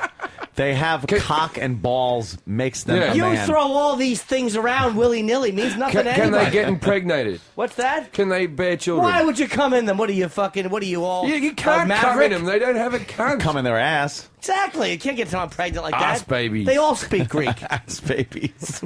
Well, some women can't get pregnant, so maybe they're just Exactly. they're like barren women. They all have But hysterectomies. I don't count barren women as real women either. They Exactly. sicken me. If you're at home and you're crying because you can't bear kids, You sick. you sicken me. There's something wrong with you. You're not a real woman. You're a gutted brownstone with tits. No, may I say, I was just joking about that. It's a horrible thing. I hope you're okay. I was only making a joke. It's Joe DeRosa. People are like, who's the other funny Joe's guy very funny. in studio today? Thanks. Joe DeRosa. Yes, sir. Jim Jefferies. Nobody knows who the fuck I am. No one knows who I am. I'm an unknown. No, you're kind of. I say I know these guys. That's how much You have fame I've credits got. in England, don't you? Yeah, I got credits. I got this sitcom coming out, man. They can't fucking name the thing, and it's a really bad way. If you ever get a sitcom, bad way to find out you can't act. I always thought, how fucking hard could it be? It turns out it's pretty fucking hard. Yes. Eh? Yeah. Yeah, you got to do stuff, move your arms, walk and shit. The moving your arms thing seems to be the hardest part. Like, what do you do with your hands? Yeah. You don't realize in daily life that it's just such a natural thing that whatever you're doing with your hands, you don't even notice until someone tells you to act, and you're just. I am trying so desperately to get onto a TV show to supplement my nothing fucking income that I have. And I went into CBS yesterday to read for this pilot, and there were 2 auditions going on. One was for 90210, and one was for the Koranskis. So you know what fucking show I was there to read for, right? And we're on 2 facing couches, and I'm the only guy on the Koranskis couch. And there's 8 fucking dudes on the 90210 couch that were just beautiful. And it was just a meeting of the classes. It was like, here's the couch of guys that get pussy all the time with no problem. Here's the couch of guys that get called in to read for quirky sitcom roles. And I shouldn't have even been on that couch. I should have been on a 3rd fucking couch. Like, here are the guys that will do anything to get on TV, possibly, to hopefully get pussy one day for once in their fucking life. It's pathetic. I got to get on a fucking TV show, and it's not going to happen because I don't know what to do with my hands. But it is true. You audition in this country, it is packed with hot people. Everywhere I go, every audition I go for, the audition room is just like, these are the best looking people I've ever met in my life. In Britain, not the case. They're letting anyone on TV. What you do? You'd be a heartthrob. Ricky Gervais was the best looking man they ever had. And now he's moved over here. I want to come over there. I want to come to England, where I'll be appreciated. Yeah. But you'll look like everyone else just with nice teeth. Yeah, I want to. How do you think it'd go for me over there? Do fine. I'm a sex symbol, for goddammit, over there. It's a horrible place full of ugly people. Hey, love you, Britain. Love you. I would be very popular in England because I'd use all the phrases. Oh? Yeah. Oh, yeah, I'd be like, I weigh 50 stone. You wankers. Crowd would laugh. Is that a lot? 50 stone, that'll kill you. That'll kill. That's a Guinness Book of Records stonage. You got there. Yeah. Jimmy got another one. Hold on, Jimmy's got another one. Yeah, I'd be like, I'll be performing at the Theater TRE. Fucking place to go crazy. They like it when you know their culture. Like I rode over here on a 2nd story of a bus. 2nd story of a bus? Yeah, that's good. The old double deckers. Yeah. Say the word bollocks. Say the word bollocks. Oh, I will. Bollocks! Yeah, bollocks is a fucking great Yeah, word. that's shop with 2 P's and an E on the end. You know what bollocks is, though, right? The balls. It's your balls, right? But if you say something like bollocks, this means like bullshit, like rubbish. Bollocks. Right? Bollocks. But if you say something is the dog's bollocks, that means it's really, really good. It's like saying shit. This paper is the dog's... it means it's really good. Like this meal's the dog's if you say shit... Well, it's really the shit. Means it's great. But if you say, like, it's shit, it's bad. But the shit, it's all inflection, too. Of course. Like, interesting. If I do something good, I'll go, wow, it was the shit. Yeah. Then you do something bad, and it's like, it was that shit. was It's the the. shit. It's the that fucking really makes it. So what other words you got for us? Fucking pounds. Pounds. I'll be like, I thought pounds was a weight unit. With you guys, it's money. What's up with that? What's all that about? The crowd would be like, oh, jolly good. Yeah. They love it. Bravo, American. Yeah, the Queen. I would be like, what about that incestuous fucking shitty family that runs your country? Oh, jolly good, the Queen. What phrases did you adopt to come here? You got to remember I'm Australian, so I feel more English now, but I adopted a lot of things when I moved over to Australia. I like the term fit. If a girl's good looking, you say she's well fit. Yeah. Like the term fit is better than hot. Like the same word as hot or cute or whatever. Fit. Right. Fit's a great word. Because fit means like she's taking care of herself as well. I've noticed with Aussie girls have a certain look. Aussie they girls all have a look where you can tell they're Australian. Australian girls have got too much sun in them. The good thing is you can fuck them for 20 years before they die of skin cancer. Like they really like seriously. Australian women look like wallets. is the only thing I compare to them. They're just freckly and stuff. I think I told you this last time. Yeah, very freckly. One time I had a girl. This is just an Australian sentence to ever. She goes. I was fucking her and she goes, if you like, you can goo on me face. That's adorable. If you like, you can goo on me face. There's nothing more sexy than that sentence. You can goo on me face. Goo. I hope you did. That's fantastic. Did you? Oh yeah, of course I did. But Australian girls don't ask fuck. Right. Australian girls don't ask fuck, and I figured it out. It's the heat. You don't want to ask fuck in the heat. Oh. It's a cold weather activity. Yeah, you got to keep everything. It really is. It's a cold weather. Refrigerated. You want everything nice. You don't want anything steaming. That spoils very quickly. It's got to be kept in the fridge. Anal sex is the most perishable of all the sexes. It really is. It's like fucking an open tuna can that's been outside for a week. Yeah, it's like you're not supposed to take mayo sandwiches to the beach. It's common sense. You get salmonella from fucking her in the shitter. But British girls take it up the ass like a hobby. Oh, really? Oh, they love it. It's nice and cold and rainy there, so that thing stays fucking fresh, man. And rainy, and they just take it up the arse. Wow. British girls, all of them. Especially, I'm telling you, Liverpool's the city to really do it. Yeah. Yeah, where the Beatles come from. They're That's a little your town. skanky there. They just fucking, got a real fucking skanky fucking accent about them, all covered in fake tan. Really? They're all covered in fake tan. Is that how they sound too? I like that. What? Yeah. Fucking... No, it's just like, it's really great that you've come over here. I'd really enjoy your company.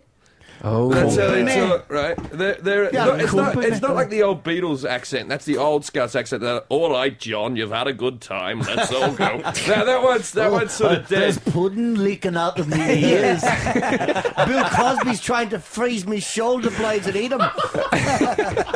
But Scouse women, man, they fucking do it for me. Wait, Paul, do you have some aspirin? I seem to have a headache. Do you have a machine that will zap me brain? I don't sound nothing like him, but we get the point. More brain cancer jokes. That Ringo Starr, don't send me any more autographs. I'm sure you've gone over it a bit. Yeah. Bit, sure. I love that. I love the fact that the peace and love. Don't come near me, you scumbags. I'm fucking sick and tired of it. Love you all, peace and love. I'm tired of you, yeah. But you know what it did? It got fucked over by that Simpsons episode where he goes, if they've taken the time to write to me, then I will write them back. And that's why he had to release. I feel sorry for the old bastard. He sucks. Fuck him. Fuck him. I'm sick of him riding this fucking Beatles wave. I'm sick of it. It's true. They made magic while Lennon was alive for a few fucking years, and then it split off, and everybody was like, oh, well, I guess the sun was greater than those parts. They all stunk by themselves. Lennon didn't, though. Lennon sucked. Lennon was all right. He was all right. By Paul himself, McCartney's Wings had some good songs on it. Wings were all right. But Lennon, you can see, Lennon did... McCartney was all about, like, hits. Working class Working Class Hero's amazing. Imagine starting over. Jealous Guy is a great song. No one ever Jealous talked Guy. gays like that. I like that stuff. Imagine. You like Working Class Hero? Imagine is what a baby I am. No, get some gravy. I'll put your head in it and then fuck you in the mouth. That's what you think of John Lennon. What is your opinion on Obama? Oh, I don't like that gentleman either. Oh, right. I thought you'd. And him. Everybody thinks he's poo-pooing it. I'm tired of John Lennon getting artistic credit because he fucked an ugly Asian broad for 10 years. That's how you get credit. No credit. Yeah, that's how you get credit as an artist. That's when you're not. If you're not an artist, you're an ugly dude fucking a hot chick. But if you're a decently dude fucking an ugly broad, they're like, this guy's got depth. He sees what somebody has really to offer. Overrated as a solo artist, Lennon. Please. I disagree. You're wrong. I would love to say that. I think Wings was average. I don't think Paul McCartney was doing anything good, but as far as writing hits that people bought fucking millions of records, McCartney had a way better career than Lennon did. But Lennon's stuff is like We All Shine On is a great tune. Imagine.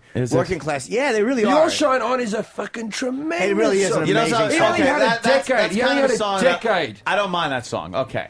You're right. I you like only have that's less than 10 years, actually. Yeah, less than 10 years. And you think of artists today, how much music they bring out. Literally one of my least favorite songs of all time. It's up there with Brown Eyed Girl and Blister in the Sun and Lawyers in Love. And what's that fucking How can you not Miss love this American song? Pie? Yeah. I look at Imagine like that song.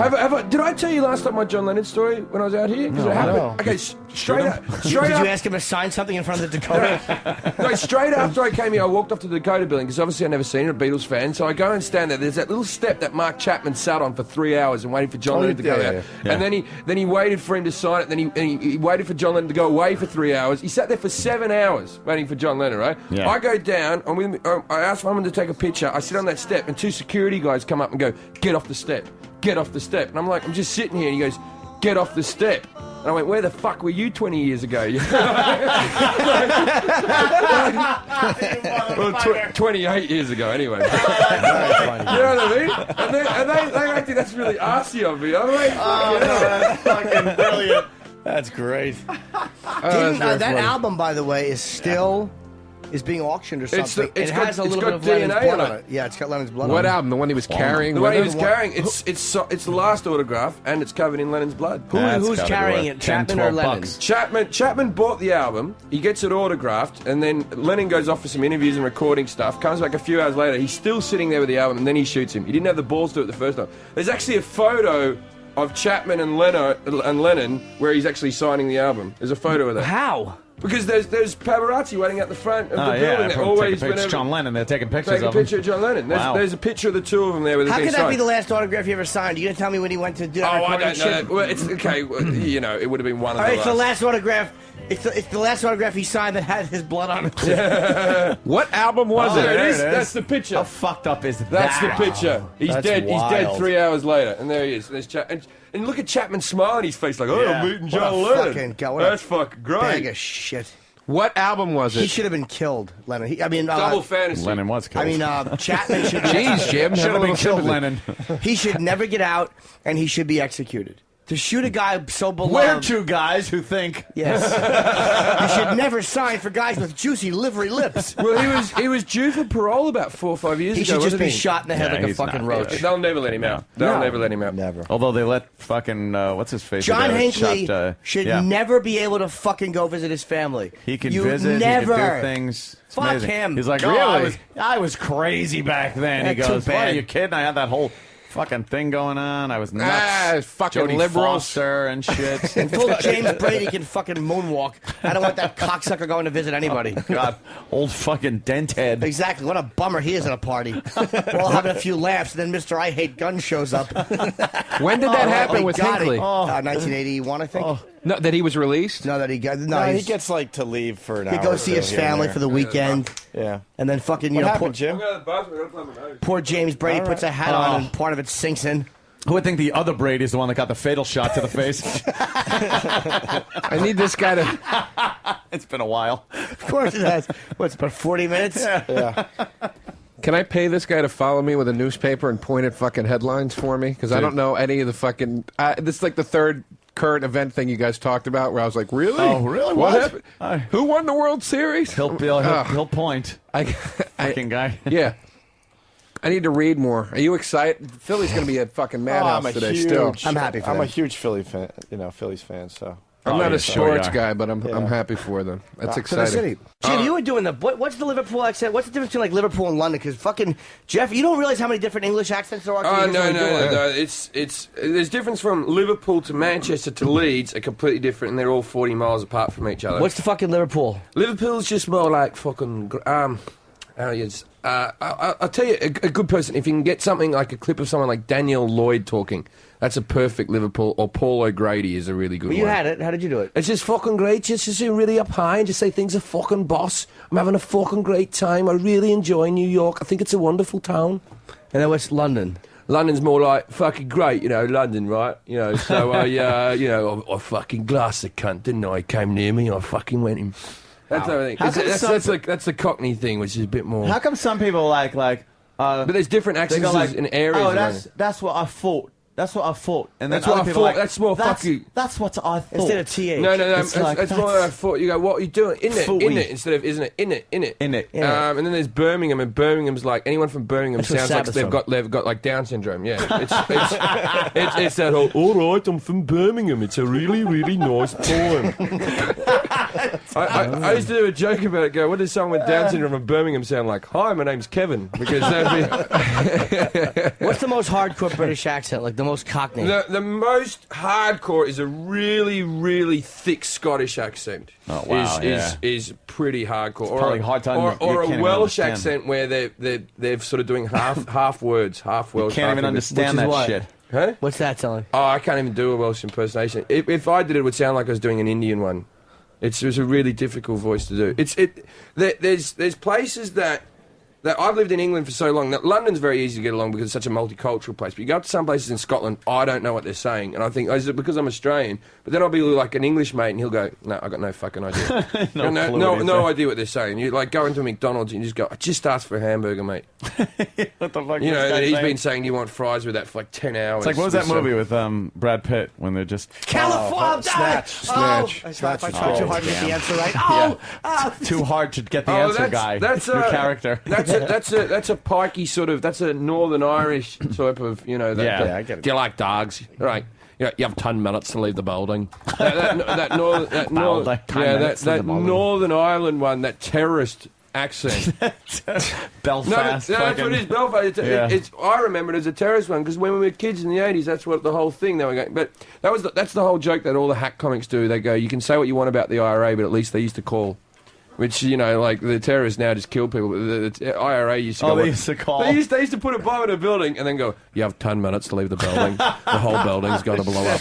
We just thought we should tell you. At least they call. Yeah, so everyone evacuates from the building and they blow up the building and go, think what could have happened. It could have been terrible, but now you just got to rebuild that. And that's going to take some time up, isn't it? And you're not going to want to do that. I saw a clip of a truck bombing... in England. It was back from when the IRA was, doing their shenanigans. This is in Manchester. Manchester was such a shithole. The IRA blew the fuck out of it. They rebuilt the place. It's fucking lovely now. Without the IRA, Manchester would still be a hunk of shit. They had a truck bomb. And apparently enough time to clear everyone the fuck out. Yeah. No one was there, and then it blew up, blew a whole fucking front of a building up. It blew up about 4 or 5 square blocks. Amazing. Jesus Christ! And now we've got a big shopping centre there. Thank God what they've built a lovely walkway with a little river and stuff. It's fucking beautiful. The bit where the IRA blew up is the nicest bit in Manchester. Everything around it's still shit.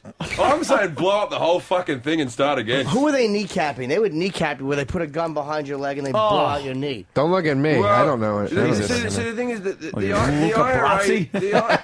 You don't heard kneecapping? No. That's where they take the gun in the crook of your leg from the back and they shoot from the back through your fucking knee. How do you fix that? You gotta go to the doctor. It's a whole thing. You gotta hobble. Yeah.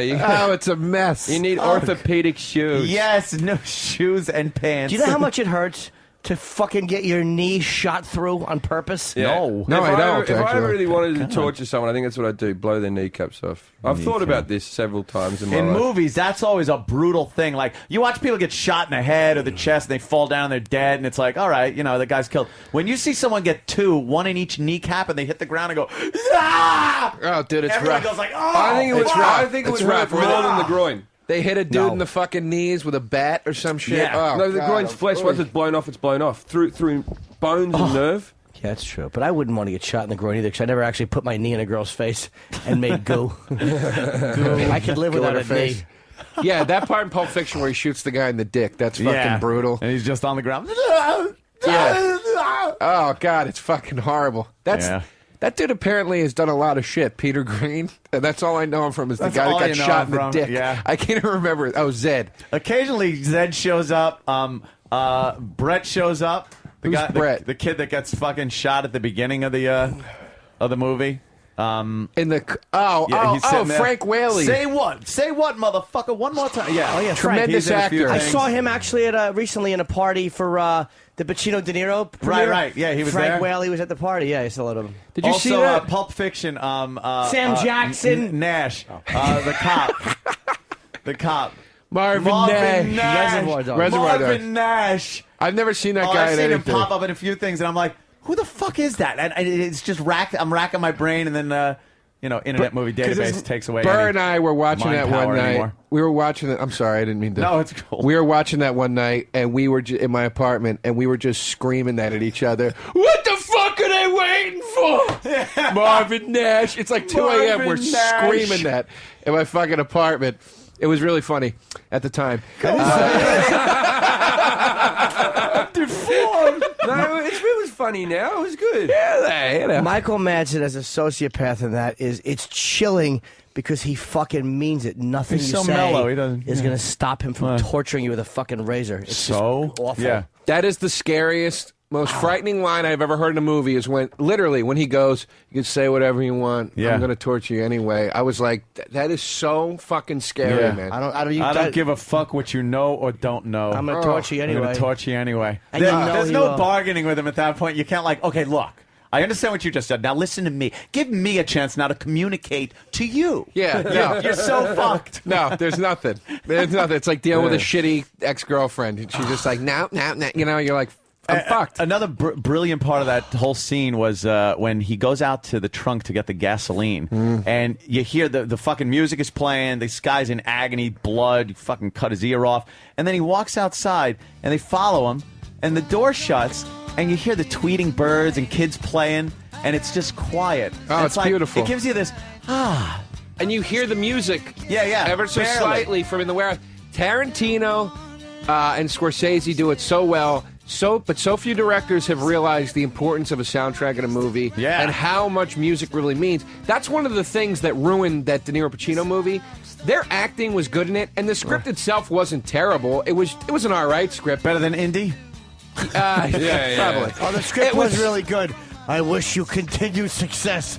It wasn't, but this is... hold on. No, let me just make a point. I've read fucking better written things written by retarded children, like when they're describing a tree and a sun they painted. Sorry. Let me just make Say this written point. one more time. Written, W-R-I, double T-E-N. Fucking cunt face, no improver. Spoil everything.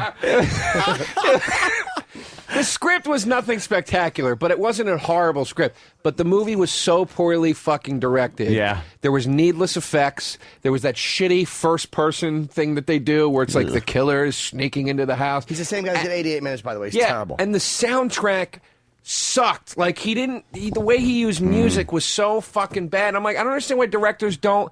If you want to be a director, you're familiar with Scorsese, you're familiar with Tarantino, you're familiar with all these guys. Like, how could you not know how to put... Robert Rodriguez does it. In like Dusk Till Dawn when well, that's Tarantino also, but fuck. Well, He's Rodriguez great. directed it, though. Yeah.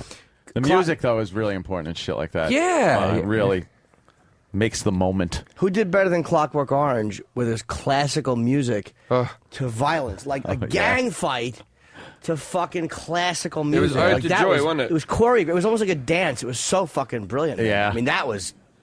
Did you know they commissioned the Rat Pack Sinatra they were supposed to do that movie in the very, very early 60s with the Rat Pack. Are you shitting? I swear to God, and the quote from Sinatra, they didn't do it, and they said when Sinatra was asked why he passed in the film, he goes, I couldn't understand a goddamn word in the script. You can just picture him doing, I couldn't understand, like, all angry. They would have ruined. They offered it to Mick Jagger too before Malcolm. Really? That might have been all right. I think Mick Jagger's actually half decent sometimes. Maybe, but Malcolm. I like him when he acts Mick Jagger. I like how Jimmy once Nick said Kelly. Malcolm McDowell, like he was young in that, and the day after that movie, he turned like 100 years old. He's fucking. He had white hair in fucking like December of '71. yeah, him and Steve Martin. It's like, what happened to him? He's one of those guys that were. It's a blessing and a curse to kind of look young when you're not young, and then you're all of a sudden overnight an old person. He's got, what's it called? He's got Dennis Hopper syndrome. He made one great fucking movie. Dennis Hopper topped out an Easy Rider, and then it was. Hey, like, Waterworld. Caligula. Malcolm Don't McDowell, forget about Caligula. Super Mario Brothers. He's a great man. Yeah. Dennis Hopper was in that Rhea Perlman sitcom after Cheers. And it was that guy has been in, like, I mean, what the fuck happened, man? No, Malcolm McDowell was in that. That was Malcolm McDowell. Malcolm McDowell's done some shitty stuff too Sure over has. the years. He did a movie called If in like 1969, and then he did fucking Clockwork, and Caligula was great. Yeah, but that was not really a mainstream movie. What was the Time movie, Back in Time? Oh, yeah. Back to the Future. Yeah. Back to the Future. No. Yeah, that was it. He was in Back to the Future 3. Yeah. No, the other one. Yeah, he played Buford Tannen. Bill and Ted's Mad Dog Excellent Tannen. Adventure. No, that wasn't. I love Bill and great. Ted's Excellent Adventure. That's my No. second favorite time-traveling movie. And George Carlin as Rufus. That's a great one. Bogus Journey sucks, though. Oh, yeah, that sucks, yeah. But speaking of that, that's what I always thought should have been the plot of Back to the Future 3. They should have been jumping all over time to try to fix the events of 2, instead of saying we're just going to go back to the Old West. Oh, and wrap up 2. You mean 3? 2 shouldn't have been wrapped up.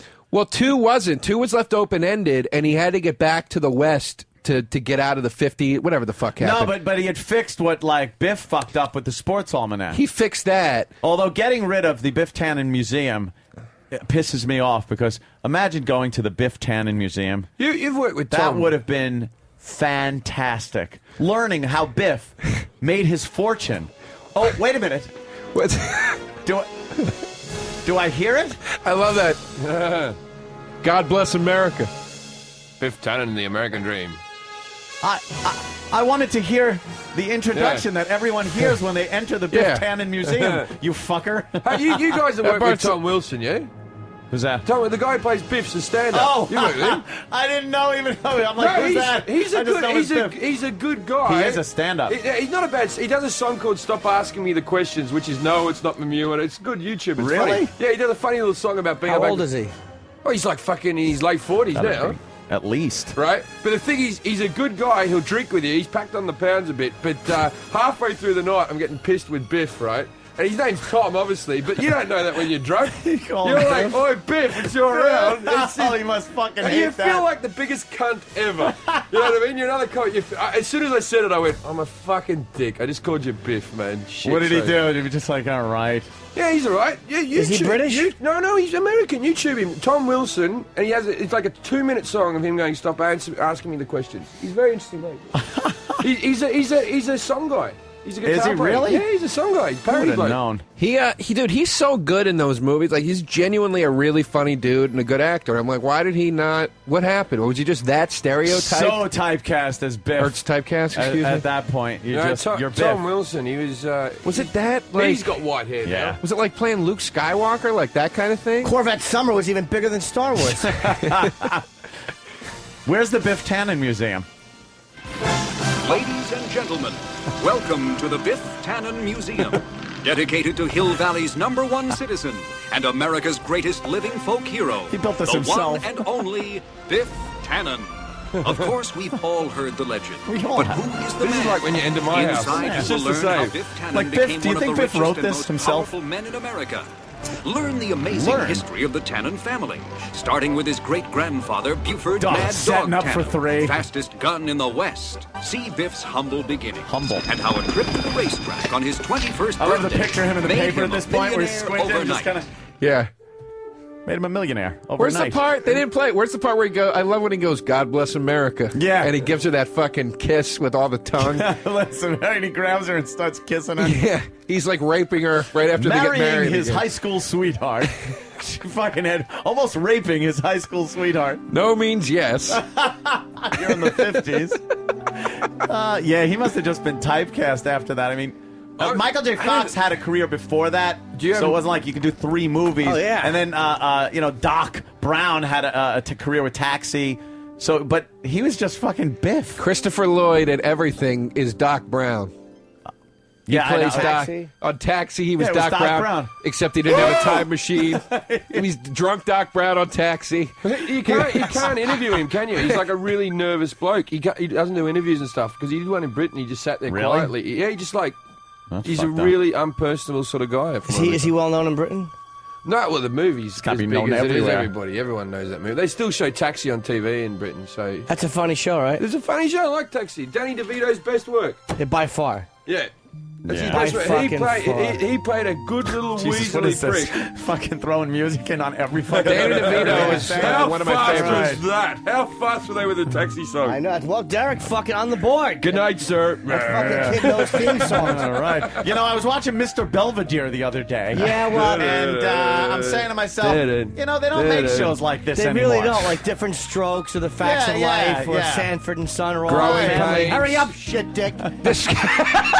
Super Train was a great Jesus show. fucking Very underrated. Christ. It had the same Love Boat Yeah, I plot, know. You can where always- stars were on a train. Yeah, and you can watch Rocky right after. What are we doing listening to Taxi? Guys, You're 4 hours behind. I was you watching cunt. Airwolf the other day. Yes. And, Just give us the A-team. We all want the A-team. Everyone loves We that. do play the A-team already before we fucking where are fire you? you and break your shitty watch. There it goes. That's great. Does it make you feel good, this music? How they could it's like the fire Indiana Jones music. all those rounds of ammunition and not ever kill one person. Exactly. They always had to show the person crawling out of the rolled vehicle Yeah. and then doing the, oh, darn it. Yeah. If you can Oh. find them, they can help you. Is there anything greater than George Papard, though?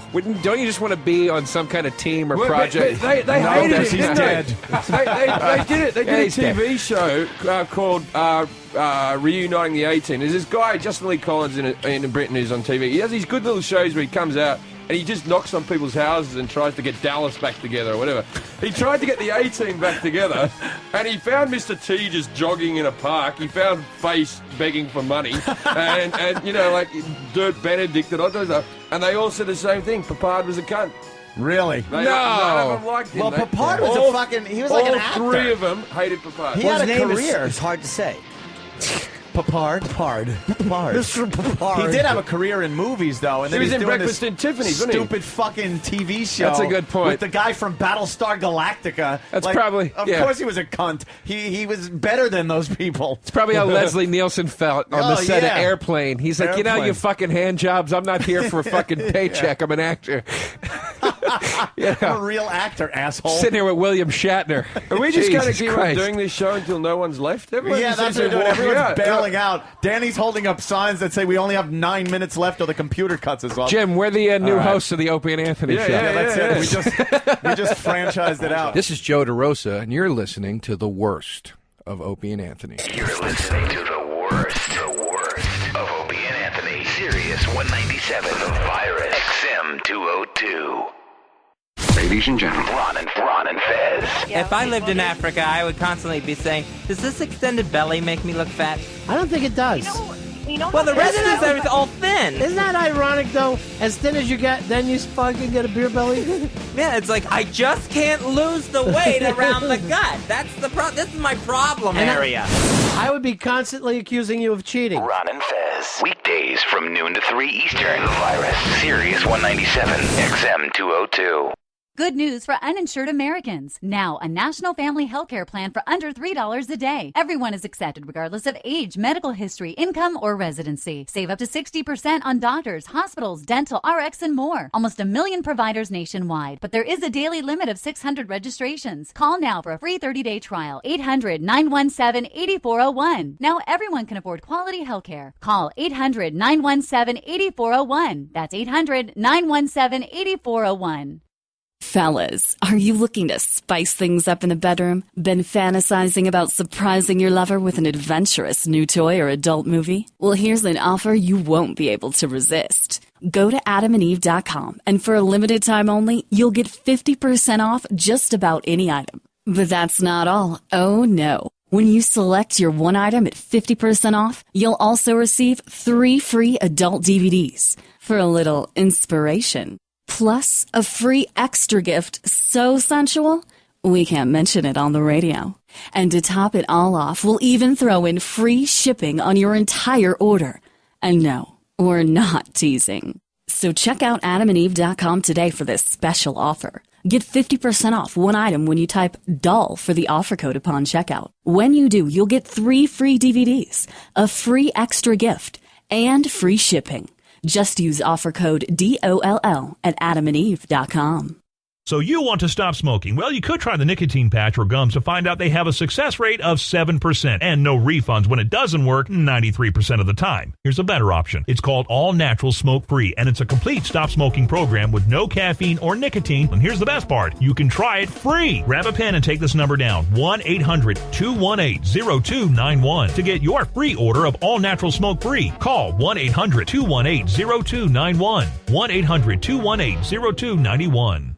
When was the last time someone offered you a second chance to save thousands of dollars? If you owe the IRS or state at least $15,000, American Tax Relief is offering you a second chance to eliminate up to 85% of your delinquent taxes. Thousands of honest, hardworking Americans have turned to American Tax Relief for the help they need. Look, your tax problem isn't going to go away. In fact, it's only going to get worse unless you get help. Call 1-800-622-5651. Now you have qualified help in dealing with the IRS. This is the second chance you never had before to save up to 85% on the taxes you owe. Get the second chance you deserve and save up to 85% on your delinquent taxes. Call American Tax Relief for a free consultation to see how much money they can save you. Call 1-800-622-5651. Call right now for your second chance. 1-800-622-5651. That's 1-800-622-5651.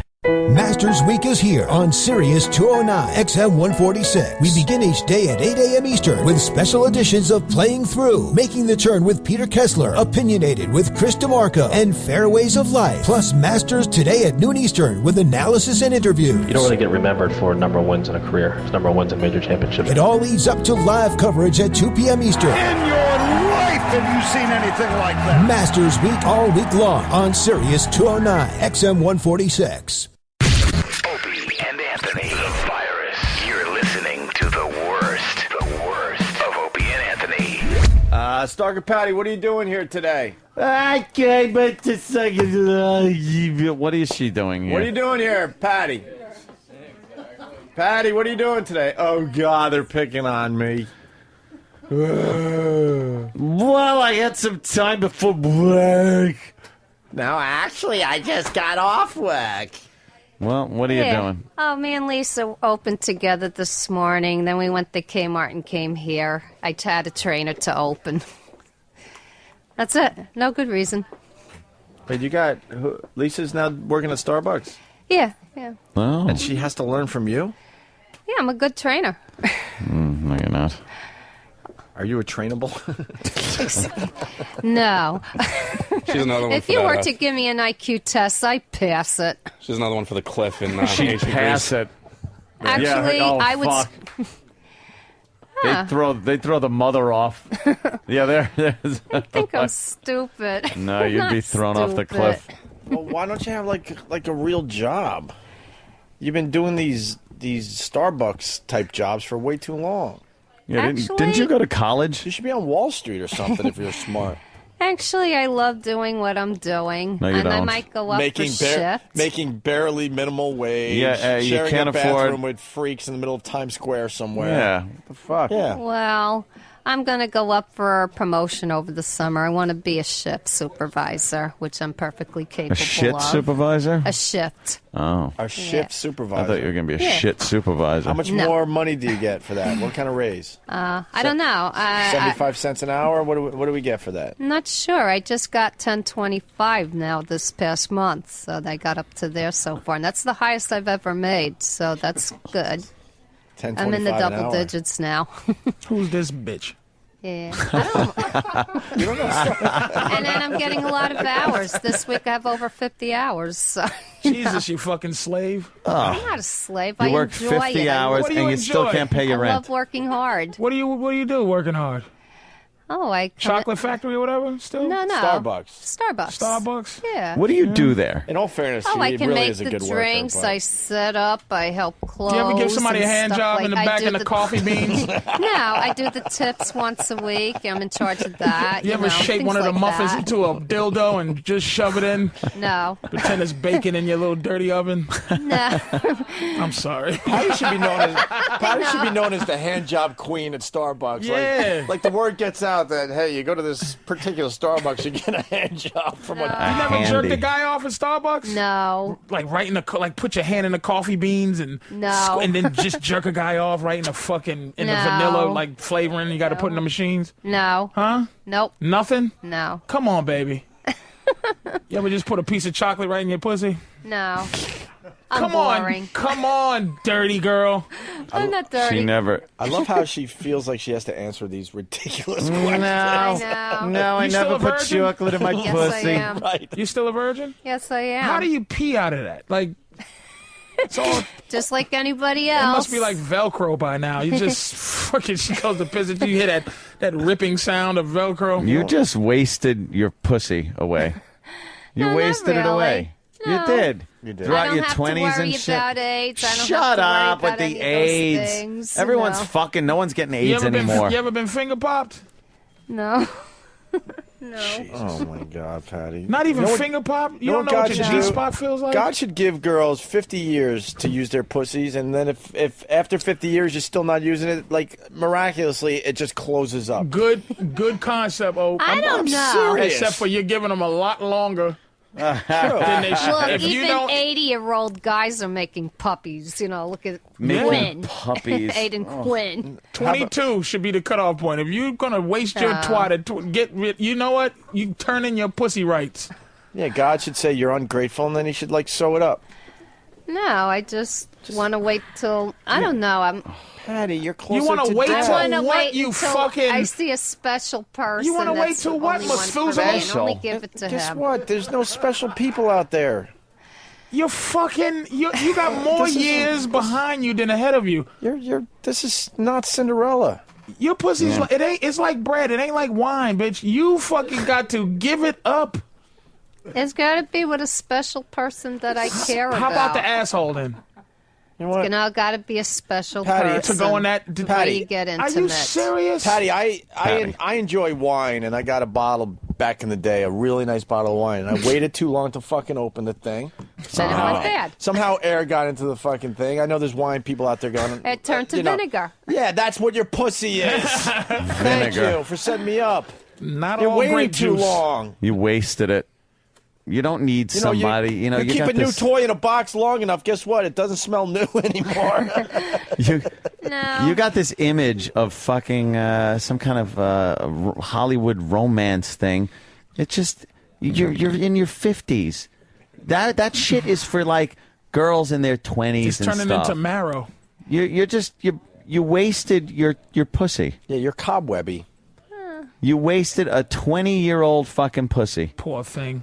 That value of that pussy is sinking like fucking That's right. XM stock. That's right. Think about it, Patty, Patty. can someone smell your pussy right now? What does it smell like? I'm serious. What does it That's smell not like? sex. For the show, look. Do you wash That's not it? sex. Yeah, of course I take showers and No, stuff. I didn't like ask you that. Do you For the touch? You show- gotta wash it and touch it. For the show, put Yeah. your hand down your pants and put it in there. Not, just like this. Look, I'm doing it to me. Then pull it out, Weird. and then we're gonna have one of the boys smell it. That's all. There's no diseases that's involved. pretty. That is interesting. That you know, just to prove that it doesn't smell old. Yeah. Yeah. But I don't That have is any still a- diseases we want- or anything. No. And That we it want- smells like a plum and not we a want prune. a fair assessment of Patty's pussy. Yeah, you got to diddle yourself a little. Patty, Embarrassed. put your hand in your pants. No one's watching. The Pal Talk cameras won't be on. Just you don't even have to get naked. I'm embarrassed. Well, Do it. Will you stop playing? please. I don't Look. do stuff. I'm not. Look, Patty, hand down my pants. I'm scratching my ball bag. Jesus. And I'm pinching it and I'm rolling the skin between my thumb and Make index sure at the end of finger. this show we do the fist bump. Nah, ain't no fucking fist Being bump. There ain't nothing. bad. Do a little elbowing. But look, if I could do it, you could do it. Look, Patty, go, all you do is shove your hand down your pants. please. But I'm not And then you dirty. take your I'm not finger- Sandy We're not saying you're Kane. dirty. Take your finger and rub it on yourself. And you know what I mean? Yeah, What do Right you do in when the you get horny? gash. Do you get horny? yeah, she's got some things. We gave her some vibrators, and she used I them got up one right up home. until she's ready to come, and then she stops because it's Have you evil. ever come before? I Jesus, sissy Spacek, grow up, you fucking asshole. I'll throw tampons at her in the shower. All right, come on, Patty. We don't have time. They're all gonna laugh at you. Patty, please Patty. do this. Why are you looking at them? Just shove your hand down there, and you got to like pull the curtain down. Patty. You got to get in there. Danny, move the chair in the way. Get in 'cause there. I really want I her don't to do want this. anyone to see me. All right. You don't know how embarrassed I am. You got to get in I there, feel ridiculous. and then you got to go. All right, go ahead, Patty. Give it the old You're blocked. snifferoo. All right, I swear to God, I'm clean. see? All right, come on, Patty. This is the big finale. We had a really good show today. for me blocking you. I don't want to see it. All right. Good. All right, put Nothing your to say. Put your hand in your pants. All right, I just Go all the way. No, you're not down far enough. I can see it. am. You're not. No, you're not. No, you're not. feel it. No, you're Are you, not. are you feeling your No, slit? you're not. Get in there. Get in there. I don't want to be on camera, okay? All right. No one's on camera. Who I the don't fuck want wants to this see to be that? seen. I'll watch another Irwin Allen disaster movie. Oh, shit. Fucking All right, Patty, get in there. I get just in there. said- No, you're not. Get in there good. Now, who's going to... Now, keep it there. Don't pull it out yet because Why? it's got to be fresh. Hold on, Andy. Who's going to smell it? Explain. Where's your hand right now? It's down. It looks pretty good. Are Looks you like in? she's in Are there. you in there? Yeah, Okay, good. You're in. I think so. You ever? yeah. Do you remember the old days of putting a tampon in? Yeah. Yeah. All right, do a Okay. little of that. Who's going to smell it? Mercy. Oh, I'm embarrassed. No. Oh, Stop. Jesus Christ. All right, who Who's wants smelling to smell it? this? I'm not dirty. I bet it smells like a museum bookshelf Just keep it there. God Why? damn it. behind a Because Oh, we need no, him to smell it. Cream pie's gonna smell Cream it. pie. Cream pie. And Pat Cream Duffy. pie. Pat Duffy will give an honest assessment. Patty, Keep it in there, Patty. Come on. You got to get it really, marinating. You got to marinate those fingers. all right, lift up your hand Why? so All Pat right. Duffy can smell your Now, fingers. Duffy, get in there. What finger is he supposed to smell? Me, the hand. Two. Get right in there. There hasn't been anything in there in a long time. What is Very it? musty. Musty? Patty, you smell musty. All right, but let's get cream But pie. I am not dirty. All right, Cream pie. All right, like a- put him back in there again, Patty. Get A it. silver medal at the right. 42 Olympics. Oh, I Wait, think I'm Patty, smelling hold on, from no, here. no, Patty, get a fresh sample. Get back Get in there. Get back in there. Get it back in there. Patty, get back in there. Get your hand in there. What's the matter with Look you? how excited cream pie is, this motherfucker. Get in there. All the way. Ah. There you go. Dig deep. You got a good sample? All Hey, right. Pat Duffy, what does it smell Now, like? now give a little sniff. It smells like it's. All right, go ahead. It's almost like old vagina. What happened? Cream pie doesn't like it. If my stomach could take it, I would do Come it. on, Patrice, Motherfuck you, nigga. I don't believe it smells bad, but it's bothering me. please. Yeah. I am not dirty. Please. I'm not Sandy Kane. Patrice, okay? Patrice, I please. will not. That could ruin my fucking year. Patty. Danny? Danny, go ahead. All right, Danny Go will ahead, do it. Danny. Go Get ahead. back in there for a fresh sample. Why? Again? Danny's I already going did in? it twice. Look at Danny. I don't care. This is baby games. Be honest. and don't Baby don't games. react. Just be honest, Danny. Absolutely. I Patty. knew you were going to do something ahead. stupid.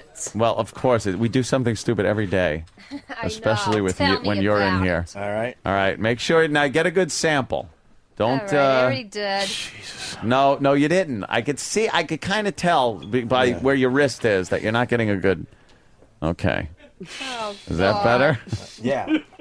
Now, don't let it wear off. Now give it to Danny. All right. Not dirty. I clean. What do you got? What do you got, Danny? There's something going on there. It's not terrible, but it does smell. The old smell is accurate. It kind of smells like your grandparents' closet or something. Mothballs got, or cedar, like a cedar chest. Cedar wood, like old clothes. Patty, old clothes. Yeah. Patty, you want to smell ball bag? No. Danny, scratch your ball bag. No, look, Danny. No. All you have to do is smell. No touching. You're not going to get a disease. Come on, Patty, don't slide over here. Come You're on. touching yourself. That's good. All right, Patty, just smell Danny's finger. We promise you won't. I shower at nighttime, by the way. Yeah. Most of the time. Patty, just It's give a only little fair. whiff. It's only fair. Oh, shit. Come on, librarian from Ghostbusters. Come Smell on. it, boy.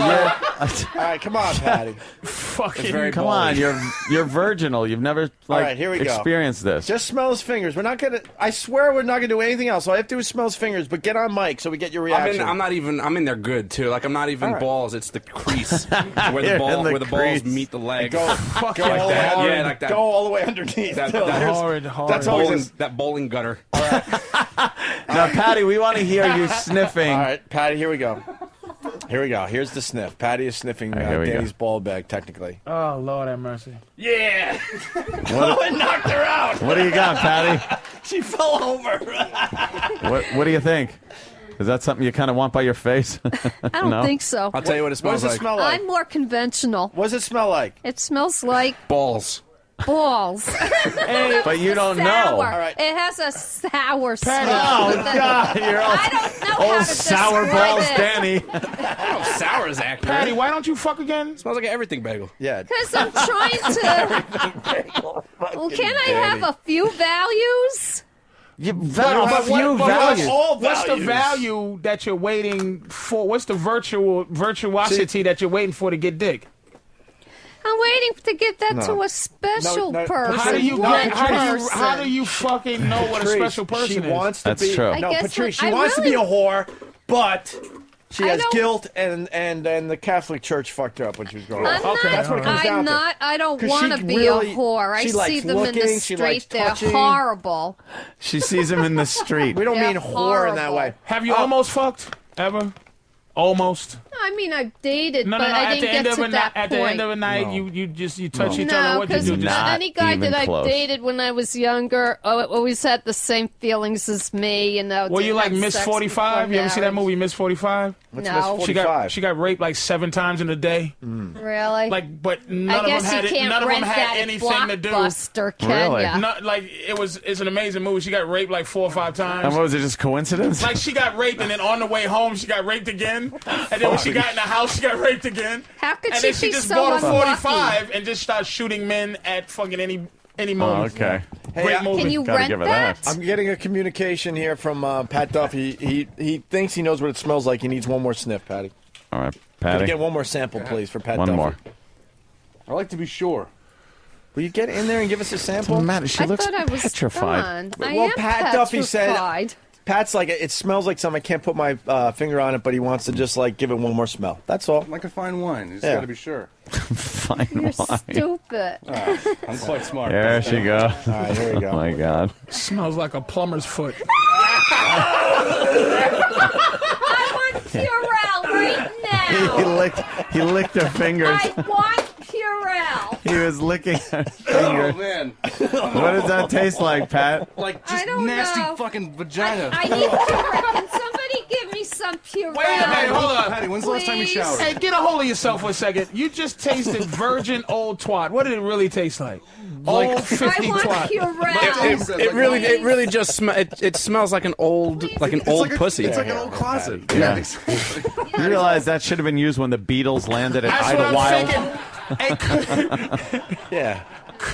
could you taste a 45 record? I want Purell. Just like your vagina, no one wants to smell George Taste it. Harrison right now. It tasted like the Cuban Missile Crisis. Right. Yeah. Pat Duffy swallowed basically Stalker Patty's fingers, and then started gagging. Oh, you were going to do that. Well, of course you didn't. You would never have said yes. Did you get any sexual anything out of that, sweetie?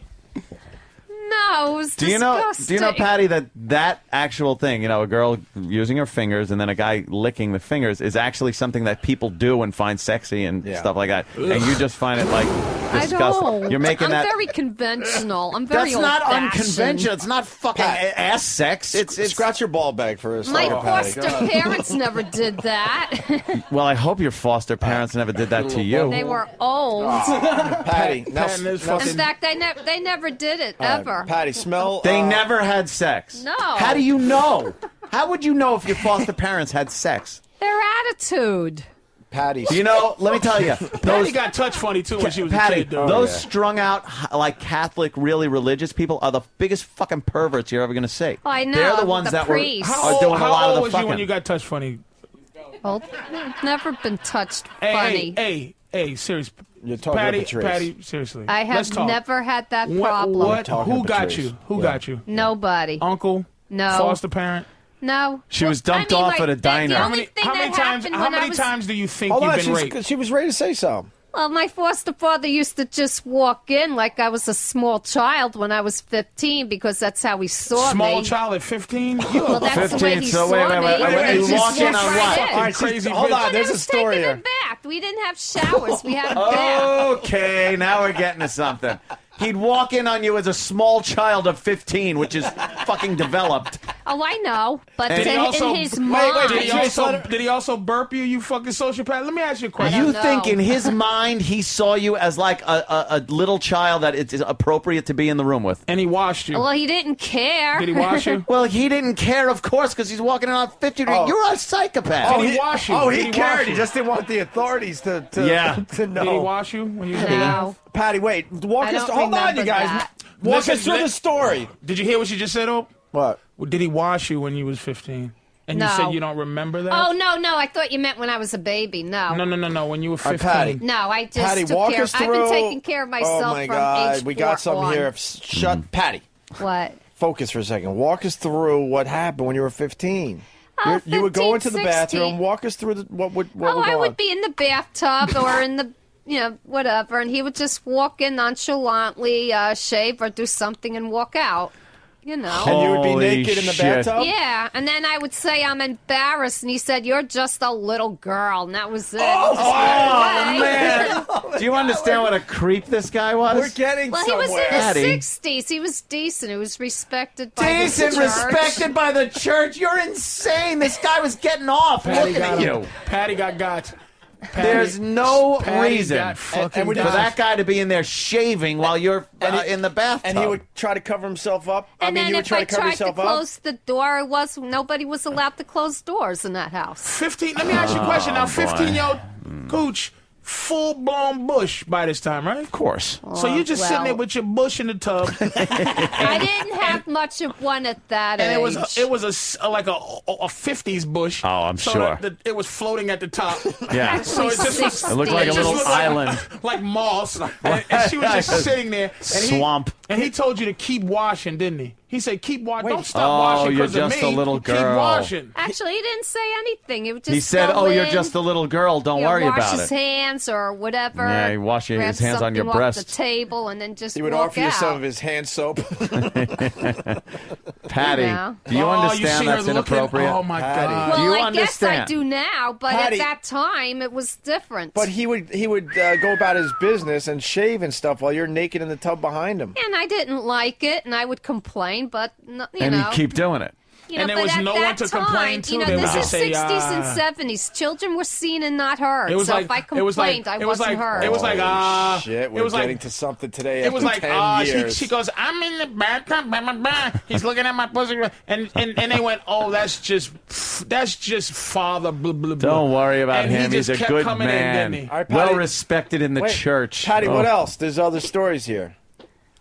What else? Well, I was told that if I ever came... Oh, they used to tell me, don't go to an amusement park with a guy. Why? What's going to happen? Because I've gone to Ride Playland on the boat ride with the rest of the high schoolers and stuff. I says, what'll happen? Well, you'll go through the tunnel and stuff like that, and then you come up the ride, you're going to have a baby. And I says, but Daddy, what happened in between the time I was on the ride and when I had this baby? He goes, let me show you. And I'd be like 9, 10 years old, he'd be telling me that, and I didn't really understand yet, and I tried to get them to tell me what would happen between the ride and the baby. I says, you don't just go on a ride and come off with a baby. Now I understood. He feels like a guy would take advantage of me and I'd get pregnant. Have sex on a ride? Well, that's the way they believe. He just didn't want anyone else messing with Daddy's hole. You were Daddy's little girl. He didn't want any guy fouling you up. Well, I was up until I was 13, and I started rebelling against them, and I didn't want them near me. You know? Near you? Why? What was he doing before that? Why? All I know is that all of a sudden I turned 11 or 12 and I was repulsed with hugging either of them or physical contact. God, you block shit out. You have amnesia. We need a hypnotist or whatever to Patty, do some shit that you have happened to you. every single sign of some type of abuse. You really Really? do. You do. We can't even really joke anymore. Well, 'cause by this the is, like, time I was tragic. 16 months, I was already in 3 or 4 different homes, and then my younger brother, And 11 wait a minute, months and this younger, was in the just- time. Hold on, sweetie. This They was in the handed you off time. like It's like Little Rascals time. But They handed you off like this a is bowling this ball is the time from family to family. What's the one flew over the coop? This is when abuse, people in those systems. Willowbrook. It was absolutely it happened, and there's yeah, no one yeah. to tell. It was like the 2020 thing when they went to like. You Oh know, yeah, it was a smorgasbord for those families back then. And she was just it was like sleepers. Right. Yeah. Yeah. Who are they going to tell? Kevin Bacon and all them. Somebody Yep. got her. Who was it? Was it the Patty. Patty? Somebody got Patty. If Look you at her. were She can make me repulsed, cry. if you were I don't repulsed remember anything by particular. hugs and stuff, if you were repulsed enough by hugs to not want to do that well, anymore, that didn't come until I was like 11, 12, yeah, 13, no shit. adolescent. But what kind of hugs? A little ass grab, a little ass pinch. Because What'd you get? Because at that age, you could almost like start protecting yourself a little bit. Before then, you know, the innocence was ridiculous. Oh, she's gonna cry. I'm feeling bad because she's reliving it. I just don't remember anything in Of particular. course, you 'cause need to be that's- hypnotized. That's why you're retarded. She's just stopped banging her head trying to forget memories. Let's take a picture to remember the time you took a bath. Yeah, Patty. Oh shit! It's Yeah, okay. Ron, You're this just is a little hypnotist girl. who comes in. I don't know. Oopsie. Jesus, I was joking at first because I didn't Wow, think it Patty. happened, but No. it happened. She has every sign. She has over the years. Everyone has noticed it. But But I her. don't remember anything in particular. You wouldn't or remember. Any particular You episode. blocked it. You blocked it out. Oh, You blocked it out. Patty, oh Patty. what do you Patty? remember? I don't. Did you ever crawl into bed with him? Or did no. he crawl into your bed? Oh, I remember. I used to. Oh shit! I remember when we would go away to his here sister in here it comes. Massachusetts. I had to sleep in his, with him on the couch while my brother went with my mom, and I wanted to sleep by myself. Jesus! Why in didn't my they? own area. Why wasn't it the other way? Oh fuck! I don't know. Why wasn't it the girl with the girl woman I don't and know. the I boy feel with the so man? bad. I I feel didn't fucking feel awful. Patty! I feel awful. Yeah. Oh my God! Oh my god, dog. Did a sock puppet ever spit at you? A sock puppet? I don't remember I'm that. just trying to put it in vague Patty, terms. you had a brother that slept with your mom? Where's your brother? I haven't seen him in years. He's, Yeah. went off on his own. We weren't a very close family. Everybody Oh that's yeah, ever well, lived in yeah, that maybe home, mentally. nobody's in touch with Jesus each other Christ, at all. Dolores Claiborne, are you not well? The fucking Jesus! Why don't you just move Patty. to Philadelphia? Like up right, we're Pennsylvania, this is crazy. We're getting more stories out of it. What else? So you had to sleep with this old guy on the couch. I didn't like it because he smelled funny. I don't think like he took chlorine? showers. Did it smell like? Did it smell like the smell Danny? Did it smell like Danny's balls? Is it I like don't an everything know. bagel? All I know is that I didn't like his breath because he used to smoke 'Cause it was cigars, just hot and all- I don't Oh. like And the hot that breath was close on your to neck me. and in your ears. And Yeah, And I it was, don't know. It was on a couch. Yeah, All right, so the couch is pretty narrow. What were you wearing during these little sleeping sessions? my little pajamas. You know, Pajamas? my little Are you flannel Spanish? pajamas. You know why know. she doesn't pronounce the J? It's too close to jizz. I used to sneak on the floor and sleep there when he was, you know, I felt more comfortable that way. To pajamas. And then if I complained in one of my own area, I wasn't allowed to. So you actually got off the couch sometimes when he was asleep and slept on the floor? Yeah, because I felt more comfortable that way. I could spread out. Boy. Oh, fucking You know. course. Did you wake up and the little trap door from your pajamas were opened? No. Did you feel his That never erection on happened. your back? No, I can promise you that never happened. You never felt him maybe getting a little No. excited behind you as he No. held on to you? How do you ever see him naked? No. Oh, shit. that was a I breath. don't think That so. was it. That was a... You breathed I don't in. remember ever seeing him without any clothes on. You don't remember, huh? No. You don't remember that big, giant Foster hog? And what did No. Mommy do during this time? Just bake cookies? Well, they used 24 to- hours a day, making believe Actually, this they horror never show got wasn't going along. on. They know, used to her yell li- and her scream life- at each other and argue with course each they other. did. Of course. What's that movie with You were Woody the other Harrelson? woman. What's that Woody Harrelson movie with Natural Born Killers? Oh, sure. She was Juliet. Her life with Yeah. what's his name? Rodney Rodney Rodney. Dangerfield. Her mother was Edie McClure. Yeah. But just no butcher came to take her away. Mm-hmm. They just said no because you wouldn't give up no pussy. A butcher would have came in. Woody Harrelson would have came in and took you away from all this bullshit if you had gave up some pussy. Yep. Your own. You holding on to your own twat is what made you suffer through this. Yeah, you should have some sleeping with guy. some old man on the couch. See, a guy would have come in and said, "What is he doing? I'm going to fuck this guy up." I'm gonna beat him up and Actually, ride off into the sunset. Actually, they didn't fight a lot because of me. They fought a lot because of my younger brother, who had some kind of childhood schizophrenia and saw shadows on the wall. He would tell me, "Look at the monsters on the wall. I can't see anything." So didn't Rodney Danger. Remember the little boy? Yep. She The burned monsters the on the mother wall alive. was Daddy's Yep. shadow coming into Oh, You know, Yeah, and that he was would bad. keep them up all night, and they wouldn't sleep. So she would sleep on the couch in the living room, and he would sleep in the bed. You know, they would never sleep together. What was that? What was over the him. thought you used to think Look at to her take you digging away that from that? thought out of her head. When you was sleeping on the couch with him, what thoughts was in your head? I don't want to. That- I don't want to be here. I want to be But on what the was floor. your make believe? How many make believe friends did you establish back then? Oh, I didn't have make believe friends. I played with the other kids on the street, and those were my friends. That was God, it. I'm not even gonna lie. I feel like shit. I feel bad. I'm not even gonna sit here and make believe. This what is the horrid. Fuck? Patty, something happened to you. I think something happened that we got to the bottom of it after 10 fucking years. She was fucking touch funny. Uncle somebody got her.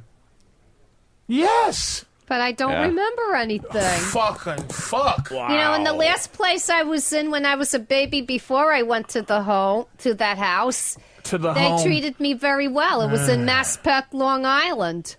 You know, it was in a home for babies. They had some teenagers there that took care of us and babysat Oh, us in boy. groups of 3 or 4, you Oh, know, boy. and then I went from there to them. Patty, we've done a lot for you over the years. We got to find you a therapist now. Yeah. We got your feet You're all fixed. That's fucked up. nothing compared to what needs fixing. You're all fucked up now. Yeah. Fuck me, All man. these stories are going to come flooding forward when you go into therapy, and you're going to be look like, "Oh my god." I don't remember anything in What? particular. Look at your eyes. Your eyes are getting big, though. Do You're- you fucking see this, dude? This is. You were scared of your foster father or whatever, right?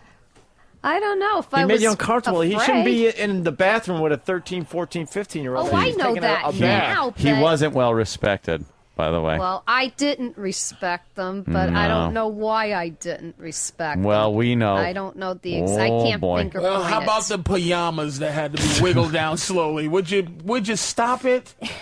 Get yourself fixed so that you can fuck somebody and not feel like a creep. So a man can touch you. You can't be touched by men. That's 'cause why. fucking your pajamas. I remember one time when I was 15, Oh, 16, I was sort of dating a guy, and all he wanted to do was kiss me, but they had friends that would make phone calls Let me and tell tell you, them where I've can been. I know. And I was afraid to kiss him hold back on, hold because on, I hold thought the I would fuck be up. seen Wait a by minute. somebody. Wait a minute. Hold on. Let me tell you something. I've had Is a this girl. motherfucker alive? Because I want to go find I've him. had a girlfriend. Yeah. I don't really... The thing He's about dead. molested He's been dead girls, for I've 25 had years. a girlfriend or two that got touched funny. I would just pull it out because I don't care. So a lot of that is guilt. But what the fuck happens? Why she loves abuse, I'm going to tell you, is because during that fucking shit, old men touching a young broad, it's not the abuse parts make you think like he's punching in the face, but he's touching her in a way. You understand? So she feels good. So anytime a man touches her that feels good, it brings her back to fucking foster dad. That's why she likes crawling around with mouse traps and shit. Fucking someone just holding her makes her like, because that shit takes her into that fucking zone. Yeah, that's why she's all fucked up. I'm with Patrice, man. Wow, Patty. That makes total I sense. didn't enjoy the mousetrap thing. But it's better. You No, you feel kinda better do, being Patty. abused than even touched. You'd Danny, go rather give a have hug. that. Danny, go give Patty a hug. Watch Just what a happens. fucking hug. Watch what happens. And Danny, Now be stand like up. Friendship. Danny, Stand up, Danny, Patty. give her a really.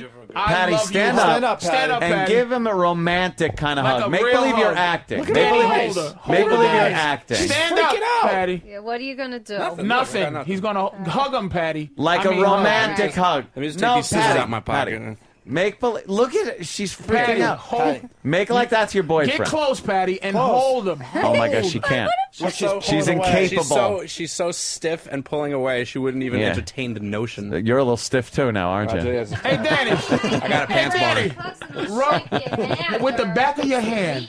With the back of your hand. Get the mic down there, Patty. Rub her cheek slowly with the back of your hand down to her neck. Yeah, watch this. And then right at the bottom, just back off and smack her. Watch. We're not gonna do anything. Softly. Yeah. Patty, we're doing something here. Look at her. She's like a Danny, spooked kiss her, horse. kiss her softly on the cheek. Nothing. Danny, lick her clit. Danny, just kiss her softly on the cheek. I already shaved her pussy once, if you remember that. Just kiss her softly on the cheek, Danny. Just a kiss. Just All a right, nice Patty, kiss. You're not gonna get a remember disease. that. It's just a kiss on the cheek. Look at her pull away like that. man. Oh, this has all the What the benchmarks. fuck did this motherfucker do to you? This old motherfucker. Motherfucker, who else is It's pissed hard. off? Oh, he's dead. He's long dead now. I'm sad that because you asshole. see her fighting something horribly. It's Yeah. bothering me. I mean, I was fucking around. I didn't think she was going. But something got pulled I out. always thought it was the religious shit, but Nah, dude. Where's the old guy now? Not Is he anymore. dead? Religious in the girls grave? are He's been dead for filthy. more than Opie. 25 Do you know years. where he's Girls are dirty buried? girls. No, I have no idea where he's buried. You know what you gotta Somewhere do? in Massachusetts. You got to find out where he's buried and fuck on his grave. That'll fix everything. I have no shit. idea where the graveyard is. I have no idea what state it's in. He took all his money and Is that everything another? and Is left. that another memory? Took all his money and left. Yeah. That she blocked out. Is Didn't that another leave you memory? shit. No. Wait a minute. Why did but he why leave? should he? Why He did was he only leave? my foster father. Why did he not my leave though? real Were one. the authorities after him or something? No, he just after my foster mother died of a stroke. He moved out. He wanted me to come home and take care of her, and I was in college struggling with exams, so I got the lowest average, and I'm usually like a dean's list. That was the first time I got a C average, she goes. because I couldn't even do my homework. So I was relieved when she died. Then did you have to take over some of her duties when she died? And you know, No, he any of moved those out wifely? soon after I came home. I was packing things for him with other people, and then some of her relatives wanted stuff in her closet. He flipped out, and I was like, but wait a minute, those things are useless to you. What are you going to do with Mom's pocketbook? Look at that. She's right back. I know she's right back there. fuck You see her Yeah. expression and her mean, voice and everything. I was like, let them take what they want. What are you going to do with her coat?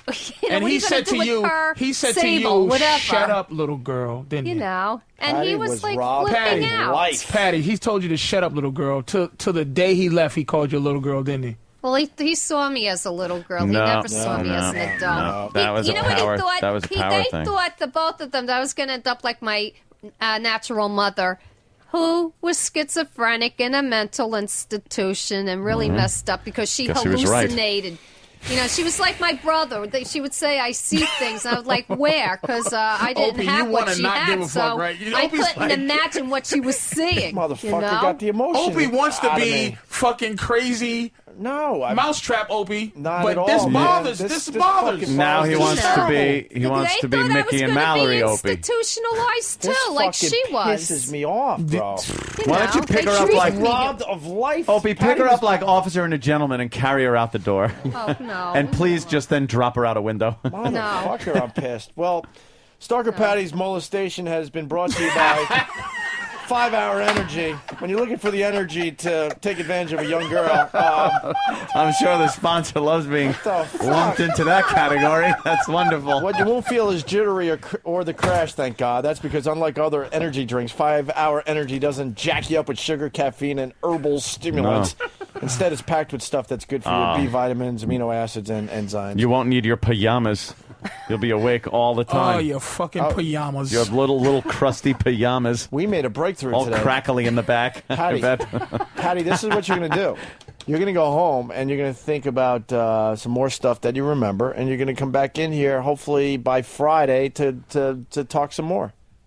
Yeah, well, these will be like your therapy sessions. Because it's kind of good. You're really yelling at him, saying, that coat, what are you going to use that for? You don't even need that. I understand why he was getting upset, because it's a But woman's thing. why were you getting upset? Because it was crazy. He has no use for those things. Let the ladies have them and take them home. But why was that so important to you? Why was that so important? Because he made such a big deal, and I didn't understand why you made a big deal. But he always made a big deal. Pocketbooks and shoes that and other what shit. Do you want with those things? Patty, what's the other fucking shit he used to make a big deal of? What is that motherfucker? Other shit besides the pocketbook and stuff. Oh, I don't know. I used to want to stay home. I was like, I wanted to be on my own more when I was like 12, 13, and they had to go to Who the New fuck wants Jersey to be on and their shop. own 12 or 13? Anyone that's been diddled. They They would wanna go run out away from shopping fucking for the home. day, and I was like, why can't I stay home and just watch TV and go to my friend's house? Because they were scared he would that at say, that you time. have to go with me. No, why? Because he was paranoid that you were going to call a neighbor or run to the police. I'm telling you. But I don't- She's got more stuff, but she's not ready to say it. I'm telling Well, you. I don't remember And much. people ask The where cops would just be like, why don't you just go back home? Right. There's no reason to be here. People ask where Put the little. She'd be eating an ice cream cone with the police hat on while the old man comes and picks her up. Yeah. You They'd would shake have hands with to the cop, get give that little You would knowing have to get nod. that hypnotist that Ron and Fez bring in, Oh, and we're he would going have to. to put me under. We're going to, but listen to me. Like, people ask where our line is. Fuck, Yeah. Here's Patty. Here's Patty growing up. You can get a doggy style, you can get laying on your side. Those are your only choices. This is my house, and I get to say. Oh, my God. Fancy talk for a whore. Liar, whore, and you know it. You ever suck a guy's cock? Show me how you suck a guy's cock. The last time I'm going to ask you. Patty, this guy had issues. He wasn't sleeping with your, quote, mom or foster mom. Obviously, you said that. He was into you and possibly doing stuff with you. So why would he? Wow. He was in I'm the blown away by bathroom this. with a 15-year-old girl. Yeah. While she was taking a bath. And coming right and there. he would just be like, "Shut Red up, flag. you're a little girl," as he's just shaving. Yeah, well- and using his dirty peripheral vision. Oh yeah. Yeah, he was grinding on the sink. The excuse was I went in there to shave, so he had some kind of alibi. He couldn't wait till you got out the fucking tub to shave. Yeah. How long Did were he you in there? Did he ever have to reach in and get something that was in the area of the bathtub? No, because there was the tub, then the wall was there, and on the other side of the wall was the sink. Like the wall of the bathtub, And he Where used was to the talk to you? positioning of the mirror, though? Like, The was he able to crook the mirror? was like, it was right in front of the bathtub on the side. Of course it was. Yeah. Of course it was. Did I'm sure he planned that. Did he ever unshave like you ever? You need a mirror. I don't know. Have you ever? Was you thinking? Who the fuck needs a mirror to watch the thing? Well, I didn't notice if he was watching me through the No, mirror or not. no. Wait a minute. Of course he was. Did you also notice the 5-camera shoot he had set up? Yeah, one of those mirrors like a bus has over where you can just look behind the blind spot mirror. Yeah, big West Coast mirrors. I laughed because I want to. Did you? I laughed because I want to cry for you, Patty, did you ever think to yourself? Do you ever have a memory where you was like, "This motherfucker is shaving a long time"? Like he shaved until you were ready to get out of the bathtub. I didn't notice that. He would just go in, get things, and then leave, like nonchalantly, How many like times I would he was come 2 in? years old. How many you times know would he come in?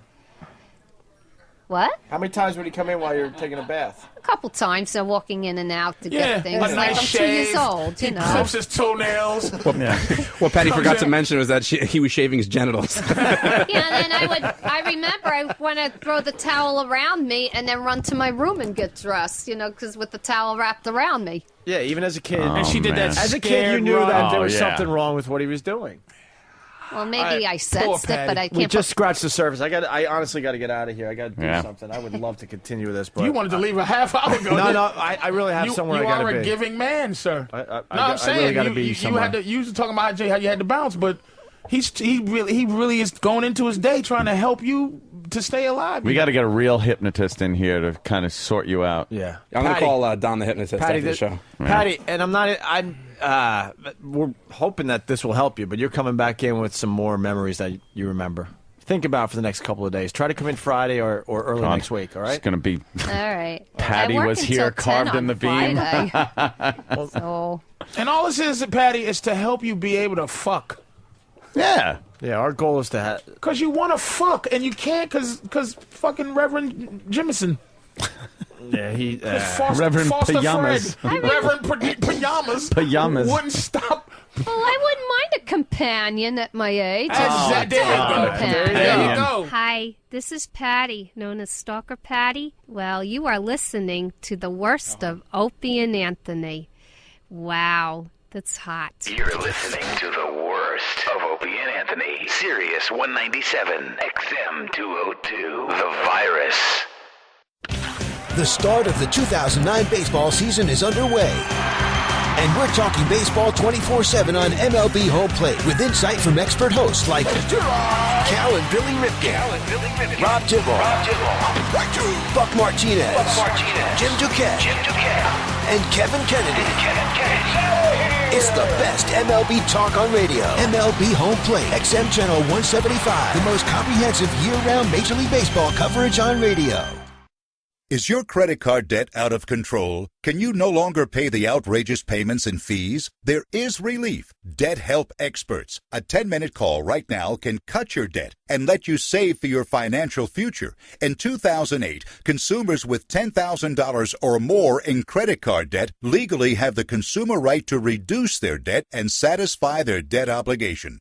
For your free consultation, call Debt Help Experts. Be one of the millions of Americans who are finally being told the truth about their debt options. Call Debt Help Experts within the next 30 minutes to legally reduce your credit card debt and save thousands. Exercise your consumer rights and let a debt specialist relieve that credit card stress once and for all. Call Debt Help Experts now at 1-800-979-1648. That's 1-800-979-1648. Call right now, 1-800-979-1648. Debt Help Experts is a marketing service that matches consumers in need of financial assistance with companies that may be able to help. Good news for uninsured Americans. Now, a national family health care plan for under $3 a day. Everyone is accepted regardless of age, medical history, income, or residency. Save up to 60% on doctors, hospitals, dental, RX, and more. Almost 1 million providers nationwide. But there is a daily limit of 600 registrations. Call now for a free 30-day trial. 800-917-8401. Now everyone can afford quality health care. Call 800-917-8401. That's 800-917-8401. Recession, inflation, market volatility. What do you do to protect your money? No, not cash in the mattress. I'm talking about gold, the only asset that's not someone else's liability. Call Swiss America for a free education on gold investing. Learn how gold offers you safety, liquidity, and excellent profit potential. How gold coins protect your wealth from inflation, deflation, and recession. And how rare gold coins offer owners 100% privacy of ownership. Call now for your free copy of Gold 101, Gold IRA, and Gold the Next Stage. You'll learn before you invest and earn. In a world where investors are looking for long-term wealth preservation, Swiss America is inspiring America to rediscover gold. The DVD, booklet, and newsletter are free. The knowledge you'll gain is invaluable. Call Swiss America now while gold is still a great value. Call Swiss America now, 1-800-917-8102, 1-800-917-8102. The call is free. Call now, 1-800-917-8102. Think you know what it's like to feel the IndyCar Series launch into your living room? I'll tell you what it's like. Okay, flight controllers, give me a go, no-go for launch. Guidance. For go flight. Control. Go. It's like riding shotgun off the pad with the likes of Scott Dixon, Dario Franchitti, Marco Andretti, and Danica. Propulsion. Go flight. Booster. We are go. Launch control, this is the pit box. We are go for launch. Don't miss the Toyota Grand Prix of Long Beach. Liftoff next Sunday, April 19th at 3:30 Eastern on Versus. Because the IndyCar Series blasting through the streets of Long Beach is one giant leap for sensory overload. The countdown to April 19th is on at 3:30 Eastern on Versus, IndyCar.com, and SiriusXM Radio. Don't blink. The virus is an XL channel which may contain explicit language. Channel blocking is available by calling 1-800-XM-RADIO or in XM Canada, 877-438-9677. Opie and Anthony, the virus. You're listening to the worst of Opie and Anthony. Patty's here? It's Patty. All right. Stalker Patty, come to the front of the class. Hey, Stalker asked for it. Get in here. Stalker cock tease. Come on now. Ladies and gentlemen, Stalker There you go, Patty. Patty. Here she comes. She's wearing shorts, for fuck's sake. Patty. Patty? Wow. You're a little knock-kneed, Patty. You're a little knock-kneed. Hi. Hi. Oh, my I gosh. just got off work 20 minutes ago and ran here. That's true. All right, Patty. What are you doing? Are you a model for Sloan Kettering?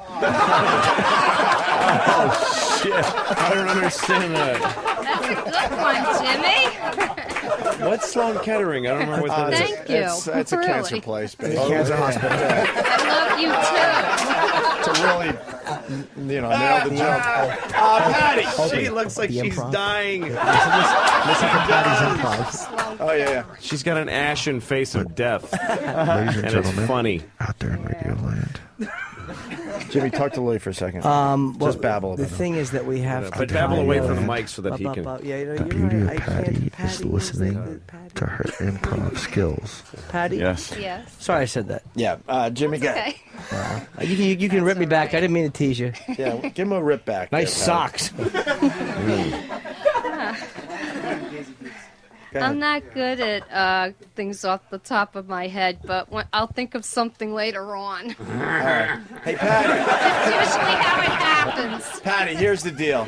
Last week you admitted when Jimmy was gone, or was that earlier this week? I don't know. We lose track of time. That you had some weird things happen to you when you were in your foster home. Tell the bathtub story to Jimmy. Yeah, when I was 14, 15, 16 years old, developed teenager. When I was 14, 15, 16, 17, 18, 19, 20, 25, 38. She's like an auctioneer. He molested me when I was 5, 6, 7, 8. What the fuck? And my foster father would just walk in Foster nonchalantly and start doing things like shaving and stuff. While you were in the like tub? that. While I was in the tub At a and very naked and advanced stuff. age of puberty. Was he shaving his face? Yeah. And he would say what to you, Patty? Tell Jimmy. I would say, Dad, please, I don't want you in here while I'm here. He would say, you're just a child. I diapered your Heiner when you were little. And this Your and Heiner? that. But it doesn't make a difference anymore now. I'm 16. I'm not 16 months. Yeah, but what you gotta understand is that when you put diapers on, you get attached to it. You want to see how much bigger it gets? God damn it. So this would go on, and also you told us that when you went to your aunt's house, you had to sleep with your dad on the couch. Yeah, they would make me sleep on the couch with him when I wanted to be by myself or have my own area. But Why they wouldn't- didn't believe in that. I was just a little girl, and that was Wait, it. Patty, who would you go with? Your mom, your stepmom, your stepdad, your foster My mom? foster father, Oh, and then my Jesus. brother had to sleep with her. God damn it, this woman's voice. Why would your brother? The thing is, here's Patty's curse, is that you can't have sympathy because of the voice. You just can't. Yeah. I mean, even if she'd reported, if she went to the police, I'm being molested, they'd be like, shut up, get out of here. He's right. No Mail us the complaint. Don't make us hear this. You know, shit. children were seen and not heard. Yes, that's what I meant. Thank God. I bet the first time he shoved his dick in your mouth just to shut you up. It started out for logistic It's all he purposes. had. He would have used a gassy rag, but he had his dick. So it's the best he could do. So, Patty, how old were you when this was happening? 15, 16, 17, 18, 19, 20, 21. Teenager. All right, and how old was your brother? He was 11 months younger than me. All right, so why round it off to a year?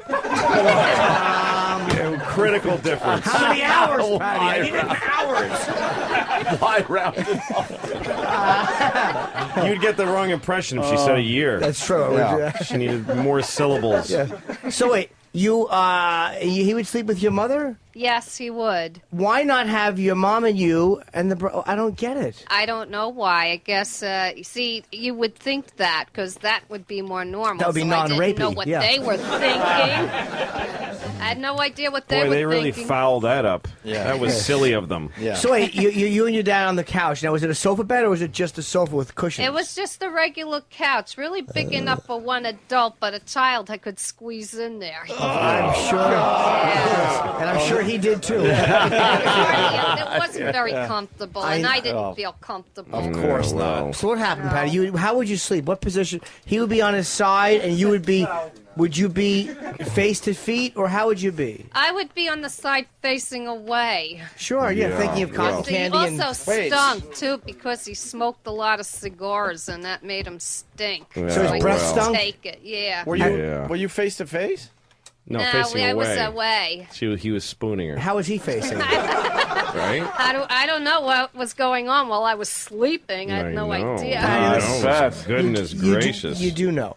What now? That's what we're getting at. You're Patty. facing away. Yeah. He's behind you. Yeah. Now, is he facing away from you, or is he facing the same direction you are? He was on his back mostly, and he was a snorer. And his Oh, arm, goodness. his left arm would be under his head while he That was to slept, cover up because the that's how he crying. slept. So, when did he first?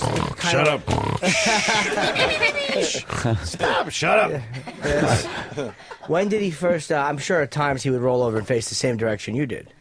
If he did, I wouldn't know it because I was asleep. I'm sure you wouldn't have felt anything, but Probably probably not. But you must have remembered a couple times where you could feel that cigar breath on the side of your face, and the cigar too. and by the smell way. it. All I know is that when he put his arm across my shoulder or my stomach, I would want to pull away. I didn't enjoy he that. used to do that. I could understand. I he hated that. would put his arm across your He stomach would do like that, he would yeah, and hold I'm you. like, oh my God, I would try to go like this to get his hand off And what my would you feel stomach now? because I Oh, didn't like that kind Jesus. of handling. Yeah, of I course wasn't not. a hugger or going around, whatever like Oh, that. I hate the huggers. Yeah. I'm not a hugger. You know, my friend loves him. I'm like, you dumb hugger lover, get out of here. My sister brought a hugger home one time. Oh, forget about it. So, Fucking gold tooth hugger. so Patty, hold on. You would feel him now when he put his arm across your shoulders. Yeah, I would. You would feel, obviously, you'd feel it on the front of your chest. But how long would it be there for? I don't know. All I know is that I was used to going to sleep early, so I would just fall asleep almost instantly. And what It would seemed wake like you up? Sometimes, what would wake you up? His snoring. Other things. Or maybe if he put his hand too close to my side or something, I would start. Like when he would, he was Yeah. fondling But I don't like know a madman. when he would touch your stomach, you'd Yeah. probably feel him pull back a little bit. Like you probably, did you think he was trying to keep you from falling off the couch? Maybe. I don't yeah. know. That was but, considerate. I wasn't sure. But you felt him pressing up against you from Right, behind. yeah. And I felt that was a little invasive. Did you feel him pressing up against you from behind? Like you felt his erection, you didn't like it. I don't remember his erection. I didn't, What were you wearing to bed? Just my pajamas. What were they? Regular flannels. Pajamas. Pajamas, just flannels. You Yeah. know. Jesus. With the fucking They would have cute little little round hearts trap on door them in the and back. stuff like Little that. fucking glory hole pajamas in the back. She said they'd have cute little hearts on. So would he. Did he ever slide your little pajama? Or when he touched your stomach, would he ever put his hand up the shirt a little bit more than you liked? He didn't put his hand under my clothes. No, I don't remember him ever doing Don't that. remember. Yeah. Was he ever naked in front of you? What? Was he ever naked in front of you? While shaving or something? Yeah. Well, you know, they had this habit keeping the bathroom door open, so I would walk in by accident and not know he was in there and then see him going to the bathroom, and I would run out, you know. What would he say to you? Big, beautiful cock. Nothing. Wouldn't say anything. No, I just walk in and run out. That's inappropriate. You should keep the door closed at all times. Well, easy with those tough stances. You know. This kid takes social risks. Jimmy, I asked... No shitting in front of the children. Whoa, bumper sticker. Jimmy, I asked Patty to take a few days to come up with some more stories. Do you have any that you remember? Yeah, I have a few that I do remember. Something that they never told me that I know happened. It had to have happened. But I have a memory when I was 3 of a nasty, awful leg injury. I don't know where it came from. I remember being held a lot and carried because I couldn't walk on the leg. And to this day, nobody will tell me, but I have a scar right there, and nobody told me where it came from. And I tried to ask him many times, and I never got an answer. Did you get caught in a trap? She's got I have no idea. I was maybe about 2 or 3 when it happened, so I don't remember it, but I know something okay, so happened. she's got casual memories of being molested, yet repressed memory of hurting her fucking leg. Like that she but I can't. didn't understand. That's just dug in deep. It might be a But chain by that was the way, attached to the her fella leg. pressed his fucking dick into my I know. ass night. All right, what else? What else, Patty? Oh, I remember, oh, God. My mother, my natural mother had a mental illness, and she was hospitalized. That's why she had to give me up, you know. She left you at a diner. Yeah, didn't she did. Yeah. She got Brought you some pie hospitalized before she because left? of Did she give you? but She leave you with some she cherry couldn't pie at take least? it anymore. So I guess with a baby, so she put me in a basket and dressed me up to the nines. You To know, the- like really to good the clothes on me, nines. and put me on the one counter of the downtowners What restaurant. goes well with a basket that she dressed you to the nine? You're a fucking infant Like in a if you basket. If you were wearing a drab outfit, people would have been like, "Yeah, I'll leave her in the Yeah, basket." fuck it. They said I This had on baby a is pink dressed dress, nicely. pink Look at socks, her. black and white, a beautiful Wait a pink minute, and what white is the blanket. diner? What was the diner? Downtowners restaurant, Where? downtown at One Trinity Place. It's not Where? there anymore. I went back to look for it. Of course not. Who would eat there after that? Yeah. Someone left shit on the counter. Which is another thing too. I've been trying to find out. Oh Jesus! Oh. You know, I've been trying to God, find out fucking the. damn it in the ass. I've been trying to find out the circumstances with Yeah. that, and I'm trying to Yeah. look for All right, a police Patty, report whatever. on it. Listen, Yeah, we well, want- that'll unlock everything. We want and more stories about your make your dad. life There's no great. police report. Yeah. Check the ASPCA. We want more dad stories. We want the dad stories Oh, here, Patty. when I went to the high school dance, he had to come with me.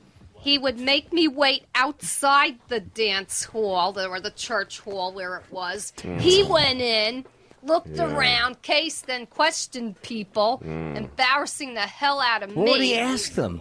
And I don't know. He made me stand outside, and if I came in, he would almost slap me across the face. You What know. did he ask them? I wish I knew. I don't know. Was he would just walk- preparing them for your entrance? Like saying, will you be bothered? Please. Giant ants. Are you Probably. What time is He this said, going to be "Please over? don't dump pig's blood on her head. Please, not like last year. 4 years in a row, you've dumped pig's blood on her head. Exactly. Can you find another way to have your fun?" Don't stare at her mandibles. What time? How late are you going to go? And this and that. What kind of music's playing and all that? And then he would allow me to come in. At that point, I would practically run away to get lost in the crowd so I could just get away from him. Right. And I didn't see any other fathers there checking anything out, You so I were- didn't understand what that was about. Yeah, what You were was creeped that out by about? this guy. Yeah, I was. He was a little bit too possessive. You know, one time he was going to go shopping, you know, and with my foster mother. And I had a horrific argument with him. I was 17 years old. And he yelled and screamed at me that I had to go, but I wanted to go to my friend's house, which is more normal. We were doing a science project together, and I wanted to go there. Let's not gloss over that. But anyway, Hold on, Patty. Wait. Your friend. What were you? What was the science project? Yeah. I don't remember. Something about animals or something. We had to go to a museum and write about dinosaurs or something. I don't remember. But the Okay. thing is, we got a phone call in the Probably middle of the argument, and it was the erupting mini Maddie or Maxie or the She's a mini machine. skirt at I the know. time, so She's they were babbles. asking for my opinion. On the He mini grabbed skirt? the phone here and says, there is nobody here but a man and a little girl. And he banged the phone down. Yeah. At that point, I don't know what she's talking I about ran anymore. out of the place crying. I ran to This my is just a friend's house. sound. I refused to come home for hours. This is just like And a he didn't bird come making a over noise in a looking tree. for me either, which was surprising. No idea what. So, Patty, did you want to answer the miniskirt question? What? Did you want to answer the miniskirt question? The What? mini skirt? On the Yeah, I phone. did. What'd you I want to say preferred about the it? mini, obviously. I don't know. The Obviously. mini or the midi? The mini. You like the mini skirt, you Yes, little I did. fucking whore. That's nice. In fact, when I saw the movie Hair when I was older, that came out in '79, yeah, I remember 79. envying those kids that were Going to flower Vietnam and being killed? No, being on the hill and holding up anti-war signs Oh, that's and flower nice. children. Wow, I yes. wanted to be them. Maybe because I wanted to be free. Why worry? Why? Maybe you did want to free be from the free. sexual abuse. Let's go to Anthony in Virginia. He's got an idea for you, Patty. Anthony, what's up? Yeah. Does Patty even know if when she was getting her thermometer checked? Can we get a doctor in there to see if she has her hymen intact? Because I think she probably thought she was getting her temperature or something, and her father was just reaming her. All right, that's a very good point. Some guy with the worst voice I've ever heard said that perhaps we should get you checked to see if you had your hymen. Do you still have your hymen? Every time I go to a gynecologist, they can't complete the exam because they say I'm too tight and it's very painful. If I do go to one, I want to be put out. That's the only way they can examine it is to put me out because there's no way I can stay All right. conscious. Everybody in after your that. life is lying to you. Do you understand that? Yeah. Jesus Patty, Christ. I'm going to have to put you out because you're just Yeah. too tight. That's the only way they Usually can when do You it. may wake up feeling a Usually little when a girl strange. talks about how tight her pussy is, you get a lot of, oh, It's wow. the only pussy you don't want to be tight. That is not hot. All I know is that they told me that if I ever had sex or, you know, Her pussy is like a fetus's ear. not really, no. No, I don't have really? anything Oh, like I that. thought Jimmy was being serious. I'm sorry, Patty. Patty, do you Excellent still get improv. your period? Not anymore. It All right. stopped when I hit 50. Of course it did. Yeah. You And- hit 50 like a fucking freight train. The only- And before that, did you use a tampon or a pad? I preferred a tampon. It was easier. Why? And was it Why? a problem Easier putting it to in? Throw it away. No, Was it I a- had no problem putting it in. I had a nurse show me how when I was at college. As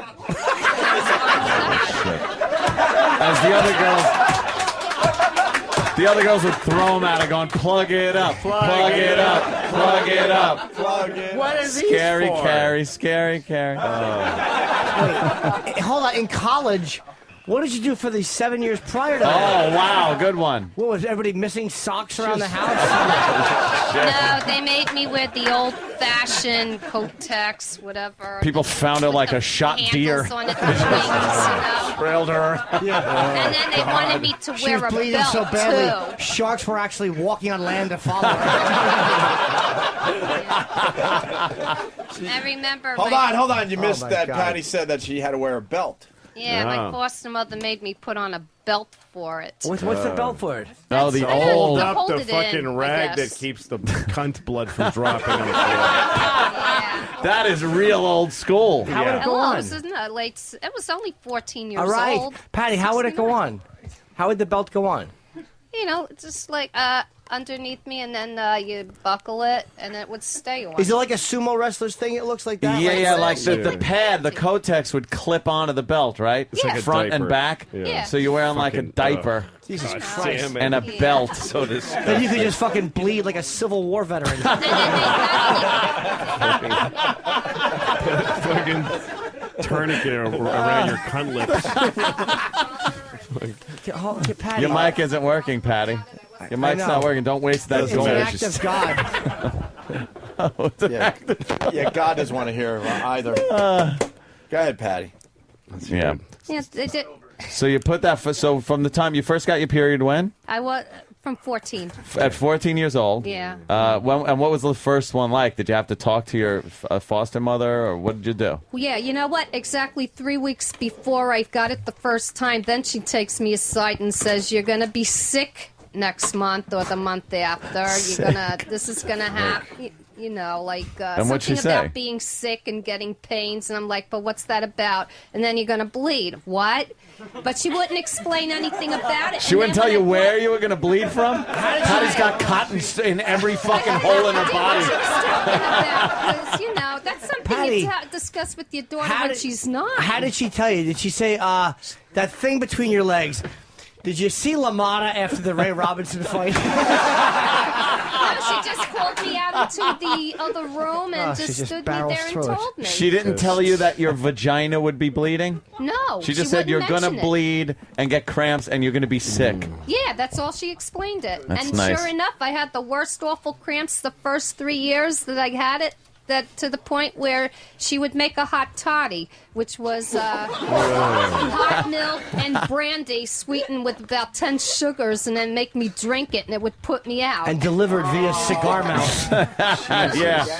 A hot toddy. Yeah, Daddy would just put it in his mouth and go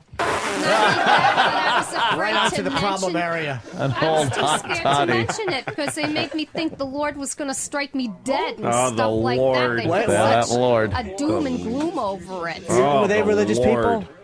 They were very Catholic. How long did you live with these fucking shit piles? Since I was 16 months old until 19, when I was happy to go to college and I preferred to stay on campus. How old were they? How old were you when they fucking mercifully died? When I was 20, she was 69, and then he died about 15 years later. Did you have a relationship with him at the end? No, I didn't even go home. To You hated visit him, right? I couldn't stand them. Oh, because he fucked her. Well, I don't know that he went all the way. Did he ever put? Did he? Tell me what. I know you remember. When did he take your hand and put it on his penis? I don't remember him ever doing that. Don't remember. No, he didn't go that far at all. Where did he go? Did he put it on your breasts? Did he touch your breasts a little bit? No, just like, I guess, side glances while I was in the tub and stuff. That's Ugh. basically it. Just looking, you mean? Yeah. What a ghoul. Yeah. Louis got to go jerk off after this.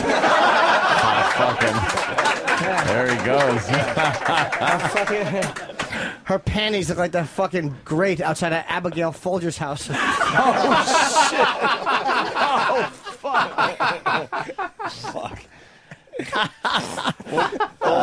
We're getting Patty a hypnotist. That's great. We're gonna put you under, Patty. We're gonna find some shit out for you. So she didn't say where you'd be bleeding from. So when you No. started bleeding, what did you do? Mommy, look what's in my pants. Oh, my God. You know, I got scared. She said, call the Opie and Anthony show.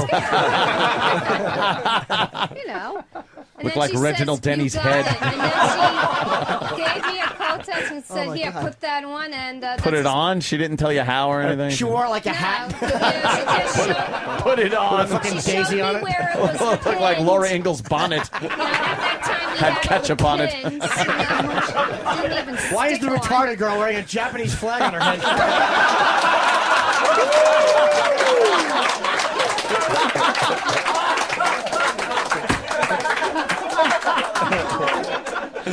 Holy shit. Fucking Patty. Wow. So you had no clue why you were bleeding. Not And she at the just gave you a time. Kotex? She didn't explain to you further? No, but when I went to the library to take a book out on it, well, now I had a younger brother at the time, and he was just as messed up as they were. He would take the book and show it to them, and they would end up punishing me, and they would hide the book. For what They didn't book want is me to- this? What it was book? a medical book on getting your period, becoming a woman. It was a normal book. It was from the library, They and fucked they her would not up. allow me to read those They things. wouldn't I let had you to do read it it. on the sneak to learn how. On the sneak. On the sneak. Yeah, just to learn about That's what your it. dad was doing. I had no other way of learning it. So what? Your brother? Now wait. Whatever happened to your brother? I don't know whatever happened to him, but I hated him too because he Oh, would boy. punch me and give me bruises on my arm. I would show it to Was my he- foster he was- parents, he- and if I hit him back, I got hit by them. He wasn't your biological brother then. He was. He just was another my father. biological Oh, he was. brother, So you don't but know he who had he was. special problems. Oh, yeah? What was wrong with this? Yeah, he was born with my mother's schizophrenia, which is why he saw shadows on the wall coming to life that I couldn't see. And he kept them up, and then he almost died at 27. She could be the most fucked up individual. No kidding. Yeah. So wait, your mother had schizophrenia. Yeah, my natural mother. Yeah, and your natural. So your mom gave up you and your brother to the same people. Yeah, to the same people. And how many years since you seen your brother?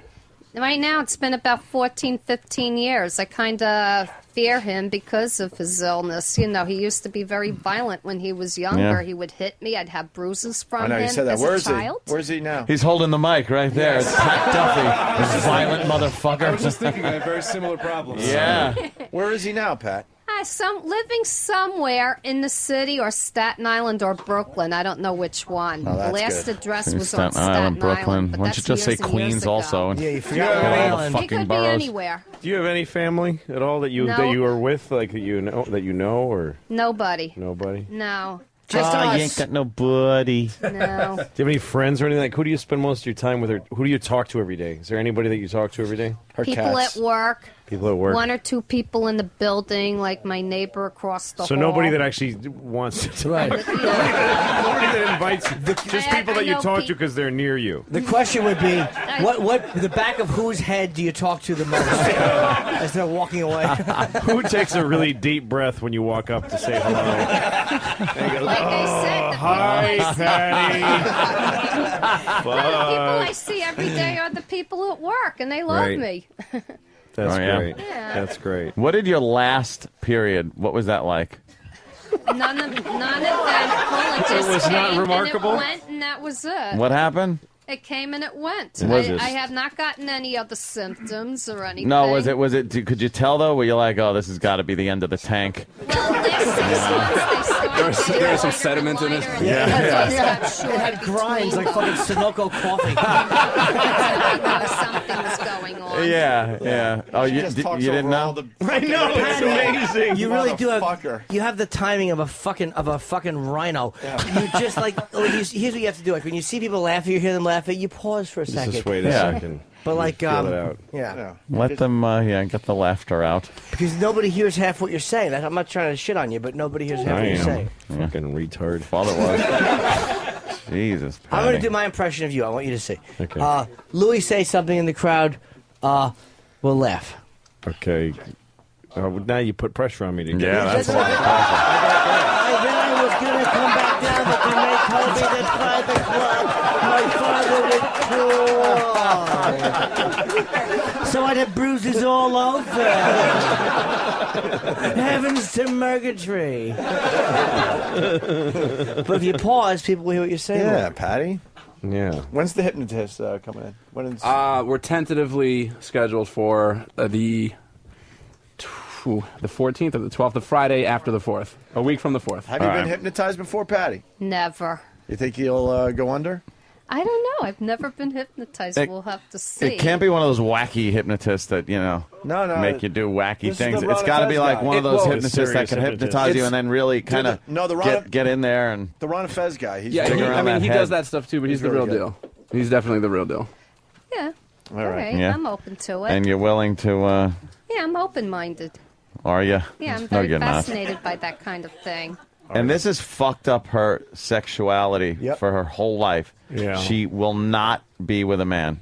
She's a virgin. No, you She's- can see from all that's happened to her. Yeah. That she's got to protect herself. She mean, you would can see why withdraw somebody like and this wince. Yeah, I mean, don't get me wrong. I've always wanted to have a serious relationship with somebody. Just that I guess. She's actually Yeah, doing pretty I- well considering her and I've background. had crushes Left on on it. four- Shut up! Trying to fucking say something positive about you. Trying to say something positive about you. Now, Louis, why would you yell at Jake Johansson like that? I don't know why I'm so mad at Hitler if he'd survived. She kind of looks like an old Hitler. If he shaved. Look, I just think that she was left on a diner counter for fuck's sake. Yeah. Raised by a couple of fucking Animals. creeps. Yep. Schizophrenic mom and brother. Some nurse shoved a tampon up her fucking pussy. And she's doing pretty well considering. Yeah. I think, seriously, I think Pretty well. she's got a positive attitude. Yeah. She's doing terrific. She's got a positive attitude. She feels love from people at her work, and she likes coming here and sharing her life with us. She's all right. I like Patty. Here's the thing. Let me just correct you.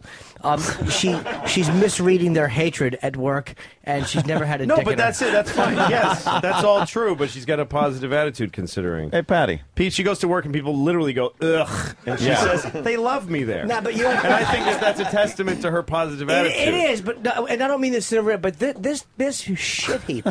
I'm kidding, None taken.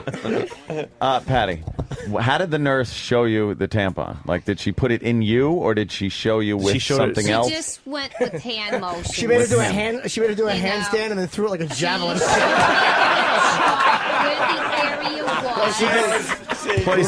Place in cunt light fuse, get away. She showed me on a chart where A chart? It went, A chart. Yeah, she showed me a photo, and kind then of it goes here, chart? and then she went like that with the motion, the correct motion, and She that said was it. you slip it in there, and did you have trouble the first time you tried to put it in? Of course I did, And yeah. what happened the first It time? was painful the first 2 times. After that, it was Did you get it in easy. deep enough? Yeah, You well, probably, the because I first could 2 picture you times, just no. putting the tip in and fucking cotton's hanging out of it. It's hanging out like a cigar. No, but I was okay after the 3rd month of doing it. Third month. It took you 3 months to figure out how to shove a fucking tampon Took her in. 3 months before she figured out she had to take the first one out.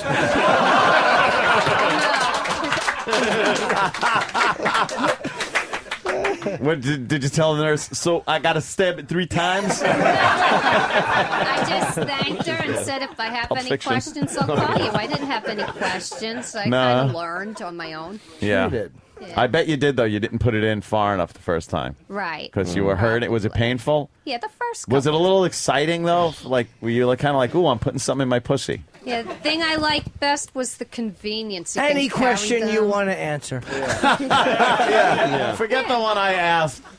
I like the convenience. Great. convenient. All right, 7-Eleven cunt. Anyone else getting the feeling that she's not talking about tampons here and she's talking about her dad? Yeah. He was there. After 3 months. So, Patty, how did you put it in? I'd lie on the couch sideways and then cry and shove it in. That's and how pretend I was things go in sleeping. there.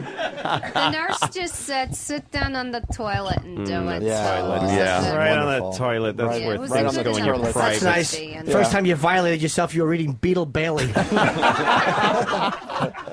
Sit on the toilet. That's where the private, gross things happen. All right. Well, hypnotist for Patty in the very near future. Yeah, definitely. New from O&A Films. The story of a mentally ill vagabond dog without a home. I want to be your friends. I don't want to lose contact with anybody. We're not your friends. I didn't- We're going to have to cut you loose, Patty. Forced to sleep in hallways and closets, her life was one major disappointment after another. I mean, how many times can we shave your head? But I don't want to lose anybody. You don't have anybody. Desperate for attention, she wouldn't go away. Patty was living here, didn't ask anyone's permission. No matter how harsh the abuse. Take the wig! Please. Take the wig! Don't do it, please. I don't want anyone to see me. I gotta go to work like this. You'll laugh. You'll cry. You'll want to strangle this annoying derelict. We have no use for you anymore. Bye-bye. Hey, this is Mike Birbiglia, and you're listening to the worst of Opie and Anthony. I'm not sure why I'm announcing that, but you're listening to it. The virus. You're listening to the worst of Opie and Anthony. Sirius 197, XM 202. Ladies and gentlemen, Ron and Fez. If I lived in Africa, I would constantly be saying, does this extended belly make me look fat? I don't think it does. Well, the rest is everything all thin. Isn't that ironic, though? As thin as you get, then you fucking get a beer belly? Yeah, it's like, I just can't lose the weight around the gut. That's the this is my problem area. I would be constantly accusing you of cheating. Ron and Fez. Weekdays from noon to 3 Eastern. The virus. Sirius 197, XM 202. When was the last time someone offered you a second chance to save thousands of dollars? If you owe the IRS or state at least $15,000, American Tax Relief is offering you a second chance to eliminate up to 85% of your delinquent taxes. Thousands of honest, hardworking Americans have turned to American Tax Relief for the help they need. Look, your tax problem isn't going to go away. In fact, it's only going to get worse unless you get help. Call 1-800-622-5651. Now you have qualified help in dealing with the IRS. This is the second chance you never had before to save up to 85% on the taxes you owe. Get the second chance you deserve and save up to 85% on your delinquent taxes. Call American Tax Relief for a free consultation to see how much money they can save you. Call 1-800-622-5651. Call right now for your second chance. 1-800-622-5651. That's 1-800-622-5651. Are you worried about your investments today? Are you concerned about earnings, market swings, and tax obligations? Listen carefully, because now you can receive a free guide that explains how tax-free municipal bonds can benefit you. It's from Henyon and Walsh, one of the nation's leading specialists in municipal bonds. To get your free guide, just call 1-888-398-5511. This free guide shows you how municipal bonds can earn a strong stream of income, why the interest income is typically safer without the wild swings of the stock market, and how municipal bonds generate income that's federally tax-free. If you have $10,000 or more to invest, this free bond guide is for you, with no obligation. Just call Henyon and Walsh at 1-888-398-5511. Henyon and Walsh, Inc. is a member of FINRA and SIPC. Call for your free bond guide at 1-888-398-5511. That's 1-888-398-5511. Investing in bonds involves risk, including the possible loss of principal. Thousands of Americans just like you are being hounded by the IRS for back tax debt. End the worry and the harassment by calling the Tax Debt Relief Center. That one call will put you in contact with a tax debt specialist, and your call and consultation are free. What can the Tax Debt Relief Center do for you? A team of tax experts can help you settle past tax debts. They can help with penalties and interest. They can help release IRS liens and wage garnishments and stop additional levies and seizures. Stop living with the fear, the uncertainty, and the high monthly payments. The IRS has a team of experts. Don't fight them alone. Get your own team of experts now. If you have $15,000 or more in tax debt, call us now. Call 800-719-8132 for your free consultation. That's 800-719-8132. Call now. 800-719-8132. Recession, inflation, market volatility. What do you do to protect your money? Call Swiss America to send you a free education on gold investing. Gold offers you safety, liquidity, and excellent profit potential. Gold is the only asset that's not someone else's liability. The DVD, booklet, and newsletter are free. The knowledge you'll gain is invaluable. Call Swiss America now, 1-800-917-8102. 1-800-917-8102. The call is free. Call now, 1-800-917-8102. Sirius 197, XM 202, The Virus. You're listening to the worst of Opie and Anthony. Hello? Yeah, listen. Who do you think you are fighting like that on the phone? What the hell? I asked you for a fucking name and you start screaming and yelling. Why don't you come over here and say that face to face, you motherfucker? Oh, I asked you for his name. What are you yelling at me for? Why don't you come over face to face and I'll tell you right away. You just tell me you're the guy that calls. Why don't you tell me where you are and I'll come over to see you? All I did was call you up. What are you talking about? Why don't you tell me I'll come over to see you where you Come are? over there. I'll stab you, you motherfucker. Why don't you tell me where you are? I'll come over. You ain't got the guts to fucking face me. I ain't got the guts? Fight me. Why don't you tell me that where are you and I'll come right over? I'll come over to your place. I'll come over to your joint. You fucking bastard. What the hell's wrong with you? Why, you lousy motherfucker bum. Why don't you go out and fuck your mother for a change? I fuck your mother? Yes, you can do anything you want, you yellow red bastard. You want me to go over? Come over. I'll meet you. I'll meet you wherever you want me to meet you. You want me to come over there because all your friends are there, because that's what you need. I'll come over to you without my friends to your place. I'll meet you wherever you want. You yellow son of a bitch. And you know something? I happen to know who you are. And wait till I catch up with you. I'll put the ZZ on both cheeks of your life. You'll remember me for the rest of your life.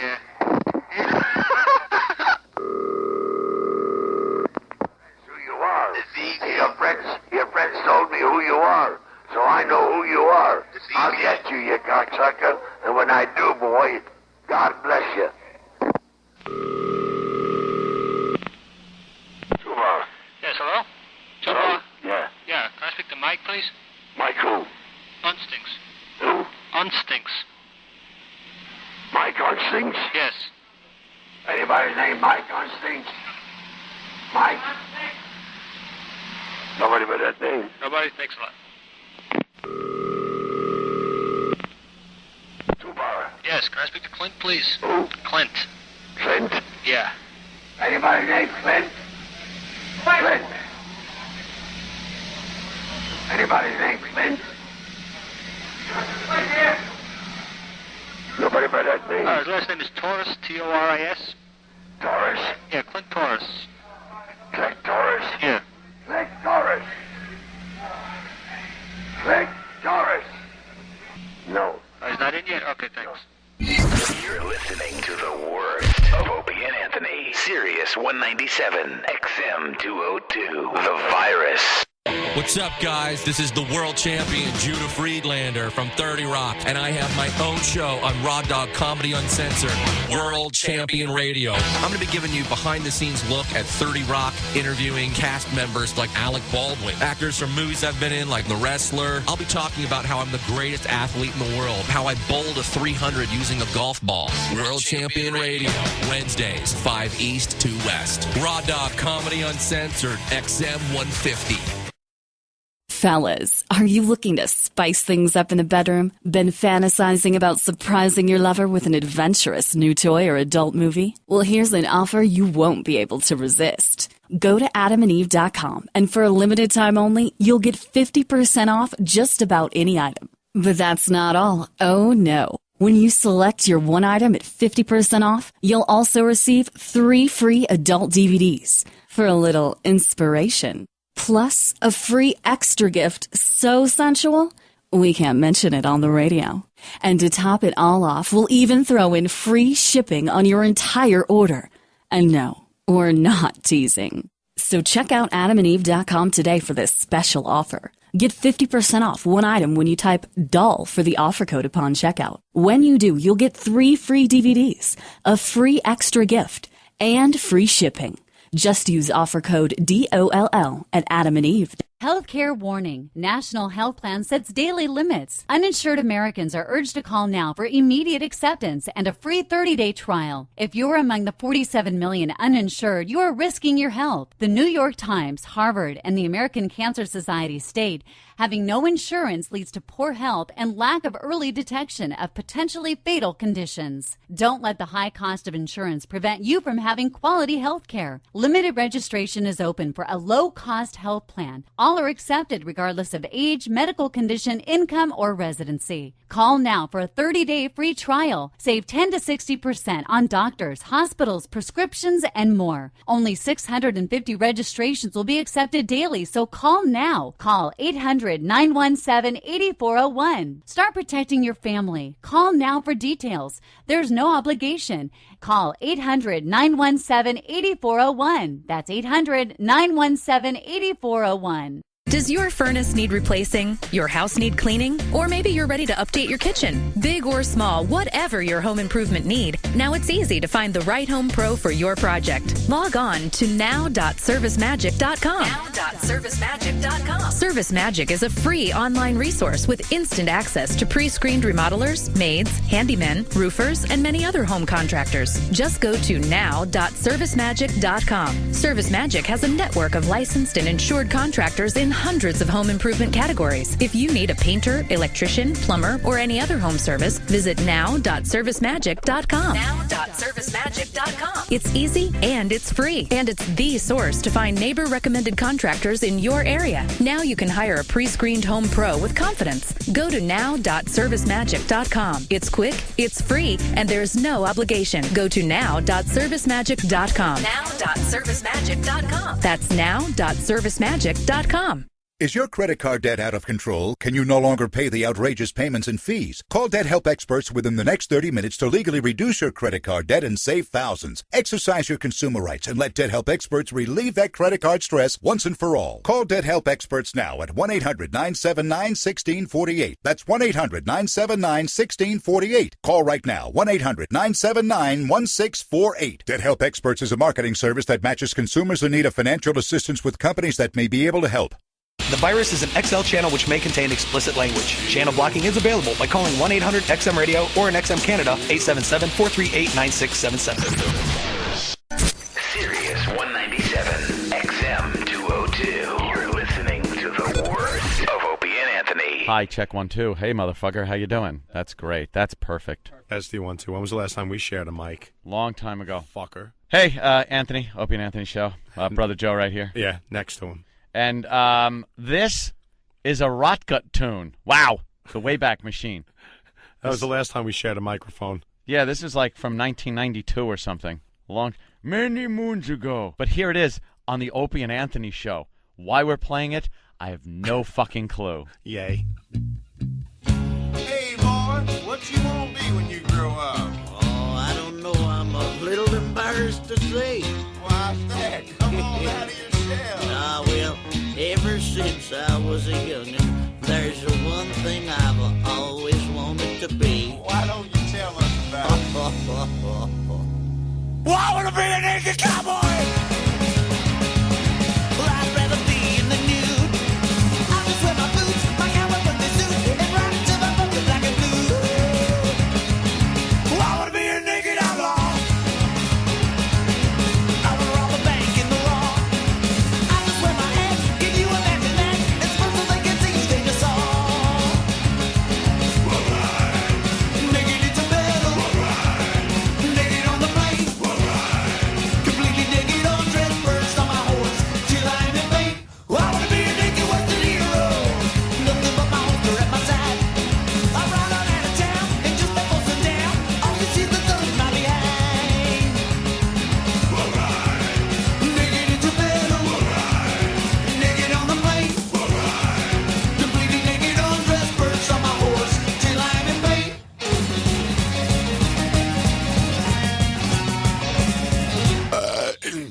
Yeah, boy. Won't you play me some Mosey music? Oh, yeah. Oh, that sounds good, boy. I got spurs that jangle, jangle, jangle. Yes, I hold it, jumping G-Hosey fat. What in tarnation's that crap? Well, I want to be in a wanted poster.